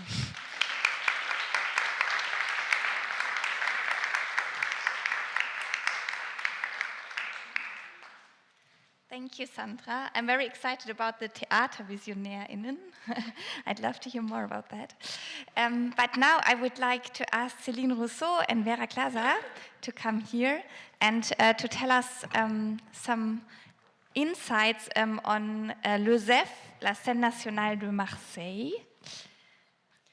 Hello. So I'm Céline. I'm really sorry, I won't be able to speak in English. So thank you, Vera, for the translation. So first of all, I will begin with my conception of participation, mission. So, parler de participation au théâtre, pour moi, c'est d'abord vraiment déplacer notre conception du public, which has been told yesterday. Il s'agit de le considérer comme un usager actif et non comme un récepteur passif. La participation signale déjà une forme de vie sociale courante, possible au sein du théâtre. Cette sociabilité que nous devons rendre possible en tant que théâtre doit être à la fois libre, désintéressée, socialement riche et bienfaisante. La participation n'est pas quelque chose que nous donne le public. La participation est de nature à créer une relation entre le théâtre et le public, une forme de réciprocité, de nature à modifier le théâtre. Pour permettre les conditions de cette participation, il nous faut une certaine souplesse, une plasticité, une adaptabilité que la rigidité institutionnelle ou le poids des traditions, je dirais même surtout, rend difficile. Pour permettre les conditions de cette participation, le public, possiblement contributeur, doit recevoir du théâtre les ressources sans lesquelles il ne pourra pas contribuer. So I'm going to do the translation. So for Céline, talking about participation in the theater means first and foremost completely changing their conception of the audience, seeing it as an active user rather than a passive receiver, as has already been mentioned yesterday. Participation signals a form of everyday social life that is possible within the theater. With this social life must be free, socially rich, and beneficial for everyone included. Participation is not something that is given to the theater or to us by the audience, but participation creates a relationship, a reciprocity between the audience and the theater that can change the theater itself. To create the conditions for this participation, the theater needs a certain flexibility and adaptability that institutional inflexibility or surtout the weight of traditions sometimes make difficult. In order to create these conditions, the audience, who could potentially contribute, must be given the resources by the theater. Thank you. And I will talk about our target now. Donc, OSEF, je dirais que les publics cibles sont les habitants qui vivent à proximité du théâtre et la jeunesse de manière générale. Les habitants des quartiers autour du théâtre pour moi, ça va de soi, dans une logique d'implantation. Et je le vois comme une évidence et une nécessité organique d'un projet, où qu'il soit. Pour autant, dans les quartiers de vie du théâtre, dans les quartiers qui entourent notre théâtre, ils rencontrent des difficultés sociales, économiques, urbanistiques ou de sécurité majeures. Et je pense qu'au ZEF, on ne peut pas faire comme si ces quartiers ne devaient pas faire l'objet d'une attention encore plus particulière. En tout cas, c'est le choix qu'on a fait au ZEF. Et la jeunesse, tout simplement parce qu'on la considère comme le public contributeur d'aujourd'hui, mais évidemment contributeur de demain. En ce sens, les théâtres doivent s'engager plus que jamais à créer les conditions de la ressource pour que les jeunes gens se familiarisent avec nos lieux, s'approprient cet environnement et envisagent notamment l'expérience artistique comme intimement liée aux aspects de leur vie ordinaire. So at the ZEF, she names the two target audiences. That would be the people living close to the theater in particular, and in general, young people. On the one hand, the people who live in the neighborhoods around the theater that she sees as an obvious and organic necessity for a venue and its project, wherever it may be. However, when the neighborhoods where the theater is located face major social, economic, urban planning, or security problems, as is the case for those around the ZEF, they need or should receive even more special attention. In any case, this is the ZEF's obvious choice. On the other hand, the young people, because they consider them to be today's contributing audience, but also obviously tomorrow's contributors. For this purpose, theaters must be more committed than ever to creating the conditions that young people become familiar with their venues, take ownership of the environment, and in particular see the artistic experience as closely linked as possible to their day-to-day life. So now I will talk about our strategy, and yeah, that's it. Pour commencer, je dirais que les stratégies de participation ne sont pas liées au simple service des relations avec les publics, mais elles sont vraiment poreuses à l'intégralité du projet. Ces stratégies témoignent différemment de la question de la participation, avec des réponses telles que, et c'est les réponses qu'on va regarder un petit peu, faire ensemble, donner les ressources, favoriser la réciprocité, et favoriser l'interconnaissance. So talking about the participation strategies, it's important that these strategies are not only part of the public relations, but part of the whole project, of the whole theater. And we're going to take a closer look at each one of them. It's working together, providing resources, encouraging mutual exchange, and encouraging interknowledge. Et je vous propose juste d'avoir, j'ai pas fait une belle présentation en PowerPoint, mais juste quelques images pour fixer un petit peu d'où je parle. So we don't have a lot of text on these PowerPoints. It's just going to be some images to show you, to give you an insight on the project.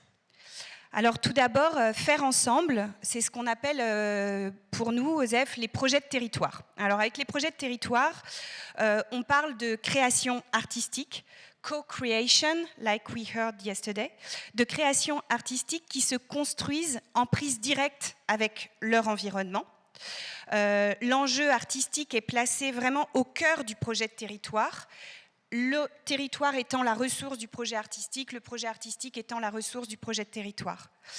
Les projets concernés peuvent prendre des formes très différentes, une création participative, une création contextuelle, bref, je vais m'arrêter sur un exemple pour, pareil, se figurer un petit peu quelle forme ça peut prendre. Du coup, so the first point is faire ensemble, working together in local or regional projects. And in these projects, they are talking about artistic creations that are developed in direct contact with their environment or the neighborhoods. The artistic challenge is placed at the heart of a regional project, and one being the resource for the other, and in exchange between the two partners. The projects that are concerned can take very different forms. At the CEF, they systematically choose 1 or 2 artists for their ability to create according to the processes and unite the dynamics of an area. Alors, le désir de regarder loin, c'est le titre du projet dont je vais parler un petit peu. C'est un projet participatif imaginé par Hilaria Turba, qui est une artiste, plasticienne et photographe. Dans le cadre de sa résidence au long cours, pendant 3 saisons, Hilaria est partie à la rencontre des habitants du territoire avec comme fil conducteur le désir de regarder loin. Pendant plus de 2 années, elle a collectionné les désirs des habitants.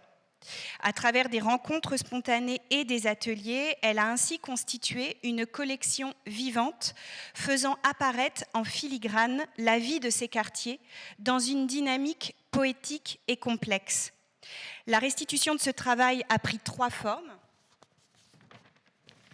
Une exposition au MUCEM, le Musée national des civilisations de l'Europe et de la Méditerranée à Marseille, une balade spectaculaire de 14 km dans les quartiers aux abords du ZEF et une performance plastique au ZEF. Au cours du projet, 427 participants ont été rencontrés et 112 heures d'ateliers ont été menées. Pour moi, la force de ce projet repose avant tout dans l'humanité de l'artiste. Elle s'est à chaque fois adaptée aux personnes et aux lieux rencontrés sans jamais perdre son fil. Au travers de sa spontanéité, de sa sincérité et de son exigence artistique, le travail d'Hilaria illustre un profond respect des personnes et de leurs identités. So she's giving the example of Le désir de regarder loin by Hilaria Turba, which means the desire to look far, to look beyond your own horizon. And it's a participatory project that was created by the visual artist and photographer. She has been present over 3 seasons, and she went out to meet local residents with her guiding theme, the desire. And for over 2 years, she has been collecting the wishes and desires of the locals. Through the spontaneous encounters and workshops, she built up a living collection that reveals the life of these neighborhoods in a complex poetic dynamic.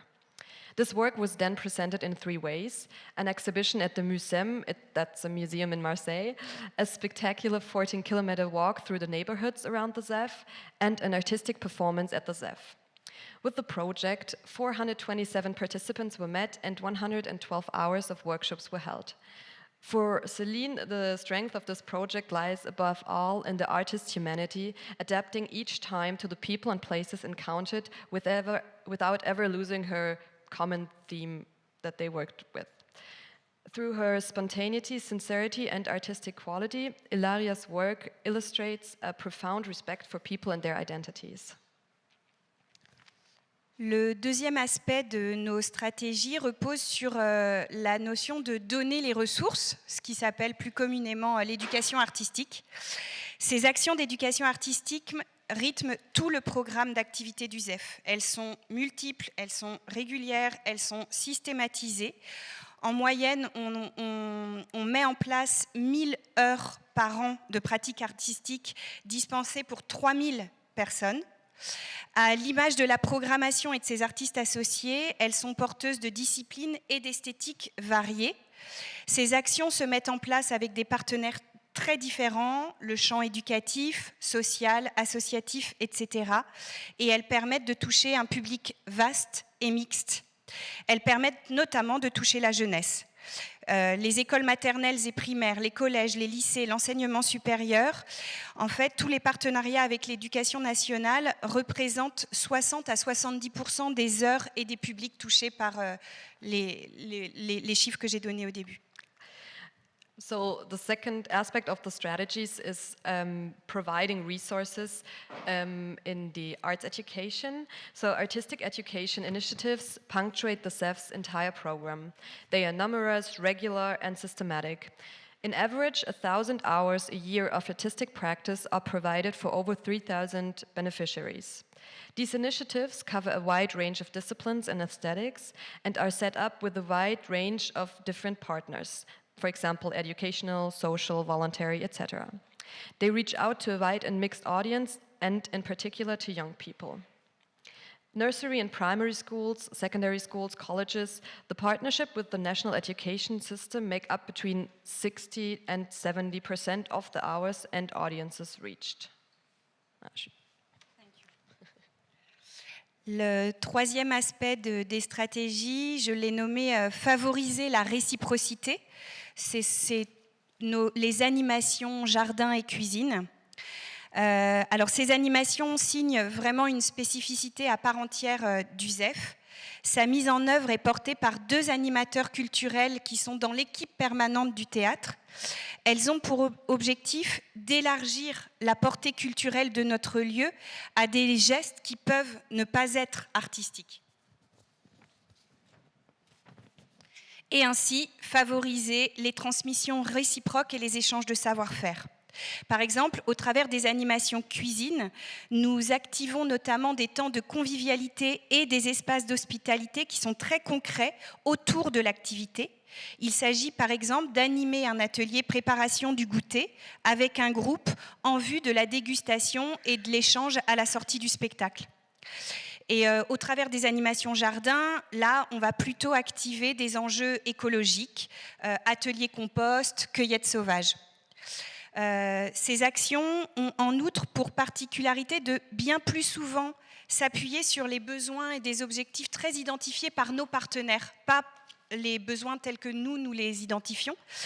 Par exemple, lutte contre le décrochage scolaire ou la précarité alimentaire. Et on vient comme un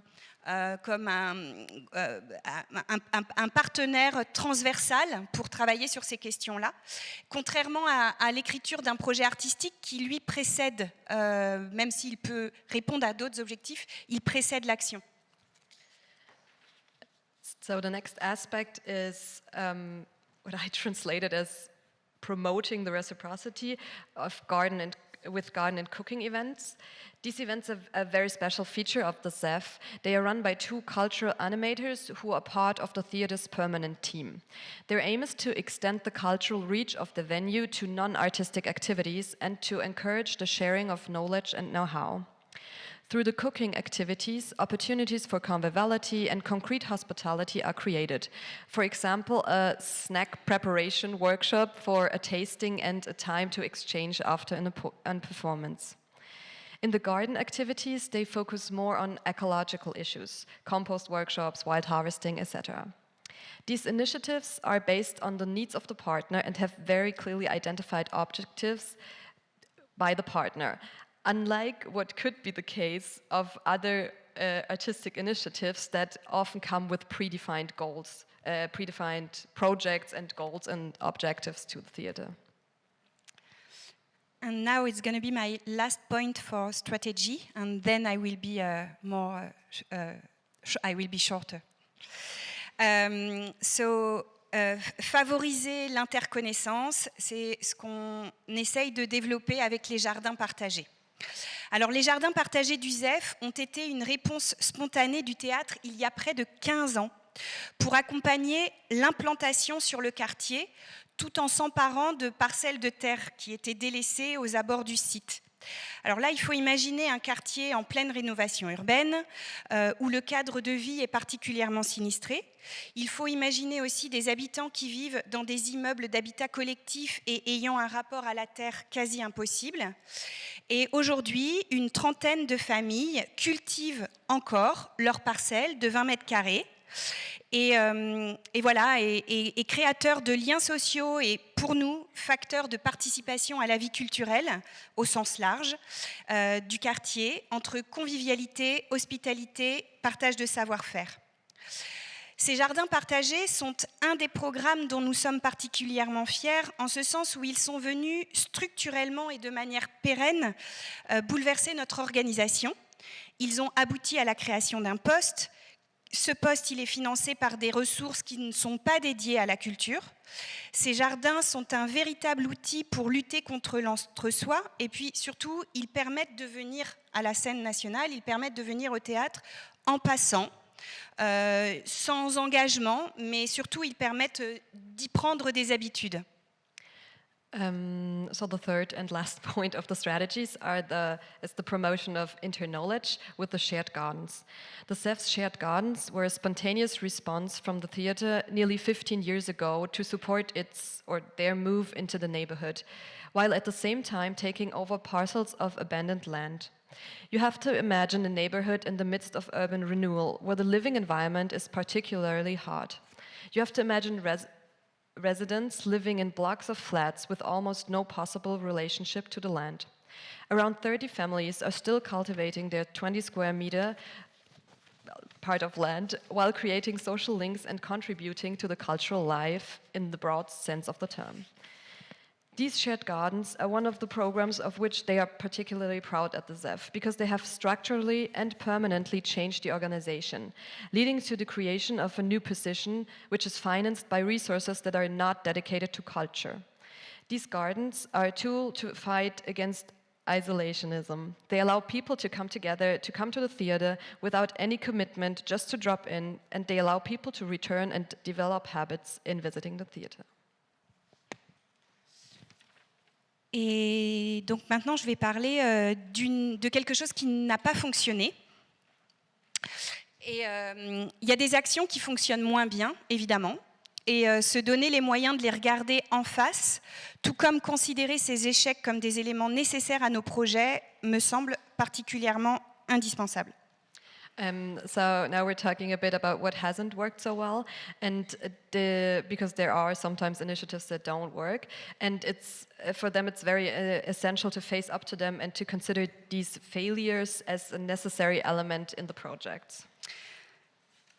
Alors, je vais m'arrêter sur un exemple d'un projet de territoire, donc co-creation, d'un projet de territoire que nous avons pris la décision d'arrêter l'année dernière en accord avec l'artiste. Il y a souvent une forme de fantasme autour du travail avec les habitants des quartiers sur le fait de pouvoir dénicher les perles rares et de les révéler à eux-mêmes. Ce fantasme, pétri des meilleures intentions, crée une pression que les habitants n'ont pas à porter. Se préoccuper des conditions d'expression des participants suppose d'en développer les conditions sur le temps long. L'enjeu est bien de ne pas lâcher sur les exigences artistiques sans pour autant écarter ceux qui n'ont pas le minimum requis de connaissances et de codes dans le domaine, en inventant les modalités de travail, en permettant que chacun s'investisse là où il le souhaite. Or, le projet dont je parle était mené avec des publics fragiles et très éloignés de la pratique artistique.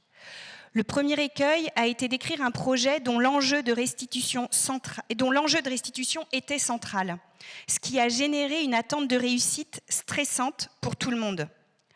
Par ailleurs, l'artiste, qui n'était pas marseillais, avait des disponibilités réduites et l'éloignement qu'il avait a rendu très lourd le calendrier d'intervention, le calendrier qui est devenu très morcelé. Et donc voilà, donc je dirais, même si c'est plus complexe que ça, mais il y a déjà ces deux choses-là, le fantasme sur ce qu'on peut créer là, la régularité et l'assiduité de la présence, et puis l'enjeu trop fort de la restitution. Pour moi, c'est un petit peu ce qui a rendu difficile ce projet. Mais je voudrais surtout dire que la recherche de justesse dans l'action suppose vraiment d'être co-responsable de ce travail entre l'équipe du théâtre et l'artiste.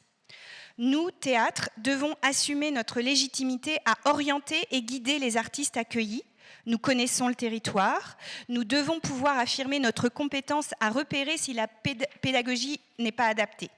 Il ne doit pas y avoir de conflit avec le fait que nous défendons les artistes, évidemment.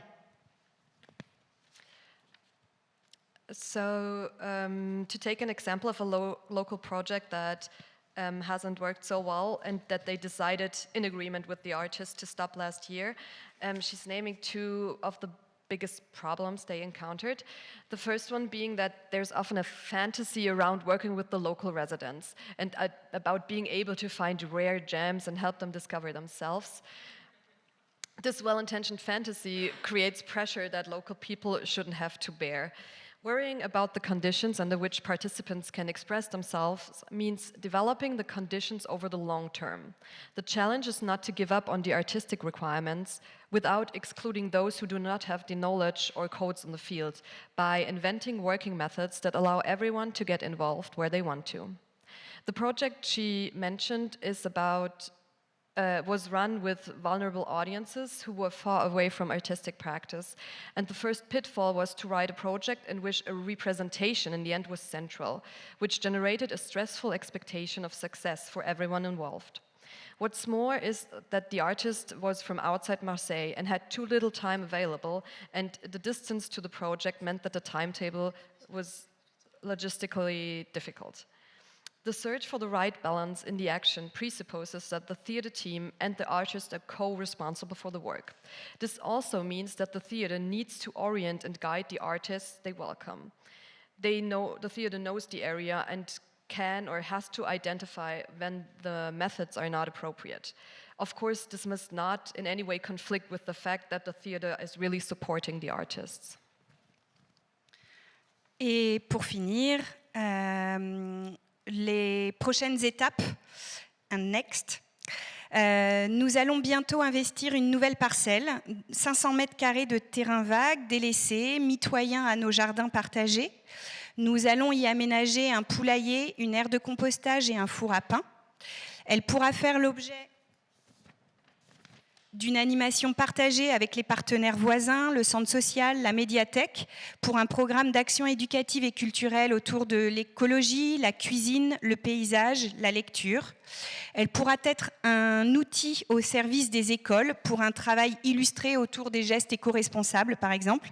Elle pourra être encore un outil libre à destination des habitants voisins pour un espace public aménagé, au vert, ou pour le traitement des déchets organiques, ou encore la fabrication de pain. L'aménagement de la parcelle va commencer dans les prochaines semaines. Vous voyez ici juste la préfiguration, les temps de consultation et de rencontres et d'informations qu'il y a pu y avoir avant. Donc l'aménagement va commencer dans les prochaines semaines. La clôture va être faite avec des artistes ferronniers, les aménagements poulailler, table avec notre équipe technique, et le tout dans le cadre d'un travail participatif avec des jeunes et des voisins.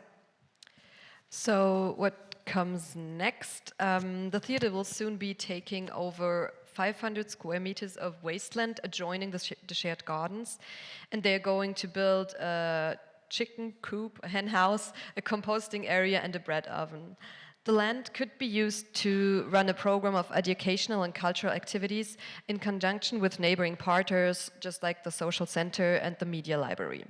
It could also be used by schools to illustrate eco-responsible actions. It could, for example, also be a free space for neighboring residents to create a green public space, to process organic waste, bake bread, etc. The development of the land will begin in the next few weeks. The fencing will be done by iron workers and the fittings by their technical team, all as a part of a participatory project involving young people and the neighbors. Le fonctionnement et l'entretien de la parcelle reposeront sur notre animateur culturel jardin, accompagné d'un volontaire européen, les deux bénéficiant de subventions hors culture. Et l'aménagement est financé à 80% par des crédits hors culture dédiés aux politiques publiques dans les quartiers dits prioritaires. Je fais cette précision pour illustrer que ce type d'organisation, favorisant un véritable pas de côté par rapport à notre action de théâtre, est possible, aussi parce qu'il fait l'objet d'une transversalité dans son mode de financement public.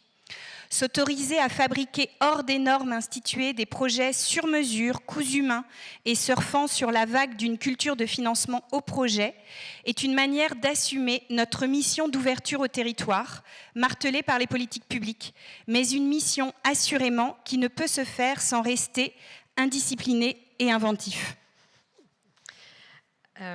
So the running and upkeep of this land will be the responsibility of their cultural garden coordinator, accompanied by a European volunteer service, and both of them receive non-cultural subsidies, and 80% of the project will be funded by also non-cultural funds, which are dedicated to policies in so-called priority neighborhoods. With this point, she wants to illustrate that this type of organization or project which encourages a real step away from the theater work is also possible because it is cross-funded by the public sector. Allowing to create made-to-measure hand-sewn projects outside the established norms and without riding the wave of a project-based funding culture is a way of fulfilling their mission of opening up to the territory, which is often demanded or insisted by public policy. It's certainly a mission that cannot be achieved without remaining undisciplined and inventive. Thanks a lot, Vera.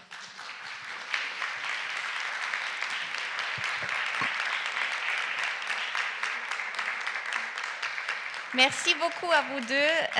Merci pour les belles images et les impressions inspirantes. I would like to ask you now, Janka Panskos, who is head of Gorki X, which is the mediation department at the Gorki Theater here in Berlin, and Ilona Bekirai, who was doing a project called Solange wir erinnern, as long as we remember, at Gorki X. Okay, I try to make it short. Which is not so easy because I have to, if I could, I would talk a long time because I love my job very much. My name is Janka Panskos, as was told, and I'm now over 20 years theater pedagogue in Gorki Theater. And so it's a kind of lifelong learning, and especially the last years. Some I cannot read it from here, sorry. Yes, and what really is kind of weird for me is that I'm standing here as I'm representing a state theater with kind of focus on diversity, and we have a kind of very diverse staff, and I'm presenting here the theater pedagogy kind of, and I'm very thankful that you are here today because I'm very, I was not really knowing if I can accept this because I'm standing here as a white woman and white, so I'm very happy that you are here. So, and when I look around, I think that we really have to change structures, what my theater did, because when I'm looking here around, I think we don't mirror in our room here the society, so this is what we have to change, I think. So, first of all, Gorki is the state theater. I think it is already clear. It gets state funds. It's one of the smallest of the 5 state theaters. And what is for me very important, I think I already addressed to this, is that Charmin Langhoff is now the art director since 10 years. And for me, personally, this marks a milestone in theater history in Germany, and I'm very serious about that because I was very, I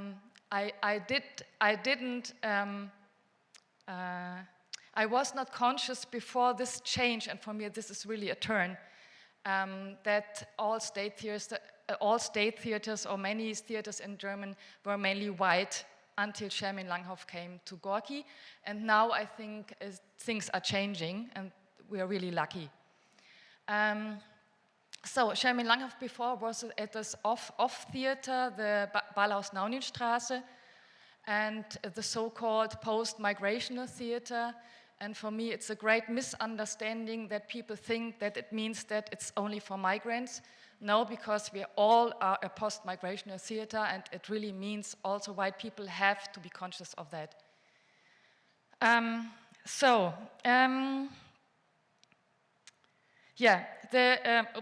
The central questions are how do we want to live together? Who is we? And we question a lot of terms in Gorki like integration and nation and so on. And since we are one of many theaters in Berlin, we can focus. So we are also lucky.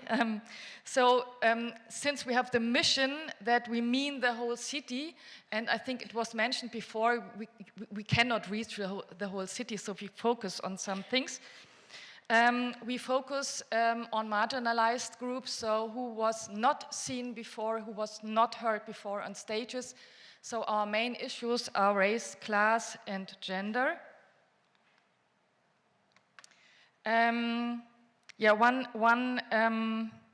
side remark, class for me is the most, the greatest challenge of these, to be honest. And with race, we focus especially on the biggest communities in Berlin, which means people with Turkish roots, with Arabic roots, and also the third biggest community with ex-Yugoslavian roots. So it's not all, but we focus also here. And we don't focus because I like really what Sandra said about inclusion. So we really have a kind of special focus, even if we have the mission to reach all. So for me, very, very important is that what we already said at this Tagung several times before, if diversity doesn't reflect in program, then you can forget it. And if it doesn't reflect in personnel, you can forget it. And this is really very important because the effect when school classes are coming to me in the workshops and then they see themselves on stage and they're really astonished, or when they meet with dramaturg, I did this with Turkish roots, they're really flashed that this is in a state theater and it's normality for us. So, that means that, that means that the mediation is imminent in the program and the personnel who is showing this. And for me, it changed my work very much because now I have another role because I studied theater Scientology. So I'm really into different art directors and the different styles and so on. But I really am happy to work at this theater now because I feel the relevancy and I feel that the actors really want to address and they have an own personal motivation to play. And I can feel that as spectator. And this is really important, and for me, this is also a turn in my personal life. So, Gorky X is the theater pedagogue in Gorky Theater, and my role really changed because it's no longer a hierarchy of knowledge or power or anything, but it's more like the idea of encounter and meeting. So I'm listening, I'm open and transparent with my own positioning, which is very, very privileged in this society as academic, as straight, as cis, as white, and so on. And so we really, I'm aware that I can, I have to work with this positioning of myself. And I really very often have the feeling that I'm not right at the theater because cannot talk about racism because I didn't experience it. Thank you. But then I have to give the space, and I have to. We are really very thankful that we cooperate with many people. So it's a learning process for me, and I'm very happy about that. So, I think very shortly, because I want to give you more space, because we found it more interesting that we focus on one example of our work, and what Elona Bechirai and Hiam Biari did was one of my heart projects in the last season, and so I just make a short introduction to the context, because in Gorky Theater we had an exhibition which we didn't curate ourselves. Normally we curate ourselves exhibitions, but this one was a kind of a touring exhibition about the NSU complex, which means murders from right-wing violence against mostly people with migrational background. And the problem was that also the police and the bureaucracy was kind of, wie sagt man, verstrickt? Yeah, like the state was involved. Yeah, thank you. And we did 3 projects with young people, all with Elona Bechirai, and 2 of them also with Hiam Biari, the 2 of them together.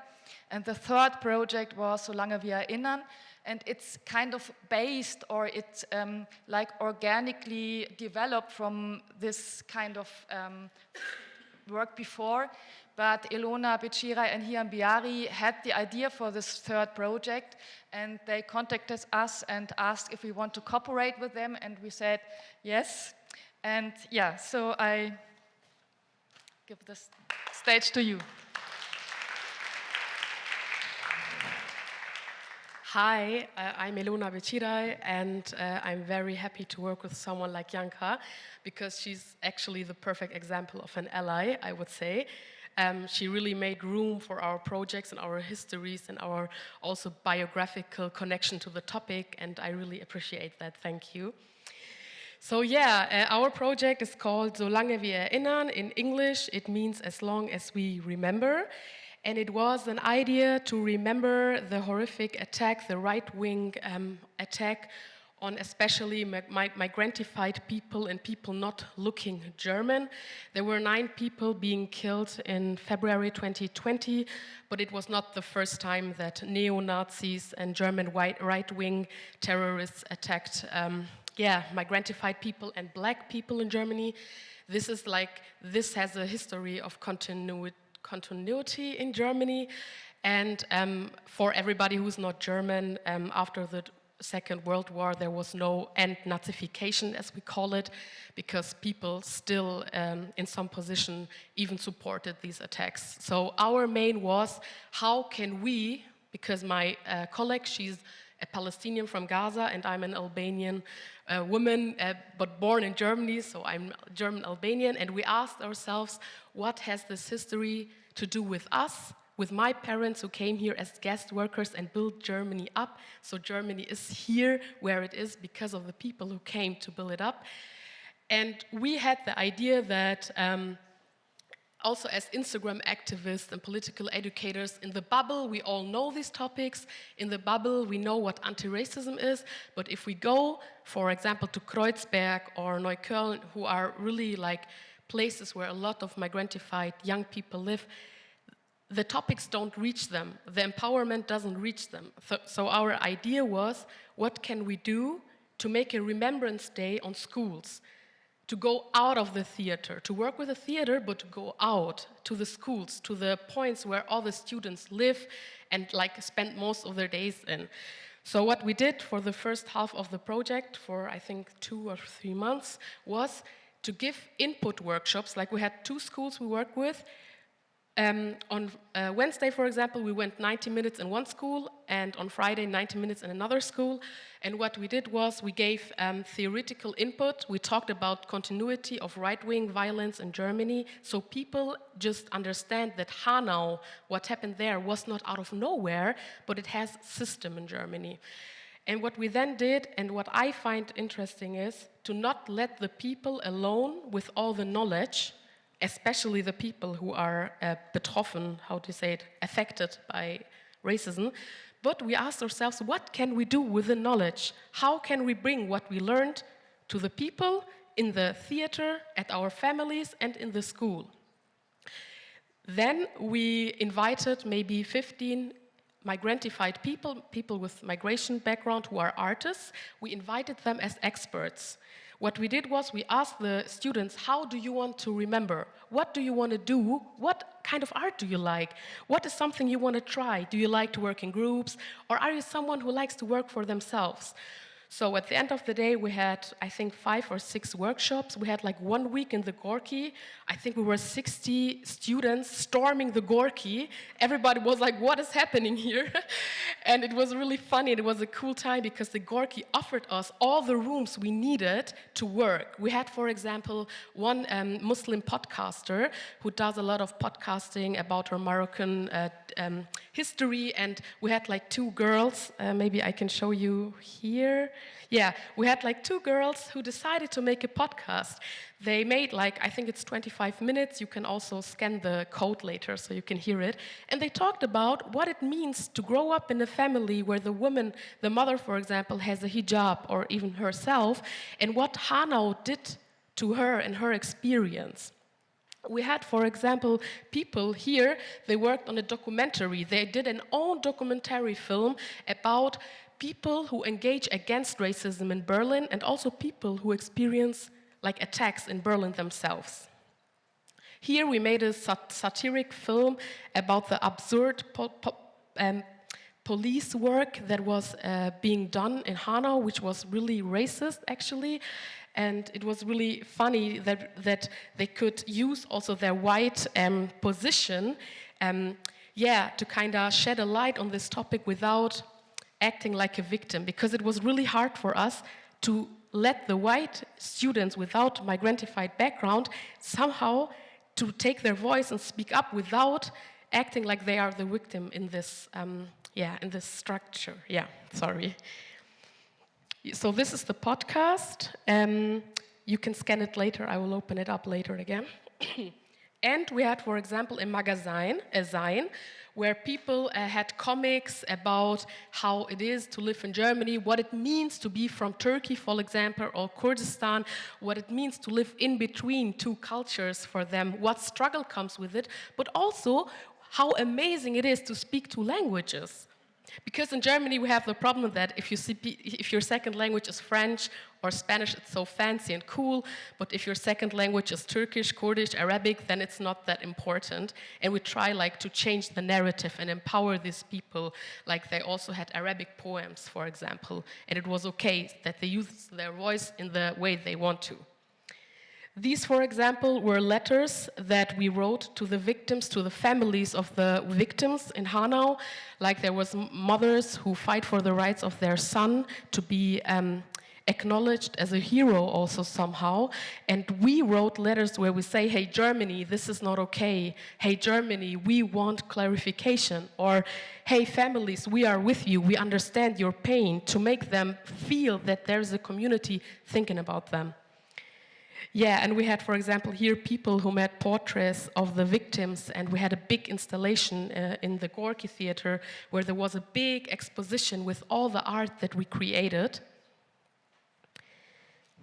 Yeah, this, for example, was an installation where people could scan the history of the people who died, or even get more information on how migrants in Germany also resisted, how they fight for their rights. And it was really nice because it was also part of the exhibition that you can see here in a little bit. It's not so much pictures, but yeah, we had like the magazines being from the top to the bottom. And when we had the big opening of the exhibition, the parents of the students, they also came to the exhibition, and it was interesting to see how the second generation of migrants, like the children, were the ones who dealt with the history of the parents. Because the first generation, for example, of guest workers, they had to work so hard and they had to learn German sometimes also, that they did not have really the time to think about what did migration do to me. And we have the privilege and the luxury somehow to ask ourselves, what did my parents endure so that I am here where I am today? It was really empowering for the parents also. And we had in the Gorky the privilege to have one or two performances where we had a performance on reclaiming spaces, public spaces in Berlin, which are about to be gentrified somehow, where a lot of migrants live, work, and love. And we had like a demonstration also where we talked to the German state and we say, what do we want from you? What has to be changed? Who are we? Like that we are not victims, but we are part of this post-migrant society that we call it. And I would say in general also the people that sit there, they started to make, after the project, they started to make artistic work. They started to go to demonstrations when there was a remembrance year. And the same thing we also had in school, where more than 500 people, I think, came to see their cousins, their daughters, their sons. And it was just very empowering. So yeah, I would say that's it. Thank you for listening.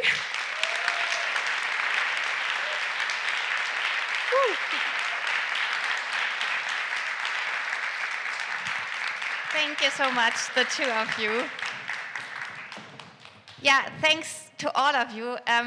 It was great, I think, to finally also get some concrete images and experiences from the theaters.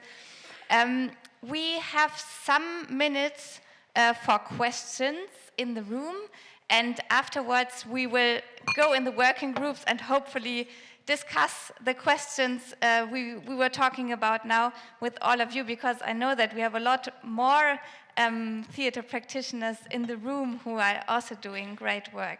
So, are there any questions to our speakers?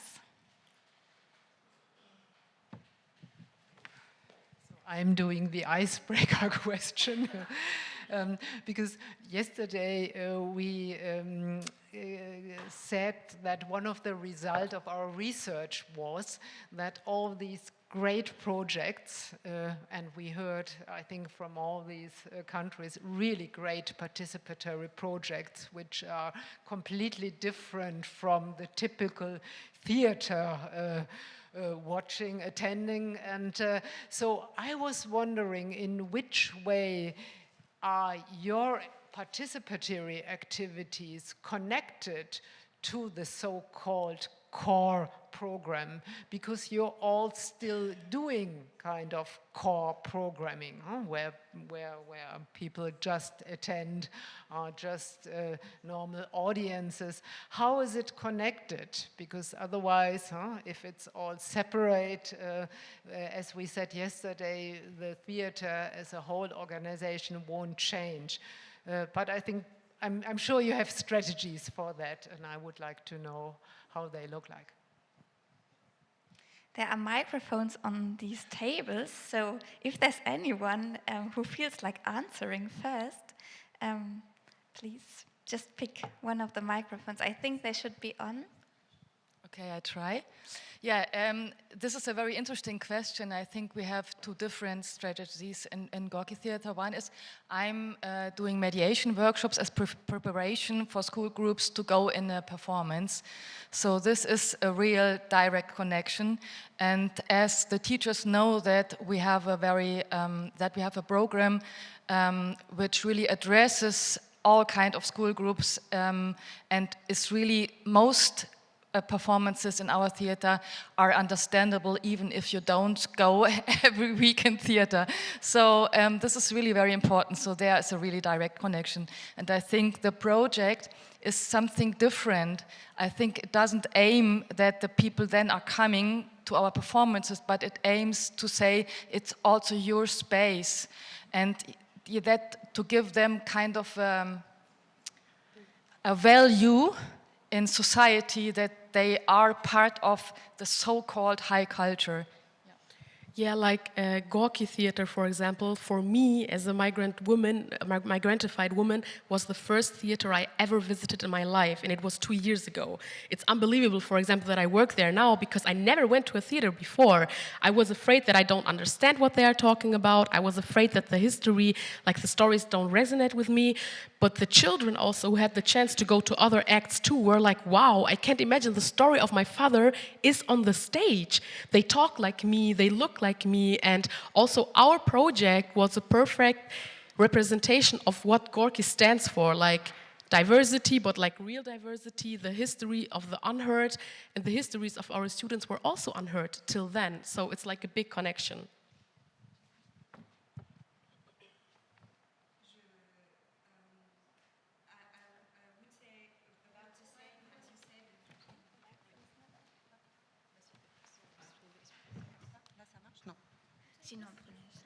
Là, vous m'entendez. I would say the same. Actually, there is two kind of strategy. One is very direct with the mediation, and it's a big part of our work to work on the core program and to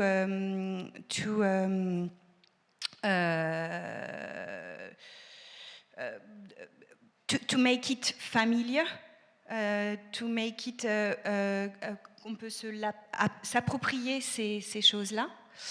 And the second part is this place, this theater is yours as well. So for me, it's the first step just to know that it exists, that you are welcome, you can come, and if, of course, there is many times, as they know, people have the... je te laisse. Les gens ont la possibilité de rentrer dans ce théâtre avec des choses qui leur sont familières et du coup de rencontrer notre équipe, de rencontrer les artistes aussi, puisque le ZEF c'est aussi un lieu de résidence d'artistes où les artistes dorment, travaillent, et donc ça crée des conditions de rencontre en fait, et des conditions de rencontre qui permettent derrière d'avoir potentiellement, de sentir que c'est possible de franchir l'autre porte encore, qui est la porte du théâtre et des spectacles. Et ces choses-là arrivent tous les jours, comme parfois jamais des personnes ne souhaitent pas ouvrir cette porte-là, et un jour peut-être, mais en même temps ça arrive tous les jours. So it's, as you already mentioned, important that people can come to the theater and get to know also the staff and the artists, because they have a lot of artist residencies as well, and know that there's a space, as you said, where they can come together, where they also get to know the structure and the theater, and just to come in every day and to just open the door, because sometimes that's one of the hardest steps to go in there. I would say in Hildesheim it's very much connected to the core, and we always try to find a connection as well, because otherwise I feel like it wouldn't make sense as well. Like, I try to work with something that's already there and then go from there, and we try to find a claim or something for this season, and we came up with very innovative, creative, it's gucken und machen. I don't know, watching and participating, or however you want to translate that, because that's actually, not everybody wants to actively be on stage or something. Come in and it's fine to whatever you want to do. You can watch, you can observe, you can go to shows, or you can come to clubs, or you can just be there and with us and come up with new ideas. So yeah, but I mean, I think from all of the theaters here, we are like the most traditional, and we're in the city, which like 100,000 people, and then the rural area around. So for us, there's always the thing, okay, where do we start? How do we get them in?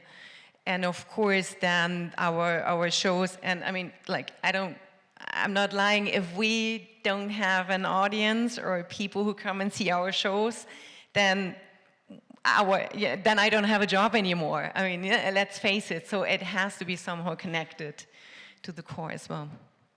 And then but I agree with like what you said. There's still space and time to take this core and then try to maybe change it or do something different, because like what you said, if we get a different audience, or a new audience, or new people in the theater, then I think it's very important to change with them and see, like when we all talked about, who is it? Who is the audience? Like, and how are they able to change with us? Yeah, I think I'd really echo that, but also to reinforce that I think there's a really common misconception that participation and participants are less valuable in some way than audiences and ticket buyers, and that is 100% not the case at Contact. You might look at Contact and think it's a theatre, they put on shows, but that truly is just the tip of the iceberg of what we do. Everything that's public facing is held up by all of the behind the scenes participatory work. And I would almost argue, yeah, there are some elements where our participatory program is almost indiscernible from our performance work, because, you know, say for example, we work with emerging musicians on our professional music training program called Level Up. Those musicians will then go on to design sound for shows that we produce in the venue. So it's this really circular model. Saying that, as Keisha mentioned yesterday, there's always the fear of people who maybe don't fall within the 11 to 30 age gap who think Contact's not for me. And that's not true. We program work for audiences of all ages, but it will always come back to the with, not for, that I think was mentioned yesterday, working with young people on work that is for everyone. We also have a participants membership, which means that anyone who's participated in any of our projects get to come to shows at Contact for free, both while they are participants in the projects and as alumni from the projects as well. So the doors are always open to them. Their relationship with Contact doesn't end once they've finished participating in a project. So it's this really nice kind of symbiotic relationship where participants are audiences, are participants. Thank you. Yeah, actually, you made my work quite hard because I had to analyze like the programs of the theaters, and I somehow had to find categories where to put them inside. And at Contact, it was especially hard to like find out which category do I put that in. But that's super interesting in the end. Let's have one very short question before we go in the working groups.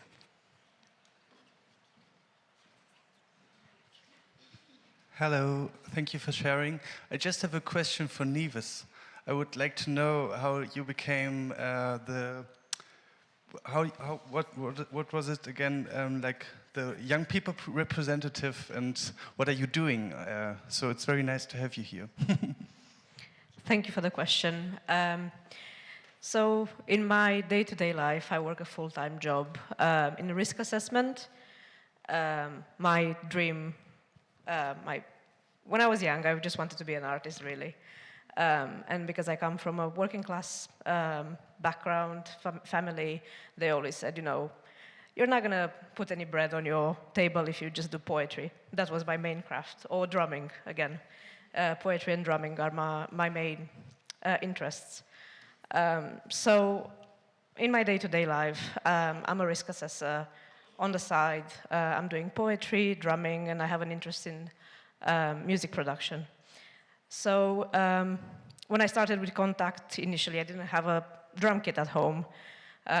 So again, talking about accessibility, Contact provided that for me up until I got my own drum kit at home, and obviously I'm very privileged to have that. I'm aware that most musicians don't have this possibility. But since I've joined Contact for just drumming, I've always been in the building either for poetry or for a show or to help with a website redesign project, and now I'm here, and it's a very nice progression that I didn't expect 2 years ago when I joined. Thank you. Yeah, thank you for being here with us as well. Thank you, all of you, for sharing your expertise with us from the theaters you're working in. An applause maybe for our panel.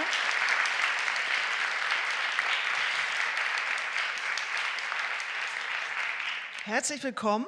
Es ist noch nicht ganz 13 Uhr, aber ich gehe mal davon aus, dass die meisten jetzt schon wieder zurück sind, und wir fangen jetzt einfach mal an. Ich hoffe, alle sind noch halbwegs frisch für diese Endrunde, weil das ist jetzt das Panel, in dem wir Lösungen bieten für all die Fragen, die jetzt in den letzten 1,5 Tagen aufgetaucht sind. Und ich habe, glaube ich, die richtigen Leute bei mir an der Seite, um diese Lösungen mit uns zu erarbeiten und zu teilen. Und ich würde gerne am Ende auch das Podium öffnen, damit die Fragen, die sich jetzt noch angesammelt haben und die wir jetzt nicht beantwortet haben, noch gestellt werden können, in der Hoffnung, dass wir dann sozusagen alle Fragen abschließend heute beantworten konnten. Das ist der Plan. Ich bin Susanne Burkhardt vom Deutschlandfunk Kultur. Ich freue mich, dass ich diese letzte Runde moderieren darf, jetzt auf Deutsch. Und ich freue mich nicht, dass ich die auf Deutsch moderieren kann, sondern nur, dass ich sie jetzt moderieren darf. Und ich stelle jetzt als erstes unser Panel vor. Neben mir ist Leyla Ercan. Sie hat in vielen Ländern der Welt schon gearbeitet und ist jetzt seit 2019, 2020 Agentin für Diversität am Niedersächsischen Staatstheater Hannover. Herzlich willkommen. Neben ihr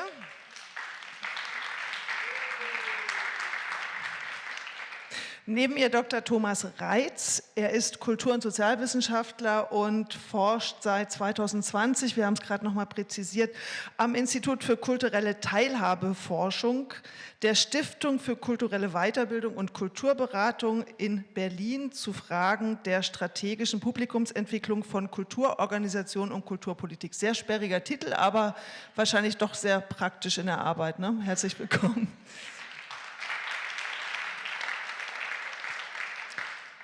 Neben ihm Katharine Heid. Sie ist studierte Psychologin und hat sehr viel Erfahrung in verschiedenen Ländern, Belgien, Paris, Rumänien gemacht mit interkultureller Arbeit, vor allen Dingen auch mit Jugendlichen, und sie leitet seit 1,5 Jahren oder ist Geschäftsführerin seit 1,5 Jahren der Kulturpolitischen Gesellschaft e.V. Herzlich willkommen. Neben ihr sitzt Rüdiger Schaper, er ist seit 1999 Redakteur und Autor beim Berliner Tagesspiegel, hat 17 Jahre das Kulturressort geleitet und ist jetzt kulturpolitischer Korrespondent. Und von ihm erhoffen wir uns so ein bisschen die Rolle des Widersachers, wenn es darum geht, Vorgaben durch die Kulturpolitik zu erhalten. Mal sehen, ob er das leisten kann. Herzlich willkommen auch an ihn. Und alle, die gestern hier waren, kennen ihn schon, Oliver Graf. Er leitet oder ist Geschäftsführer und Intendant des Theater für Niedersachsen mit Sitz in Hildesheim, ist aber auch Schauspieler und studierter Kulturmanager. Herzlich willkommen noch einmal. So, wir haben ja sehr, sehr viel gesprochen, wir haben sehr viel erfahren in diesen 1,5 Tagen und wir haben natürlich sehr viel darüber gesprochen, was will das Publikum und was ist eigentlich das Publikum. Und deshalb habe ich gedacht, wir eröffnen die Runde mal damit zu hören, was dieses Publikum hier eigentlich ist und will. Und deswegen habe ich ein paar Fragen mitgebracht, die ich jetzt euch, dem Publikum, stellen möchte und möchte bitten, das sind einfach nur so Feststellungen und ich würde mir wünschen, dass alle spontan, wenn sie dieser Feststellung zustimmen, kurz die Hand heben.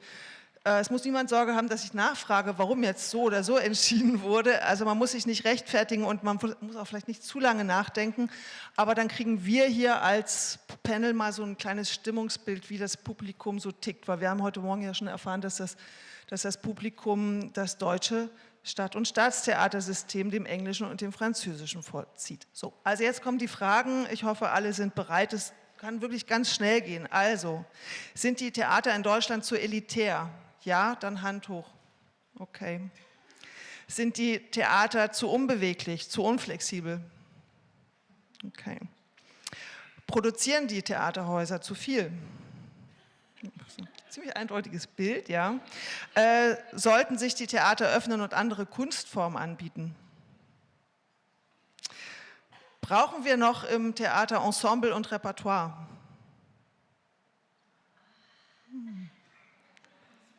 Wie gesagt, brauchen wir das noch? Also ja, war jetzt so ein bisschen mehr als die Hälfte, wenn ich es richtig gesehen habe, oder? Okay, und dann frage ich der Reihe nach, brauchen wir noch Ensembles im Theater? Sollte es die noch geben? Ja, und sollte es Repertoire noch geben im Theater? Ja. Sollte es eine Quote geben, um die Häuser zu zwingen, diverser zu werden? Quote. So eine Hälfte ungefähr? Sollte es eine Quote geben, die die Theater dazu zwingt, diverser zu werden? Also mehr diverser im Betrieb, also vor und hinter der Bühne und auf der Bühne? Quote. Ungefähr die Hälfte, würde ich sagen. Sollten digitale Formate eine stärkere Rolle spielen, um junge Leute zu erreichen? Das ist aber jetzt wenig. 5 Leute, okay. Gut, danke schön, das war's schon. So viel zur Teilhabe vom Publikum. Danke erstmal. Kleiner Applaus vielleicht für unser Publikum. So, und dann wollen wir vielleicht jetzt gleich mal in diesen Lösungsansatz gehen. Also, wie soll sich der Kulturbetrieb ändern, um mehr Teilhabe zu ermöglichen und was bringt uns das? Ich sage mal ganz kurz, was ich mitgenommen habe von diesen 1,5 Tagen. Das Frustrierendste, was ich gelernt habe, ist, dass egal wie das System ist, die Leute kommen trotzdem nicht auf Dauer. Also in 20 Jahren haben wir kein Publikum mehr. Das habe ich gestern gelernt. Das fand ich sehr frustrierend, weil das natürlich, dann fragt man sich, was nützt denn diese ganze Anstrengung? Aber vielleicht können wir auch darüber gleich nochmal reden. Ich habe auch gelernt, dass es nicht mehr reicht, nur neue Communities zu erreichen, sondern dass es noch ganz andere Formen der Zusammenarbeit geben muss. Ich habe in den Arbeitsgruppen gehört, dass es wichtiger wäre, diesen ganzen theaterpädagogischen Bereich nicht so auszusourcen an so eine kleine Instanz, die das dann macht, sondern dass das irgendwie höher angesiedelt werden muss in den Intendanzen, damit es eine wirkliche Bedeutung bekommt. Und ich habe auch gelernt, dass die meisten Leute jetzt gar nicht mehr so wollen, dass es Regeln durch die Kulturpolitik gibt mit dem Hintergrund des Erstarkens des Rechtspopulismus in Europa, und die Vorstellung, dass dann plötzlich eine AfD bestimmt, was kulturpolitisch interessant ist, führt jetzt offenbar bei vielen dazu, dass sie sagen, nee, wir wollen eigentlich gar keine Vorgaben. Jetzt haben wir hier aber auf dem Podium mehrere Experten zur Teilhabeforschung, und ich habe das Programmheft gelesen und gesehen, dass die meisten sagen, also wir brauchen ganz klare Rahmenbedingungen, und ich glaube, Katharin hat sogar gesagt, das könnte man sogar koppeln mit finanziellen Zuwendungen, wenn die Rahmenbedingungen nicht eingehalten werden, dann, oder man könnte, so habe ich es gelesen im Programm, habe ich es falsch gelesen? Also ich zitiere das jetzt mal. Also, Leila Erdschan: Theater müssen diverser werden, nicht nur Publikum, sondern auch auf und hinter der Bühne. Dazu braucht es Leitlinien der Kulturpolitik. Katharin Heid: Erfolgreiche Bemühungen um mehr Diversität könnten gekoppelt sein an finanzielle Zuwendungen. Thomas Renz: Kulturpolitik muss Rahmen vorgeben und konkret messbare Kriterien entwickeln, wie Inklusion und Vielfalt gefördert werden können. Und Oliver Graf, also mit den Leitlinien waren sich eigentlich alle einig, sagt, es muss diese Leitlinien geben durch Kulturpolitik, und er fordert, zugängliche Räume zu schaffen für alle und verschiedene Communities anzusprechen. Und jetzt die Frage an den, der nicht im Programm zu finden war, Rüdiger Schaper. Wie sehen Sie das? Brauchen wir kulturpolitische Leitlinien wie Inklusion und Vielfalt, dass die gefördert werden, oder sollten Theater unabhängig von solchen Bemühungen Zuwendungen erhalten und machen, was sie wollen? Stichwort Kunstfreiheit. Seit wann haben wir diese Diskussion? Ich glaube, sie ist relativ frisch. Das kann man, glaube ich, auch als grüne oder auch grün-rote Kulturpolitik verorten. Eben ist ja schon gesagt worden, es gibt eine Befürchtung, wenn das mal die nicht so ganz netten sein könnten an der Macht, dass man da keine Präzedenzfälle schafft. Also ich bin eigentlich dagegen. Nicht nur eigentlich, ich bin dagegen. Wir haben ein System, was sich, glaube ich, eben doch bewährt hat, weil wir jetzt sehr in die Gegenwart gucken und ja täglich auf die Aktualität, aber auf Jahrzehnte betrachtet. Es ist ja nicht umsonst ein System, jetzt bleibe ich erstmal im Westen, über den DDR können wir auch noch reden, aber hat sich entwickelt, das Freiheit an erste Stelle gestellt hat. Ich glaube, das hat auch etwas damit zu tun bei eurer Abstimmung, dass das deutsche System immer noch ganz gut ankommt bei allen Schwächen. Also Freiheit absolut. Für mich ist Theater immer der Raum gewesen, und da muss es auch bleiben, wo diese Freiheit herrscht. Freiheit, Stücke auszusuchen, Freiheit zu inszenieren, Freiheit auch nicht hinzugehen, meinetwegen, aber ich kann mir einfach nicht vorstellen, wie eine Kulturpolitik eingreift in künstlerische, auch mit Leitlinien in künstlerische Prozesse, wie sie das anleiten soll. Eine andere Frage ist, wie man Preise gestaltet, wie man Communities anspricht. Das hat damit aber nichts zu tun. Ich glaube, das ist eine ganz andere Frage. Zuerst einmal, glaube ich, müssen wir diese Räume verteidigen. Das ist ja auch ein Raum, wo Theater gespielt wird. Hier, das Krips. Ich kann mir das einfach nicht vorstellen. Kulturpolitische Leitlinien, die direkt in künstlerische Prozesse eingreifen, sie anleiten sollen. Ich glaube, das ist nicht etwas, was wir brauchen. Natürlich gibt es immer die finanziellen Möglichkeiten, Druck zu erzeugen, aber auch da haben wir eigentlich immer sehr schnell in der Öffentlichkeit reagiert und haben uns dagegen gewehrt. Das gilt ja nicht nur für die Theater. Wir haben Festivals. Sollen wir da hinein regieren mit Politik? Ich glaube einfach nein. Es gibt, wie gesagt, andere Fragen, und da scheint es mir eher hinzugehen, wo man sich sehr genau überlegen kann, mit welchen Fördermaßnahmen, mit welchen Anregungen man das öffnet. Im Übrigen glaube ich, dass die Theater selber, die allermeisten Theater und nicht nur hier in der Hauptstadt Berlin, sich schon selbst etwas auferlegt haben. Also wir haben ja Theater Formen, ein Mainstream, der ist politisch, der ist zu großen Teilen auch divers, was wiederum andere Leute abschreckt, aber da kommen wir vielleicht noch hin. Ich glaube, dass die Theater selber sich in einer, wenn man das okay findet, vorbildlichen Weise selbst verpflichtet haben. Und Politik wechselt auch zu stark. Also ich glaube, das will ich auch nochmal sagen, ich würde mich nicht davon abhängig machen. Wir haben auch Absicherungen, die finanzieller Art sind und die aufs Spiel zu setzen, fände ich falsch. Okay, wir hatten gerade gesehen, dass fast alle im Raum die Theater zu elitär finden, und dann gebe ich jetzt mal die Frage weiter an Katharin Heid, hat sich ja schon gemeldet. Reichen diese Selbstverpflichtungen, um das Theater zu öffnen? Ich provoziere jetzt einfach mal auf der Bühne, weil das was mir Spaß macht als Prinzip. Hört man mich genug? Ich habe irgendwie keine Rückkopplung, deswegen bin ich mir da nicht so ganz sicher. Und ich muss dazu sagen, ich bin Engländerin und gebürtige Französin. Das heißt, mein Blick ist so ein Tick vielleicht gefärbt von dem Ganzen. Ich denke, es geht gar nicht darum, und es wird immer falsch verstanden, dass in die künstlerische Freiheit und die Stücke und die Programmation eingegriffen wird. Das ist nicht die Frage, sondern es geht um den Rahmen, um die Struktur, die geändert werden muss. Weil wenn immer nur dieselben Leute in der Intendanz sitzen, dann suchen die auch tendenziell immer wieder dieselben Stücke aus. Oder sie geben die Macht nicht ab an die Leute in der Theatervermittlung. Das heißt, es geht um die Änderung der Strukturen. Und die sehen wir ja, wurde ja auch gesagt, ändert sich nicht seit Jahren. So, also es geht langsam, aber unsere Welt ändert sich rapide.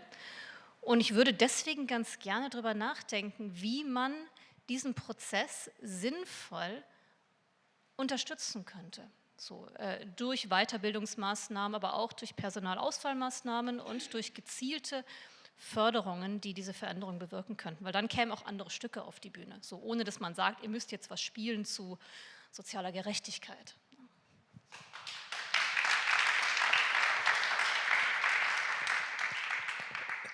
Ich möchte unmittelbar daran anknüpfen, mit der Frage, ja, wie könnten das jetzt dann laufen und ausschauen? Und gestern ging es ja viel über Frankreich und UK.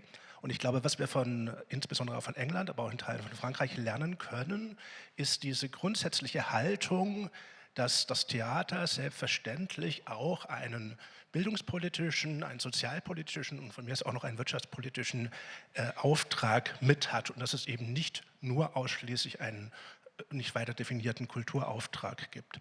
Und wenn wir diese Haltung verändert haben in Politik, auch in Administration, also auf Seiten der Exekutiven, der Landesministerien, der kommunalen Kulturämtern, dann ist ja die Frage, wie können wir das umsetzen? Und ich glaube, da müssen wir gar nicht so sehr das Rad neu erfinden, weil wir haben schon Instrumente, kulturpolitische. Wir müssen sie nur konsequenter anwenden und wir müssen sie vielleicht auch ein bisschen, nein, nicht ein bisschen, wir müssen sie ganz klar stärker steuernd anwenden.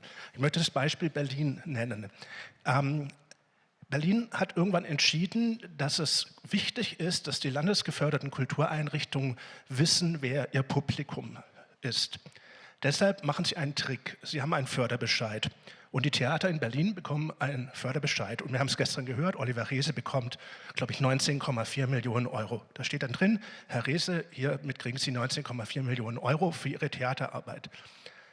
Und dann steht drin, und Sie kriegen darüber hinaus noch 5.000 Euro für die Teilnahme an Kulmon, damit Sie regelmäßig Daten über Ihr Publikum haben. Das ist ein witziges Verhältnis, 19,4 Millionen versus 5.000, hat aber zur Konsequenz, dass Herr Reese nicht sagen kann, ach, ja, Publikumsforschung ist ja ganz schön, aber ach, ich mache mit den 5.000, ich kaufe doch lieber einen neuen Vorhang oder so. Nee, die müssen das genau dafür verwenden. Und aktuell gibt es in Berlin eine Jugendkulturinitiative vom Senator für Kultur und gesellschaftlichen Zusammenhang, ausgeschrieben, richtet sich eben an die klassischen landesgeförderten Theatern und die kriegen Projektgelder, können sie beantragen, wenn sie in Stadtteile von Berlin gehen, wo oder nachweislich Jugend- und Kinderarmut herrscht, wenn sie dann außerhalb ihrer Einrichtung in diesen Stadtteilen mit dritten PartnerInnen Projekte mit diesen Jugendlichen machen. Und das Ganze muss man einfach nur mit in den Förderbescheid nehmen für die institutionelle Förderung und nicht einmal nochmal als Projekt ausschreiben, was wieder dazu führt, dass jetzt 20 Theater 20 Seiten lange Anträge schreiben. Und dann haben wir Kulmon, dann kann man das mit ins Quartalsgespräch nehmen, kann über die Zahlen reden und es wird sich was verändern. Jetzt ist, okay, direkt darauf. Ja, weil ich finde das ein bisschen demagogisch, ganz ehrlich, was Sie gesagt haben. Demagogisch? Das bedeutet, pardon, ja, das ist grob verfälschend, weil ich glaube, wir lasten Kulturinstitutionen etwas an, was anderswo einfach nicht gemacht wird. Also ich glaube nicht, dass...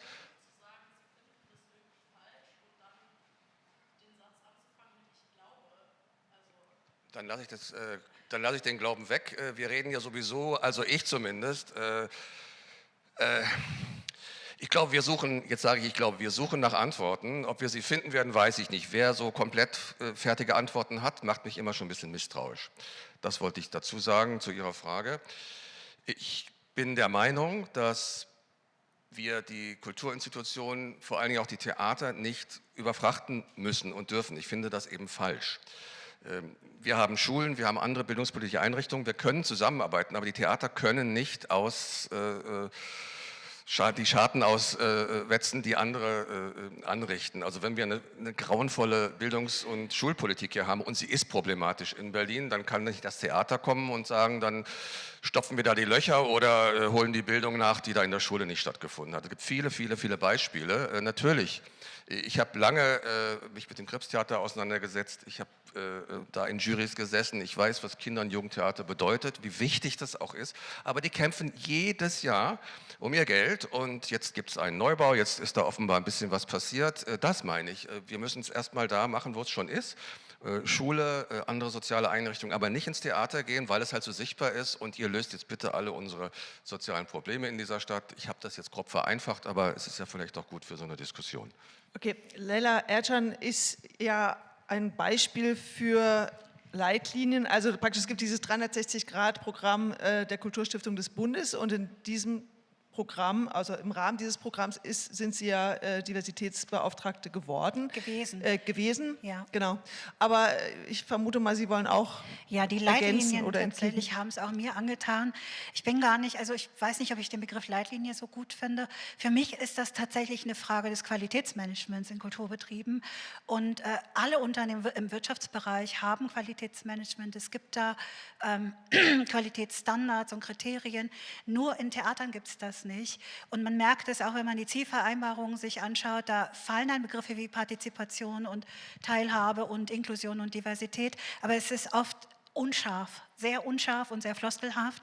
Das heißt, die Theater wissen gar nicht, worum es da geht. Und damit, das meine ich mit Qualitätsmanagement, dass die Begriffe geschärft werden müssen. Was ist damit eigentlich gemeint? Und vor allem auch, was muss ein Theater an Querschnittszielen auch erreichen. Also nicht nur Bildungsauftrag oder sind wir jetzt nun für soziale Probleme zuständig, ist das jetzt, sind wir Integrationseinrichtung oder sind wir eine künstlerische Einrichtung. Ich glaube, darum geht es gar nicht, sondern es geht darum, diese Querschnittszielsetzungen auf dem Schirm zu haben und die haben Kultureinrichtungen und vor allem Theater gar nicht auf dem Schirm tatsächlich. Deswegen muss das ausbuchstabiert werden und es muss gar nicht leitlinienhaft und normativ sein, sondern Strukturen schaffen, in denen eine Institution sich immer wieder selbst überprüfen kann, erreichen wir noch alle Menschen? Sind wir noch relevant? Wie viel Public Value haben wir in unserer Stadt? Und ich glaube, dass diese Selbstreflexivität in Theatern immer nur kosmetisch passiert und nicht strukturell tatsächlich. Und nochmal zum Freiheitsbegriff. Ich finde auch künstlerische Freiheit unglaublich wichtig. Also gerade auch vor dem historischen Hintergrund. Die NS-Vergangenheit, die sitzt uns ja allen noch in den Knochen. Das merken wir am Nahostkonflikt. Freiheit ist wichtig, aber wir müssen uns auch die Frage stellen, was bedeutet eigentlich künstlerische Freiheit? für die Menschen, die ausgeschlossen sind. Wie frei sind die denn in ihrem künstlerischen Leben, wenn sie in der Gesellschaft Ungleichheitserfahrungen machen und durch eben die Barrieren, die Kultureinrichtungen noch zusätzlich schaffen. Also es sind zusätzliche Selektionsbarrieren, noch zusätzliche Ungleichheit erfahren tatsächlich im Zugang zu den Einrichtungen. Wie gehen wir mit dem künstlerischen Freiheitsbegriff um, wenn wir eben diese Ungleichheit mitdenken? Ich habe da noch keine Antworten, ich habe da tatsächlich, doch, ich habe Antworten, sie sind aber sehr unpopulär. Und, aber vielleicht können wir die mal hören. Umverteilung, radikale Umverteilung, das will niemand hören. Aber ich war eben an einem großen Haus tätig mit fast 1000 Menschen, Mitarbeitenden. Das ist ein sehr gut gefördertes Haus, wie ich meine. Und wenn man tatsächlich staatliche Förderung in Höhe von 60, 70, 80 Millionen bekommt, dann kann man nicht sagen, oh, uns fehlt Geld für Partizipationsprojekte, der Staat soll uns noch was zuschießen, sonst können wir keine Menschen inkludieren. Nein, da muss umverteilt werden. Und ich weiß, in Hildesheim ist es anders. Ich weiß, in Hildesheim ist es anders. Wir haben jetzt in den Pausen viel über Hildesheim gesprochen. Es ist da anders, aber es gibt diese großen, staatlich subventionierten Häuser, die immer wieder auch dieses Argument bringen, ich kann es nicht mehr hören, weil Positionen werden immer wieder neu besetzt, da wird nicht umverteilt. Räume werden immer wieder ausgelastet durch eigene Produktion, sie werden nicht umverteilt in Richtung Partizipation. Aber auch Ressourcen, aufmerksamkeitsökonomische Ressourcen, kulturelle Ressourcen, soziale Ressourcen, es wird einfach nicht umverteilt. Es ist kein soziales Abgeben an zum Beispiel die freie Szene, an Gruppen, die mal die Räume benutzen möchten. Wir haben in Hannover durch verschiedene städtische Projekte und Prozesse, Kulturentwicklungsplan, Kulturhauptstadtbewerbung, aber auch den Wir 2.0-Prozess, haben wir haben eine unglaublich empowerte Stadtbevölkerung, gerade die migrantisierten Gruppen sind super empowered, die wollen Theaterprojekte machen. Wir haben Begehrlichkeiten geweckt und nun können wir die Räume nicht abgeben, weil dort Hamlet geprobt werden muss. Und da muss man echt überlegen, müssen immer diese Repertoirestücke auch über das Kernbudget finanziert werden oder kann man auch mal anfangen, partizipative und städtische und eben Gerechtigkeit, ich weiß, es ist ein unbeliebter Begriff, aber ich mag Gerechtigkeit irgendwie. Macht es nicht auch Sinn, mal zu gucken, wie gerecht sind Ressourcen insgesamt verteilt? Ne? Die Kultureinrichtungen erhalten ja über 90% der gesamten Fördermittel im Kulturbereich und die freie Szene bekommt irgendwie nur ein paar Prozent, ich weiß nicht, 5% insgesamt.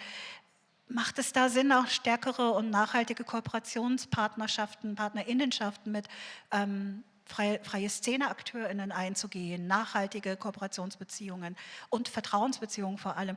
Also diese Umverteilungsthematik, die geht über das Ökonomische hinaus und betrifft viele Ebenen, auf denen einfach nicht geteilt wird. Und ich spreche über die großen Häuser. Okay,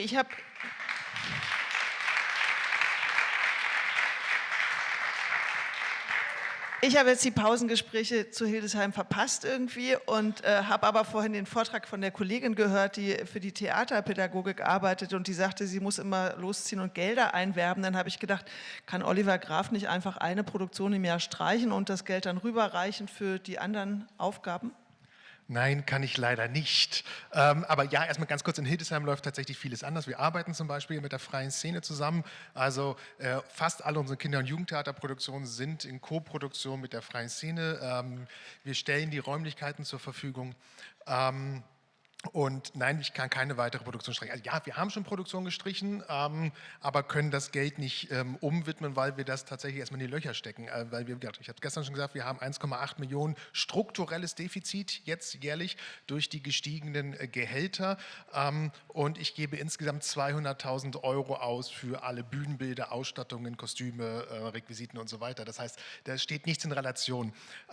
Wir können umschichten, das haben wir getan, seit ich da bin. Es gibt keine Soufflöse mehr im Musical, daraus ist eine zusätzliche Stelle in der Vermittlungsarbeit. Natürlich versuchen wir umzustrukturieren, aber wir müssen ja auch, wir haben einen Druck, wir haben einen Quotendruck seitens der Politik. Also wir haben nämlich auch diese Zuwendungsvereinbarung mit dem Land Niedersachsen und ich muss 50% aller Vorstellungen auswärts spielen. Das ist ein freier Markt. Anders als andere Landesbühnen, die haben einen Zweckverband. Das heißt, die bespielen eigene Häuser, da haben sich Gemeinden zusammengetan und finanzieren dieses Haus. Das ist bei uns nicht der Fall.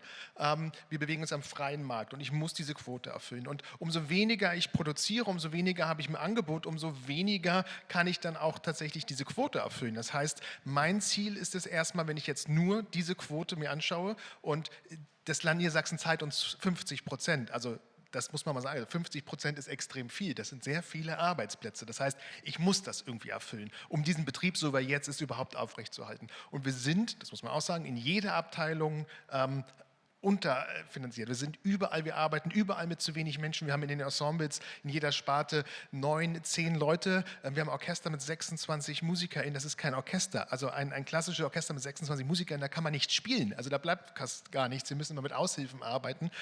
Das heißt, wir sind in jeder Abteilung unterbesetzt. Und wir haben einen Stellenplan, dass wir ganz viele Stellen auch nicht besetzt haben, weil wir sie nicht mit Geld hinterlegt haben. Das heißt also, ein Umschichten ist da erstmal nicht möglich. Und unser Druck ist aber der, dass wir eigentlich sagen, wir müssen sogar noch mehr produzieren, um das Angebot zu erhöhen nach außen, um die Gastspielorte zu befrieden tatsächlich. Und das ist ein ganz großes Problem. Da tricksen wir, dass wir jetzt öfter auch dann so Ein-Personen-Stücke nur aus dem Fundus bestehend, ja, was ja durchaus so nachhaltig ist. Und wenn über Nachhaltigkeit geredet wird, an großen Häusern reden sie darüber, dass man irgendwie auch Holz wiederverwenden kann von Bühnenbildern oder Nägel, wo ich denke, ja, also macht dieses Haus, hat es vor mir schon gemacht und macht es immer noch. Bei uns wird wirklich jeder Nagel wieder ausgeschraubt aus dem Bühnenbild und wird ins nächste eingebaut. Also wir sind da total nachhaltig. Was ich mir aber von der Politik, Dankeschön, was ich mir von der Politik wünsche, ist, wir müssen über Maßstäbe sprechen. Was ist denn Erfolg? Also ich habe den Druck, dass ich erstmal diese Quote erfüllen muss, 50% auswärts. Und ich habe bei mir in der Stadt von den Gesellschaftern den Druck, bitte machen Sie mir 100% Auslastung, aber spielen Sie ein intellektuelles Programm, was niederschwellig ist, was die Leute unterhält und wo alle gleichzeitig drin sitzen. So, das kriege ich irgendwie in jeder Aufsichtsratssitzung zu hören, wo ich mir denke, eierlegende Wollmilchsau, das funktioniert nicht. Natürlich, wenn ich irgendwie den Abiturstoff spiele, den spiele ich, ja, jetzt ist es gerade Wojciech, die Hütte ist nicht voll, überraschenderweise, weil das spricht die breite Menge nicht an. Die SchülerInnen kommen und es kommt darüber auch ein bisschen Bildungsbürgertum und so weiter, aber die Hütte ist nicht voll. Dann habe ich irgendwie irgendwelche Komödien, da ist die Hütte voll und so weiter und das ist auch in Ordnung so, weil ich finde, es ist genau meine Aufgabe in diesem Haus. Ja, als Kulturgrundversorger muss ich die gesamte Bandbreite haben, aber dann erwarte ich von der Politik, dass wir eben nicht über Auslastungszahlen sprechen, sondern über Qualität. Und wie messe ich Qualität? Da kann man dann zum Beispiel auch über Quoten sprechen. Also ich finde, in der Zuwendungsvereinbarung kann man sagen, ich habe es mitgebracht, was man bei uns drin steht im Land, es ist sehr oberflächlich, Zusammenarbeit mit der freien Szene, ja check, also machen wir, ja, Zusammenarbeit mit anderen Partnern in Kirchen etc., machen wir alles. Also ich muss einen Report schreiben und das ist wirklich, schreibe ich in 2 Minuten runter, weil das erfülle ich alles über.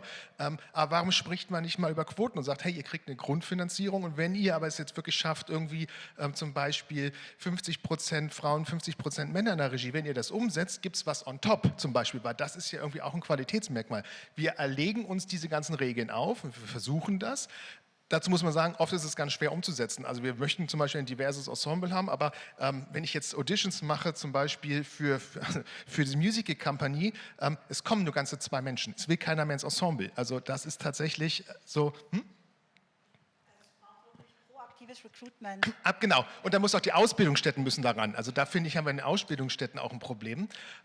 Und wir finden per se schon keine Fachkräfte mehr. Das ist ein Riesenproblem. Wir haben ganz viele Stellen auch umbesetzt, weil viele Leute sagen mir dann immer so, ach nee, nach Hildesheim gehe ich nicht, ich möchte lieber in Berlin sitzen oder in Hamburg.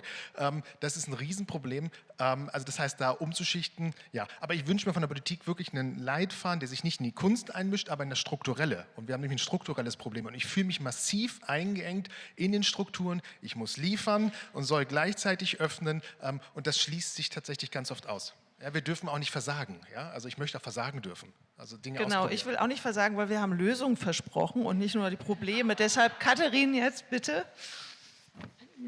Lösung, es gibt keine Lösung. Es gibt so Richtungen, in denen wir alle gehen müssen und können und dann immer schauen, hat das jetzt geklappt und wenn nicht, dann gehen wir in eine andere Richtung. Ich glaube, so Ein Grundproblem ist manchmal, dass wir glauben, wir können erst dann einen Schritt gehen, wenn wir uns sicher sind, dass das auch der richtige Weg ist und das richtige Ziel. Das heißt, einfach mal versuchen und was schief läuft, eingestehen und neu ausrichten. Ich wollte einfach nur, weil das gerade so angefeindet wurde, aber ich trotzdem das Prinzip so wichtig finde, nochmal das zu unterstreichen. Das Theater kann tatsächlich auch nicht alles gut machen, was in der Gesellschaft nicht läuft. Und eine der größeren Schwierigkeiten, die wir zurzeit haben, ist tatsächlich das Bildungssystem. Dass da wenig Geld reingeht. Und ich kann jetzt fast besser vom Musiktheater sprechen. Es gibt kaum noch, zumindest NRW, aber ich kenne es von anderen Bundesländern genauso, kaum noch Musiklehrer in der Grundschule. So, wenn kaum noch Musiklehrer sind in der Grundschule oder es fachfremd unterrichtet wird oder eine Stunde Musik irgendwann, wie kann ich denn erwarten, dass eine breite, sozioökonomisch diverse Gruppe an jungen Menschen sagt, sie würden gerne irgendwann mal ins Orchester gehen? Ne? Oder sonst was. Es ist einfach keine Priorität und die Fähigkeiten werden nicht aufgebaut, das Interesse wird nicht aufgebaut. Das heißt, da ist schon per se eine Schwierigkeit und da bedarf es der Zusammenarbeit. Da kann man im Theater nicht sagen, ihr seid nicht divers, auch in der Managementstruktur nicht, wenn davor schon sehr viel gefehlt hat. Und dann, aber das ist vielleicht hier tatsächlich nicht die Diskussion, die wir haben müssen, gerade Mehrspartenhäuser, wenn ich davon ausgehe, dass es nicht mehr das Theater gibt oder die Musik oder den Tanz, sondern ich hole mir Künstler und PädagogInnen zusammen. Und die machen ein Projekt an der Schule, aber ich habe einen Tarifvertrag eines Musikers oder einer Musikerin und die darf das aber nicht. Also die ist dann eher hinter der Bühne und auf einmal soll sie vor die Bühne gehen und dann passt das nicht und die Stunden reichen nicht. Das heißt, wir haben eine extrem komplexe Struktur an Verträgen, unter denen diese KünstlerInnen arbeiten und sehr verschiedene Höhen, ob man Pädagoge ist oder Pädagogin oder Künstlerin.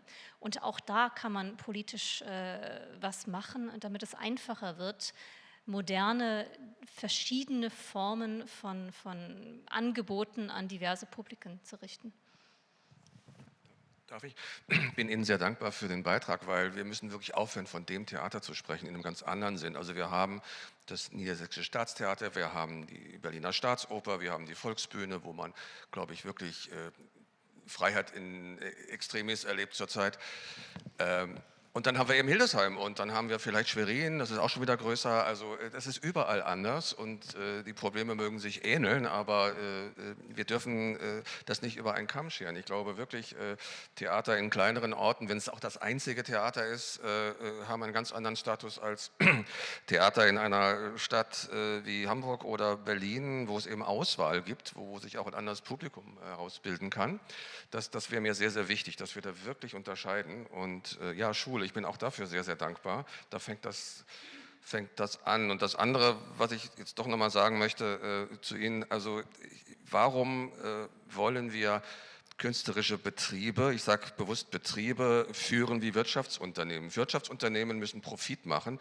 Wirtschaftsunternehmen haben ganz andere Zielsetzungen. Ich glaube, wir können das nicht gleichsetzen. Ich finde das fatal. Ich weiß nicht, ob Sie das gemeint haben, aber weil Sie von Management sprechen, natürlich muss Theater gemanagt werden, das ist da ganz klar. Aber das Theater produziert eben dann doch nochmal was anderes als ein Auto oder ein Kühlschrank oder Schuhe oder nicht. Und jenseits dieser kapitalistischen Verwertungslogik auch finden. Also es muss ja nicht unbedingt nach Wirtschaftsprinzipien dann qualitätsgemessen werden.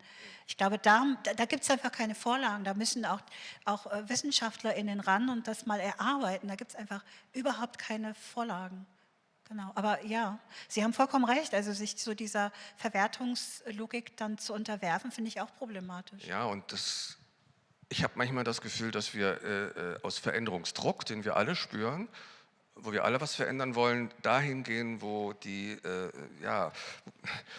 es am leichtesten ist. Also wir können Politik schlechter verändern, wir können große Industriebetriebe gar nicht verändern oder nur, wie machen wir das? Auch nur über Politik. Wir gehen aber dahin, wo wir meinen, dass wir es können, wo weiche Bereiche sind, wo eigentlich unsere Partner sind und gehen die sehr hart an. Das ist das, was mir manchmal auffällt, weil es natürlich auf der Hand liegt. Da kann man was verändern und ich bin im Übrigen auch gar nicht so sicher, ob Theater so eine Vorbildfunktion hat. Da können wir auch mal drüber reden. Aber das soll es offenbar haben. Das ist sehr idealistisch gedacht, ja. Es sollte zumindest schon offen sein für all die, die dafür auch bezahlen, also die Steuern bezahlen und damit natürlich die Theater überhaupt ermöglichen. Ich würde jetzt aber gerne noch auf einen anderen Punkt kommen, den ich vorhin angesprochen habe, als was ich bemerkt habe und wo Thomas Renz mir in der Pause gesagt hat, dass ihn das heute eine schlaflose Nacht gekostet hat, nämlich die Frage des Rechtsrucks und damit einhergehend die Aufgabe von Kulturpolitik. Also, wir hatten ja gestern in den Arbeitsgruppen festgestellt, dass alleine die Frage, brauchen wir Leitlinien für mehr Diversität, dass keiner da so wirklich, also die sollten vorgegeben werden durch die Kulturpolitik, dass keiner in der Gruppe, wir waren ja nur eine kleine Gruppe, aber keiner in der Gruppe sich so wirklich zum Ja bekennen wollte, weil plötzlich durch Oliver Reese wurde so dieses Gespenst des Rechtsrucks in Europa nochmal thematisiert und dann war das plötzlich in allen Köpfen und alle dachten plötzlich, ja, okay, jetzt ist okay, aber wenn jetzt dann plötzlich so eine AfD-Regierung ist, möchte ich eigentlich überhaupt nicht, dass die mir die Leitlinien vorgibt. Wie gehen Sie damit um in Ihrer Arbeit und was ist denn in dieser schlaflosen Nacht dann als Resultat rausgekommen? Im Grunde genommen 3 Gedanken. Also der erste ist, ich habe persönlich Angst davor, dass die AfD in irgendeiner kommenden Wahl eine Mehrheit findet und ich habe fast noch mehr Angst, dass sie die Mehrheit mit einer anderen Partei bekommt, weil eine ehemalige konservative Partei aktuell weit nach rechts rückt. Ich glaube aber, das sage ich auch, ich glaube, wenn die AfD wirklich an der Macht ist, dann werden die sowas von zensieren. Und dann werden die nicht zufälligerweise über die Leitlinie oder über den 20. Förderbescheid stolpern, sondern die werden schlicht und ergreifend das Geld komplett kürzen. Wir haben die Diskussion gerade eben in der Schweiz, da ist die SVP, die wesentlich bürgerlicher ist als die AfD in Deutschland, die, wenn ein Theater irgendwas spielt, was ihnen nicht passt, irgendwie ein queeres Thema oder ein migrantisches Thema, dann sagen sie, sofort fordern wir im kommunalen Kontext komplette Kohle zu reduzieren. Ich glaube tatsächlich sogar, wenn wir Leitlinien hätten, wenn Oliver Graf ein 6 Jahre Entwicklungsplan Vertrag mit dem MWK in Niedersachsen abgeschlossen hätte und dann ein Politikwechsel kommt, dann würde sogar so ein Vertrag oder so eine Leitlinie vielleicht noch mehr retten, als es dann kaputt macht. Das Zweite ist, was mir wirklich auch Angst macht, ist, dass diese große Zustimmung für die Kulturförderung im Allgemeinen und die Theaterförderung im Besonderen, die Birgit Mandl, der gestern nochmal deutlich gemacht hat, dass die abnimmt und dass wir dann wirklich ein Riesenproblem in der Gesellschaft haben.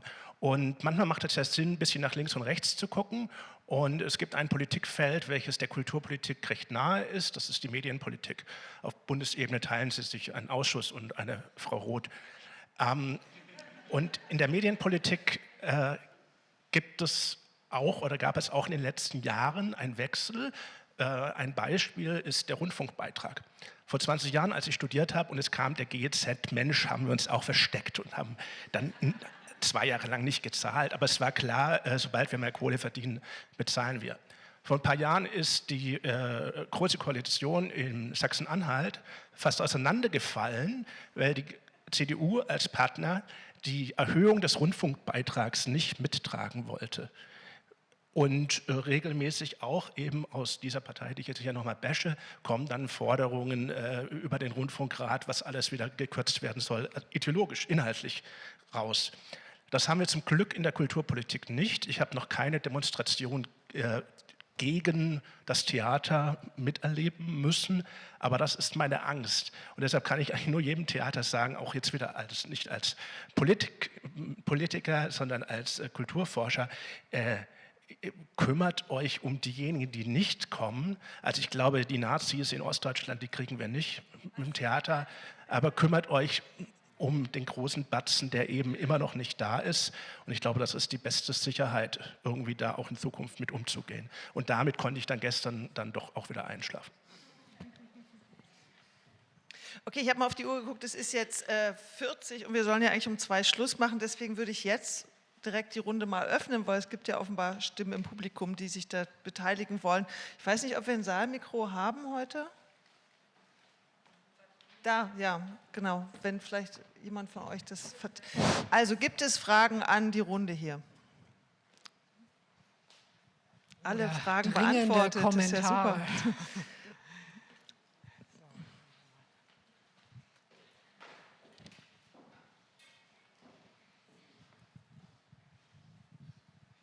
Hallo, ja, vielen Dank erstmal für die Diskussion. Ich habe mich ein bisschen gefragt, weil wir ja über Veränderung im Theater sprechen und über ja, größere Partizipation, warum vor allem, also würde ich jetzt mal sagen, quantitative Maßnahmen, irgendwie, also Management und messbare Werte irgendwie gemessen werden und die dann auf Veränderbarkeit über Jahre irgendwie geprüft werden und nicht über, sage ich mal, qualitative Maßnahmen, also eher Bildung auch im Theater, also bei den Intendanzen zum Beispiel und so weiter, die damit ja auch nochmal einfach Wissen brauchen oder da fehlt auf jeden Fall Wissen über auch Partizipation und so weiter, ob das nicht auch eigentlich eine sehr sinnvolle Maßnahme wäre.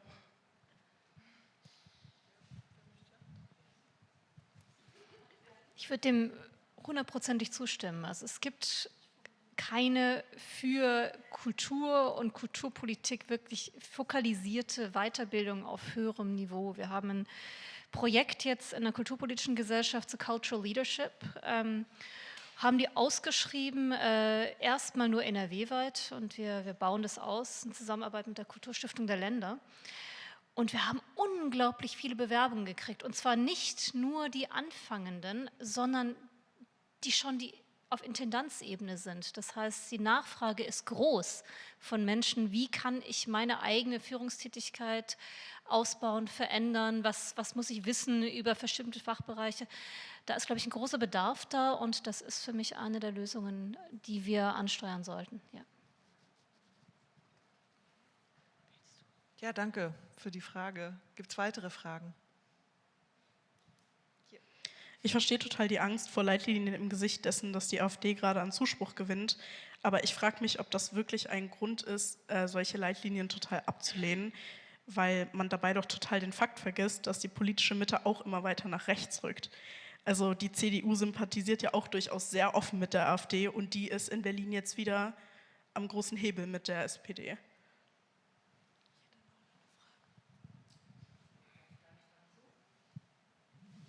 Ja, vielleicht ein Satz.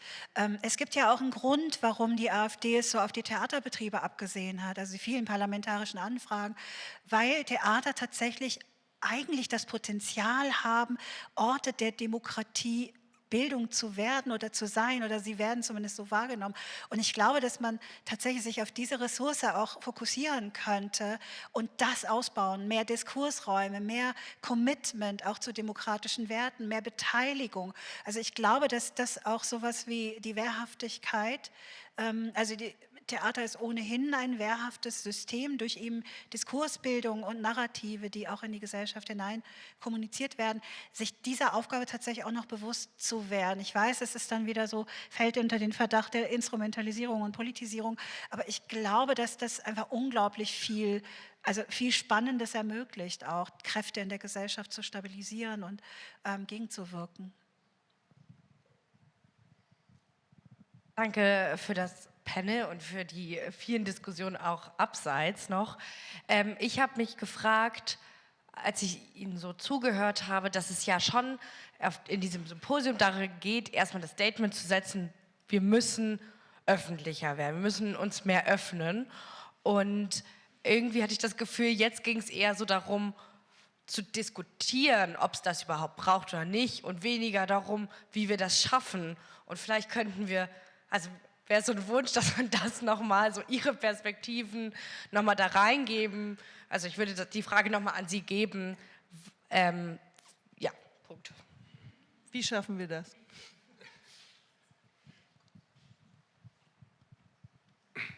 Ich versuche nochmal zu provozieren. Sie haben einen sehr, sehr wichtigen Satz gerade gesagt, Theater sind wehrhafte Systeme. Theater sind offene demokratische Räume, deswegen reden wir ja von Freiheit. Aber es ist auch interessant, was Sie sagen. Sie spielen nur Komödie und der Laden ist voll. Könnte es auch sein, dass wir in einer ganz anderen Richtung die Spielpläne öffnen müssen. Also ich rede jetzt mal aus einer Berliner Erfahrung heraus. Wir haben, ich würde sagen, an fast allen großen Häusern doch sehr dezidiert, manchmal aktuelle, aktionistische, fast journalistische Spielpläne. Aber immer dann, Schaubühne fällt mir jetzt gerade die Möwe ein, oder wenn so etwas kommt und wenn man macht das ja nicht unpolitisch, aber durchaus auch Klassiker-Komödien, kann man hier auch in der Stadt, meine ich, feststellen, dass Publikum kommt. Das heißt, wir müssen schon aufpassen, dass wir das, wo das Theater herkommt, seit 2500 Jahren nicht völlig außer Acht lassen. Das können Sie jetzt konservativ finden, aber ich finde, da gibt es wahnsinnig viele Möglichkeiten, auch mit den vorhandenen Stoffen zu arbeiten, und seltsamerweise geht ein Publikum drauf ein, das ist zumindest, also ein großes Publikum drauf ein, und wir müssen, glaube ich, auch die zahlenden Bildungsbürger da drin haben, weil die sind die Ersten, die vielleicht sagen, wozu gibt es das, wozu zahlen wir überhaupt hier Steuern und warum gehen die da in die Theater rein? Und wir haben vorhin in der Pause über Kino gesprochen. Viele Leute gehen auch ins Kino, geht mir selber so, weil man gerne eine Geschichte sieht, weil man etwas dort sieht, was das Theater im Moment nicht so häufig macht, ich sage es mal vorsichtig. Und das Theater hat, weil es unter Druck geraten ist oder sich selber unter Druck setzt, eben so Kopiereffekte. Also ich kann manchmal nicht unterscheiden, ich spitze weder zu zwischen journalistischer Arbeit, Social Media und eben den Dingen, die uns den ganzen Tag begleiten, und dem Theater kommt es mir dann irgendwie in anderer Form wieder entgegen. Das ist nicht falsch, aber wir dürfen das nicht ausschließlich tun. Wir müssen dann überlegen, ob wir auch Geschichten erzählen können. Geschichten sind auch politisch, sie waren es immer. Und da müssen wir eben die entsprechenden Formen dafür finden. Das ist, glaube ich, eine durchaus klassische und auch ehrenhafte Frage des Theaters. Also ich will nur sagen, wehrhaft ja, aber das kann auch dadurch entstehen, dass man die Dinge tut, die das Theater einfach sehr gut kann. Und manchmal ist mir das eben nicht mehr häufig genug. So. Darauf direkt Thomas Renz. Ja, Sie werden vielleicht lachen, aber ich stimme Ihnen da voll zu. Und zwar aus zwei Perspektiven. Erstmal aus meiner aktuellen Tätigkeit. Wir sind der Projektträger am IKTF von Kuhlmann. Vera Allmann-Ritter hatte gestern diese Zahlen, die Durchschnittswerte gezeigt. Wir dürfen jetzt nicht sagen, was ist konkret im einzelnen Theater los. Aber wenn Sie sich erinnern an diese neuen Felder-Matrix mit diesen neuen Lebensstilen, und ganz unten waren die Lebensstile mit dem niedrigsten Ausstattungsniveau, die am unterdurchschnittlichsten im Theaterpublikum vertreten sind. Und wenn ich dann aber mal in die konkreten Häuser reingucke, die Komödie sogar schon in ihrem Namen haben, ich sage jetzt nicht, in welcher Straße sie immer sitzen, die haben das sozial diverseste Publikum. Also das hat schon was mit den Inhalten zu tun. Und ich habe noch eine zweite Perspektive. Bevor ich hier in Berlin angefangen habe, war ich in der tiefsten niedersächsischen Provinz und habe so ein Gastspielhaus geleitet. Dann kam dann immer Herr Graf oder sein Vorgänger und wollte mir seine Stücke verkaufen. Diese Gastspielhäuser sind auch Theater, auch wenn sie kleine Kritik an Maria und Birgit, aber kein Ding, auch wenn ihr sie nicht mit in euer Forschungsspektrum mit reingenommen haben. Es sind knapp 400 Gastspielhäuser in Deutschland, ganz unterschiedlicher Art. Und die haben eine Besonderheit, und die deckt sich jetzt wieder mit Großbritannien. Die werden einfach viel weniger öffentlich gefördert. Wir hatten eine Förderquote von so 45%, der Rest mussten wir erwirtschaften. Sprich, wir konnten es uns gar nicht leisten, 5-mal pro Spielzeit den Hamlet oder den Goethe zu spielen, es sei denn, es war Sternchenthema im niedersächsischen Abitur, sondern wir mussten beispielsweise, oder wir haben es auch gerne gemacht, ich stehe auch voll hinter diesem Programm inhaltlich, die Komödie am Kurfürstendamm von Berlin einladen nach Peine, und die bringen dann irgendwie einen bekannten Schauspieler mit, den man halt irgendwie aus einer ARD-Fernseh-Vorabendserie sieht, und der Laden war voll und die Komödie hat ein geiles Honorar gekriegt und wir haben endlich auch mal einen Plus gemacht. Also jetzt mal ganz provokativ, wir könnten natürlich auch über die Fördersumme etwas regulieren. Ich glaube, Birgit würde mir sicherlich zustimmen. Und das finde ich ist unsere Aufgabe, dieses Programm. Ja? Also Programm halte ich für das A und O, um Menschen zu erreichen.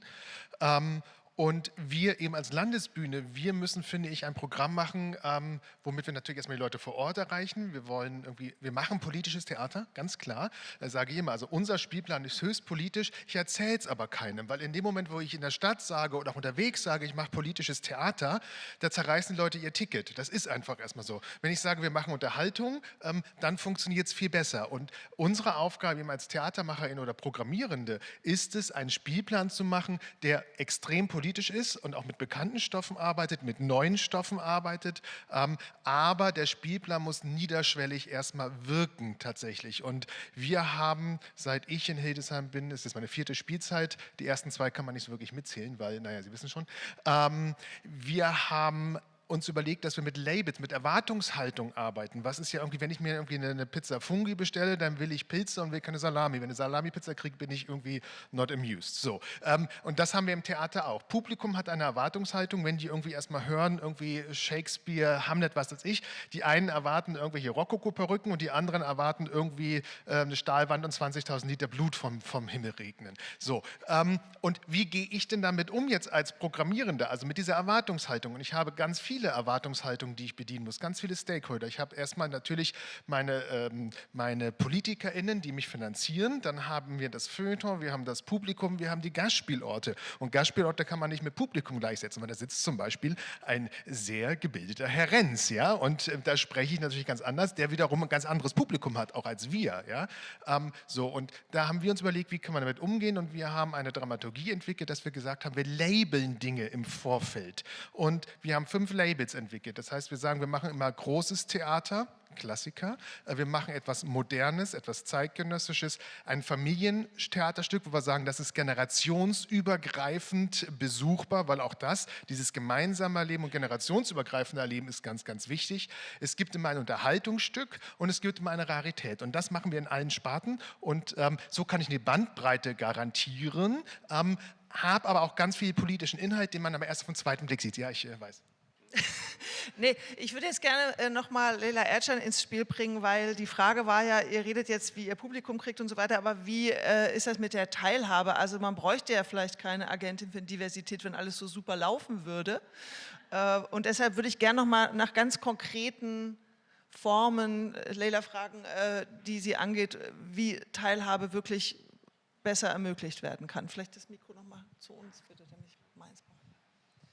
Also so eine Quick Solution ist tatsächlich immer eine Stelle dafür zu schaffen, die die Schnittstelle zwischen Stadtgesellschaft und Kultureinrichtung bedient.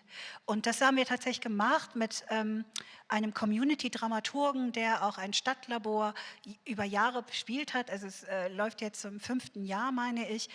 Julia Wissert, jetzt Intendantin in Dortmund, hat diese Universenreihe gestartet, und es ist wirklich eine partizipative Community-Reihe, in der es darum geht, in Co-Kreationsprozessen auch gemeinsam Programm zu entwickeln. Das läuft super gut, aber es braucht diesen Raum und diese Struktur und die Finanzierung und das Commitment, das nicht nur 3 Monate zu machen oder an einem Wochenende, an einem Festivalwochenende, sondern wirklich über Jahre und nachhaltig und auf der Grundlage von nachhaltigen Vertrauens- und Arbeitsbeziehungen in die Stadt hinein. Dann haben wir tatsächlich jungen Mann gehabt, der auch 2 Jahre die Universenreihe geleitet hat, Murat Dikenji, der jetzt am Gorki ist. Der hat das großartig gemacht. Also es braucht, glaube ich, eine Struktur für Partizipation, weil in diesem laufenden Betrieb das oftmals immer an die Peripherie quasi delegiert wird. Die partizipatorischen Projekte, die umrunden die Häuser immer wie so Satelliten und kommen nicht rein. Deswegen braucht es einen Ort dafür tatsächlich, der langfristig und nachhaltig da ist und finanziert wird. Vielleicht kann ich hier noch ergänzen, ich hatte neulich ein Interview mit Murat Dikenji und da habe ich ihn gefragt, wären wir denn eigentlich nicht schon weiter, wenn du jetzt nicht das Gorki-Studio leiten würdest, sondern das Studio des BE, das wäre doch nochmal ein weiterer Schritt. Und da hat er gesagt, er traut sich gar nicht in diese Institution, weil er diese Kämpfe dann wieder alleine führen muss. Das fand ich einen ganz interessanten Aspekt. Wie kann man das denn befördern? Also da sind wir wieder bei den Leitlinien. Es braucht auf jeden Fall eine kritische Masse. Ne? Wenn die Person die einzige unter 30 ist, die diese marginalisierte Perspektive vertritt, also auch, und es ist nicht nur dieser marginalisierte Körper, der dann reingeholt wird in ein Projekt, sondern es sind Wissensbestände daran geknüpft, Wissensordnungen, Erfahrungen, Perspektiven, auch Verletzlichkeiten, Lebensrealitäten, eine andere Stimme, ein anderes Narrativ auch über Deutschland, über die Gesellschaft, in der wir leben. Das heißt, all das muss mit inkludiert werden. Es reicht nicht einfach nur 3 schwarze Körper irgendwo reinzuschieben, denn in dem Moment, wo diese Menschen ins Team kommen und anfangen zu sprechen, geben sie manchmal Antworten, die wir nicht hören wollen. Wie gehen wir mit diesen Antworten um? Wie hören wir zu? Ich merke, dass der oder der Theaterbetrieb so überlastet ist, dass man dazu neigt, das an sich abperlen zu lassen und die Personen oftmals immer wieder diese Erfahrung machen, es ist nicht wichtig, was ich zu sagen habe, es ist nicht relevant, es wird nicht nachhaltig darüber nachgedacht, was ich hier einbringe. Also es wird nicht inkludiert. Ne? Es ist dann nur so als körperliche Präsenz im Raum und da braucht es einfach eine kritische Masse von mindestens 30%. Das kommt aus den Gender Studies. Tatsächlich hat die Gleichstellungsarbeit gezeigt, dass wenn nur eine Frau in einem Team von 30 Männern sitzt, die wird nichts bewirken. Sie wird auch nicht sprechfähig sein in diesem Zusammenhang, weil sie immer auf ihr Geschlecht reduziert wird. Erst wenn 30% kritische Masse da sind, kann sie als Individuum sprechen und wird nicht immer wieder restigmatisiert in diesen Arbeitszusammenhängen.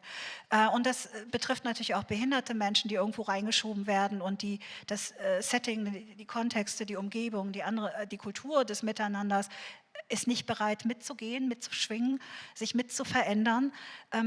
Die gehen auch raus. Es gibt Statistiken über behinderte Menschen, die in den Probezeiten auch kündigen. Ganz viele gehen zurück in die Werkstätten, obwohl sie eigentlich dort einen Inklusionsarbeitsplatz bekommen hätten, weil es keine Zugehörigkeitskultur gibt, die dort aktiv gepflegt und aufrechterhalten wird.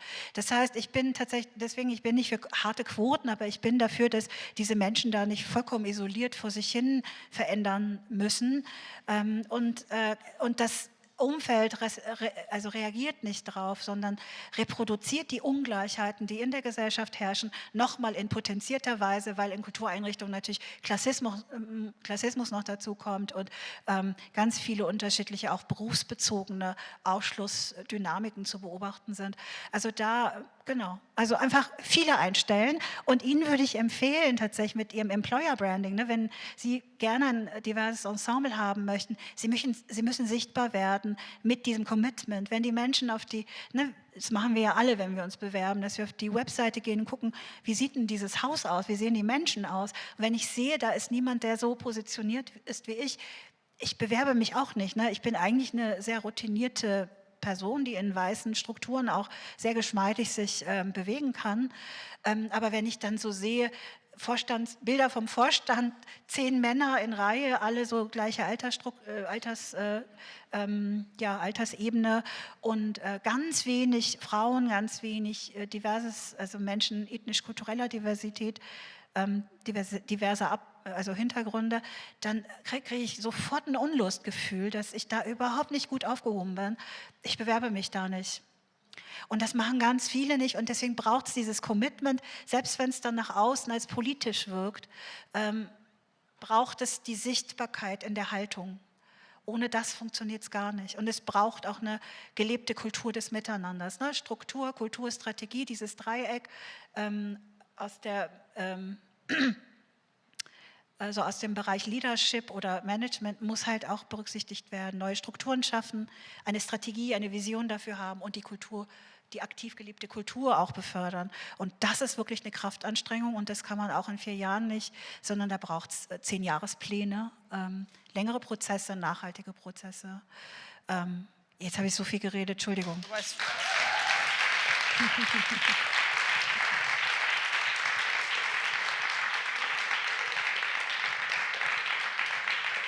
Ich finde es eigentlich fast schon ein super Schlusswort, aber ich gucke trotzdem noch mal in die Runde, ob noch Fragen offen sind. Ich wollte nur mit einer Falschaussage aufräumen, aber das ist halt oft so, dass manches sich nicht bis Berlin durchspricht. Es gibt sehr wohl eine Ausbildung für Intendantinnen und Intendanten, und zwar an der LMU München in der Zusammenarbeit mit dem Deutschen Bühnenverein schon seit über 20 Jahren. Und das, was Sie da sagen, das stimmt einfach nicht.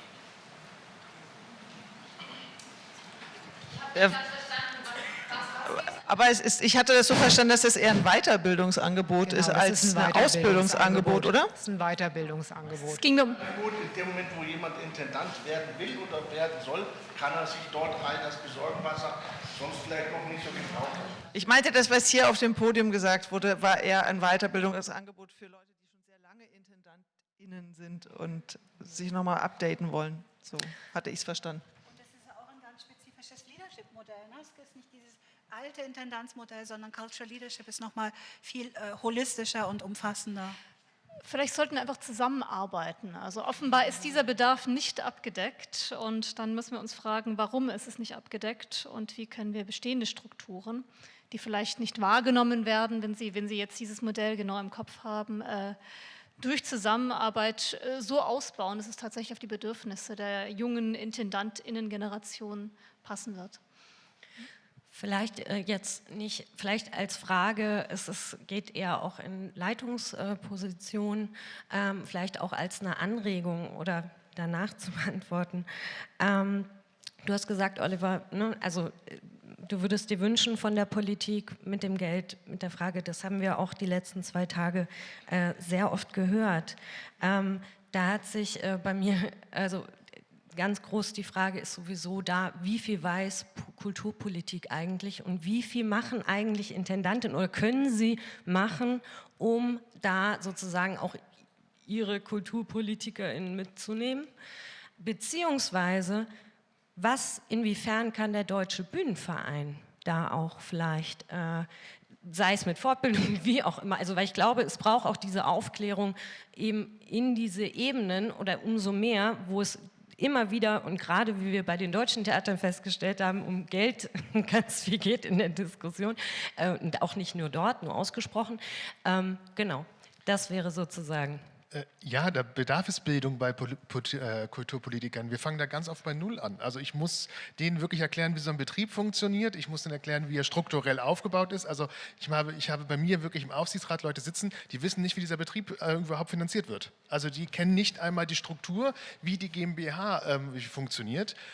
Und da fängt man ganz oft bei Null an. Und das ist ganz schwierig tatsächlich dann irgendwie auch in medias res zu gehen, weil man dann irgendwelche Dinge hört wie so, ja, aber letztens im Neujahrskonzert hätte ich mir das gewünscht. Wo ich denke, okay, ja, nehme ich zur Kenntnis, können wir darüber sprechen, aber Achtung, mir fehlen jetzt irgendwie knapp 2 Millionen und es sind 40 Stellen, wir fahren das Ding gerade an die Wand, wir müssen jetzt wirklich mal strukturell sprechen und dann ist aber schon vorbei, dann heißt es so, jetzt müssen wir mal irgendwie beenden oder so und jetzt ist irgendwie Feierabend. Da bedarf es wirklich auch einer Bildung und da machen wir natürlich ganz viel Lobbyarbeit, selber als IntendantInnen.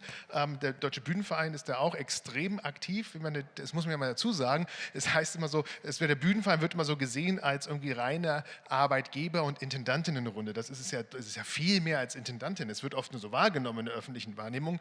Da sind auch die Träger mit drin, das finde ich ganz, ganz wichtig. Ja? Also auch die PolitikerInnen sind da, die engagieren sich vielleicht nicht unbedingt immer so stark, aber da gibt es natürlich auch ganz viel Gespräche, aber ja, ich finde auch, da muss deutlich mehr passieren.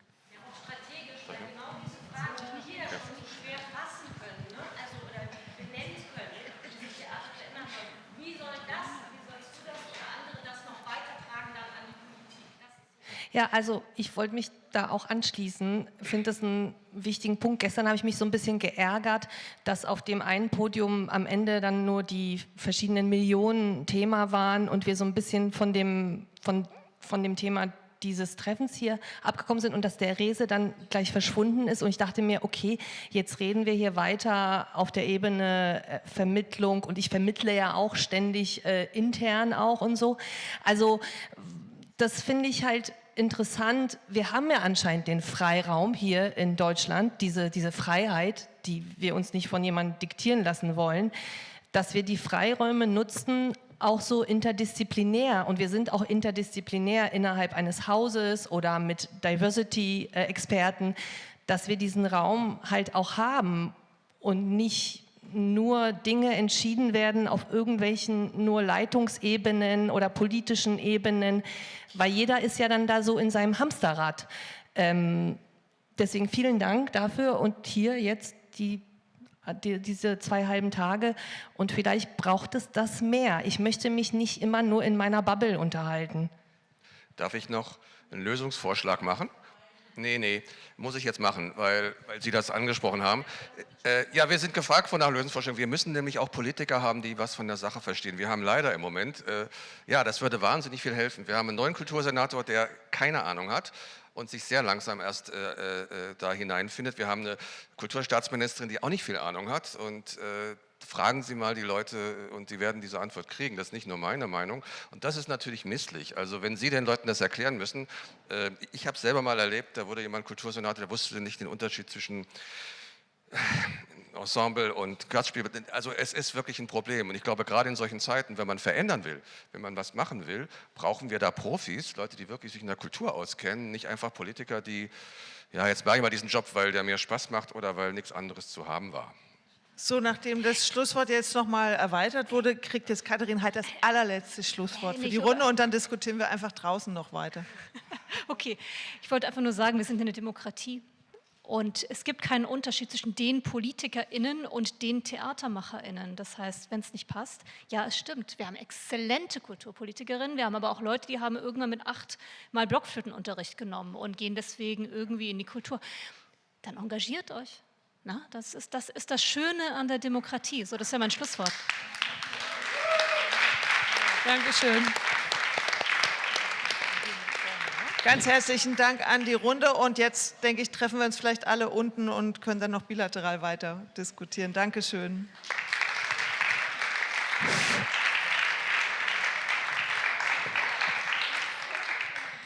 Ja, jetzt sind wir schon am Ende unserer Tagung angekommen. Ich finde, die Zeit für mich mindestens ist verflogen. Ganz, ganz herzlichen Dank an alle Speaker für die wunderbar anregenden Gespräche, die wir hatten. Ich selber muss sagen, auch nach 6 Jahren Forschung oder 5 sind es jetzt, habe tatsächlich noch mal ganz viel Neues dazu gelernt und das war wunderbar. Also ganz herzlichen Dank. Und ich möchte jetzt an dieser Stelle auch noch mal ganz, ganz herzlichen Dank an unser tolles Team aus der Uni Hildesheim sagen.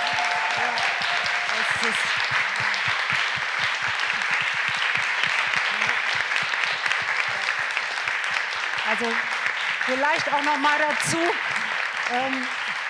Sie haben uns nicht nur die ganze Zeit so wundervoll umsorgt, was wir, glaube ich, alle sehr wahrgenommen und geschätzt haben, sondern wir haben tatsächlich gemeinsam auch wirklich die Inhalte und Formate dieses Symposiums entwickelt und das war extrem wertvoll. Ja.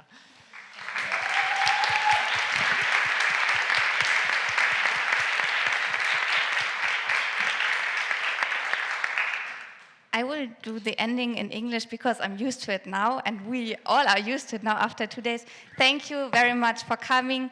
Thank you to the team. Without you, that would not have been possible. Thank you to our speakers, and also thank you all for coming and discussing.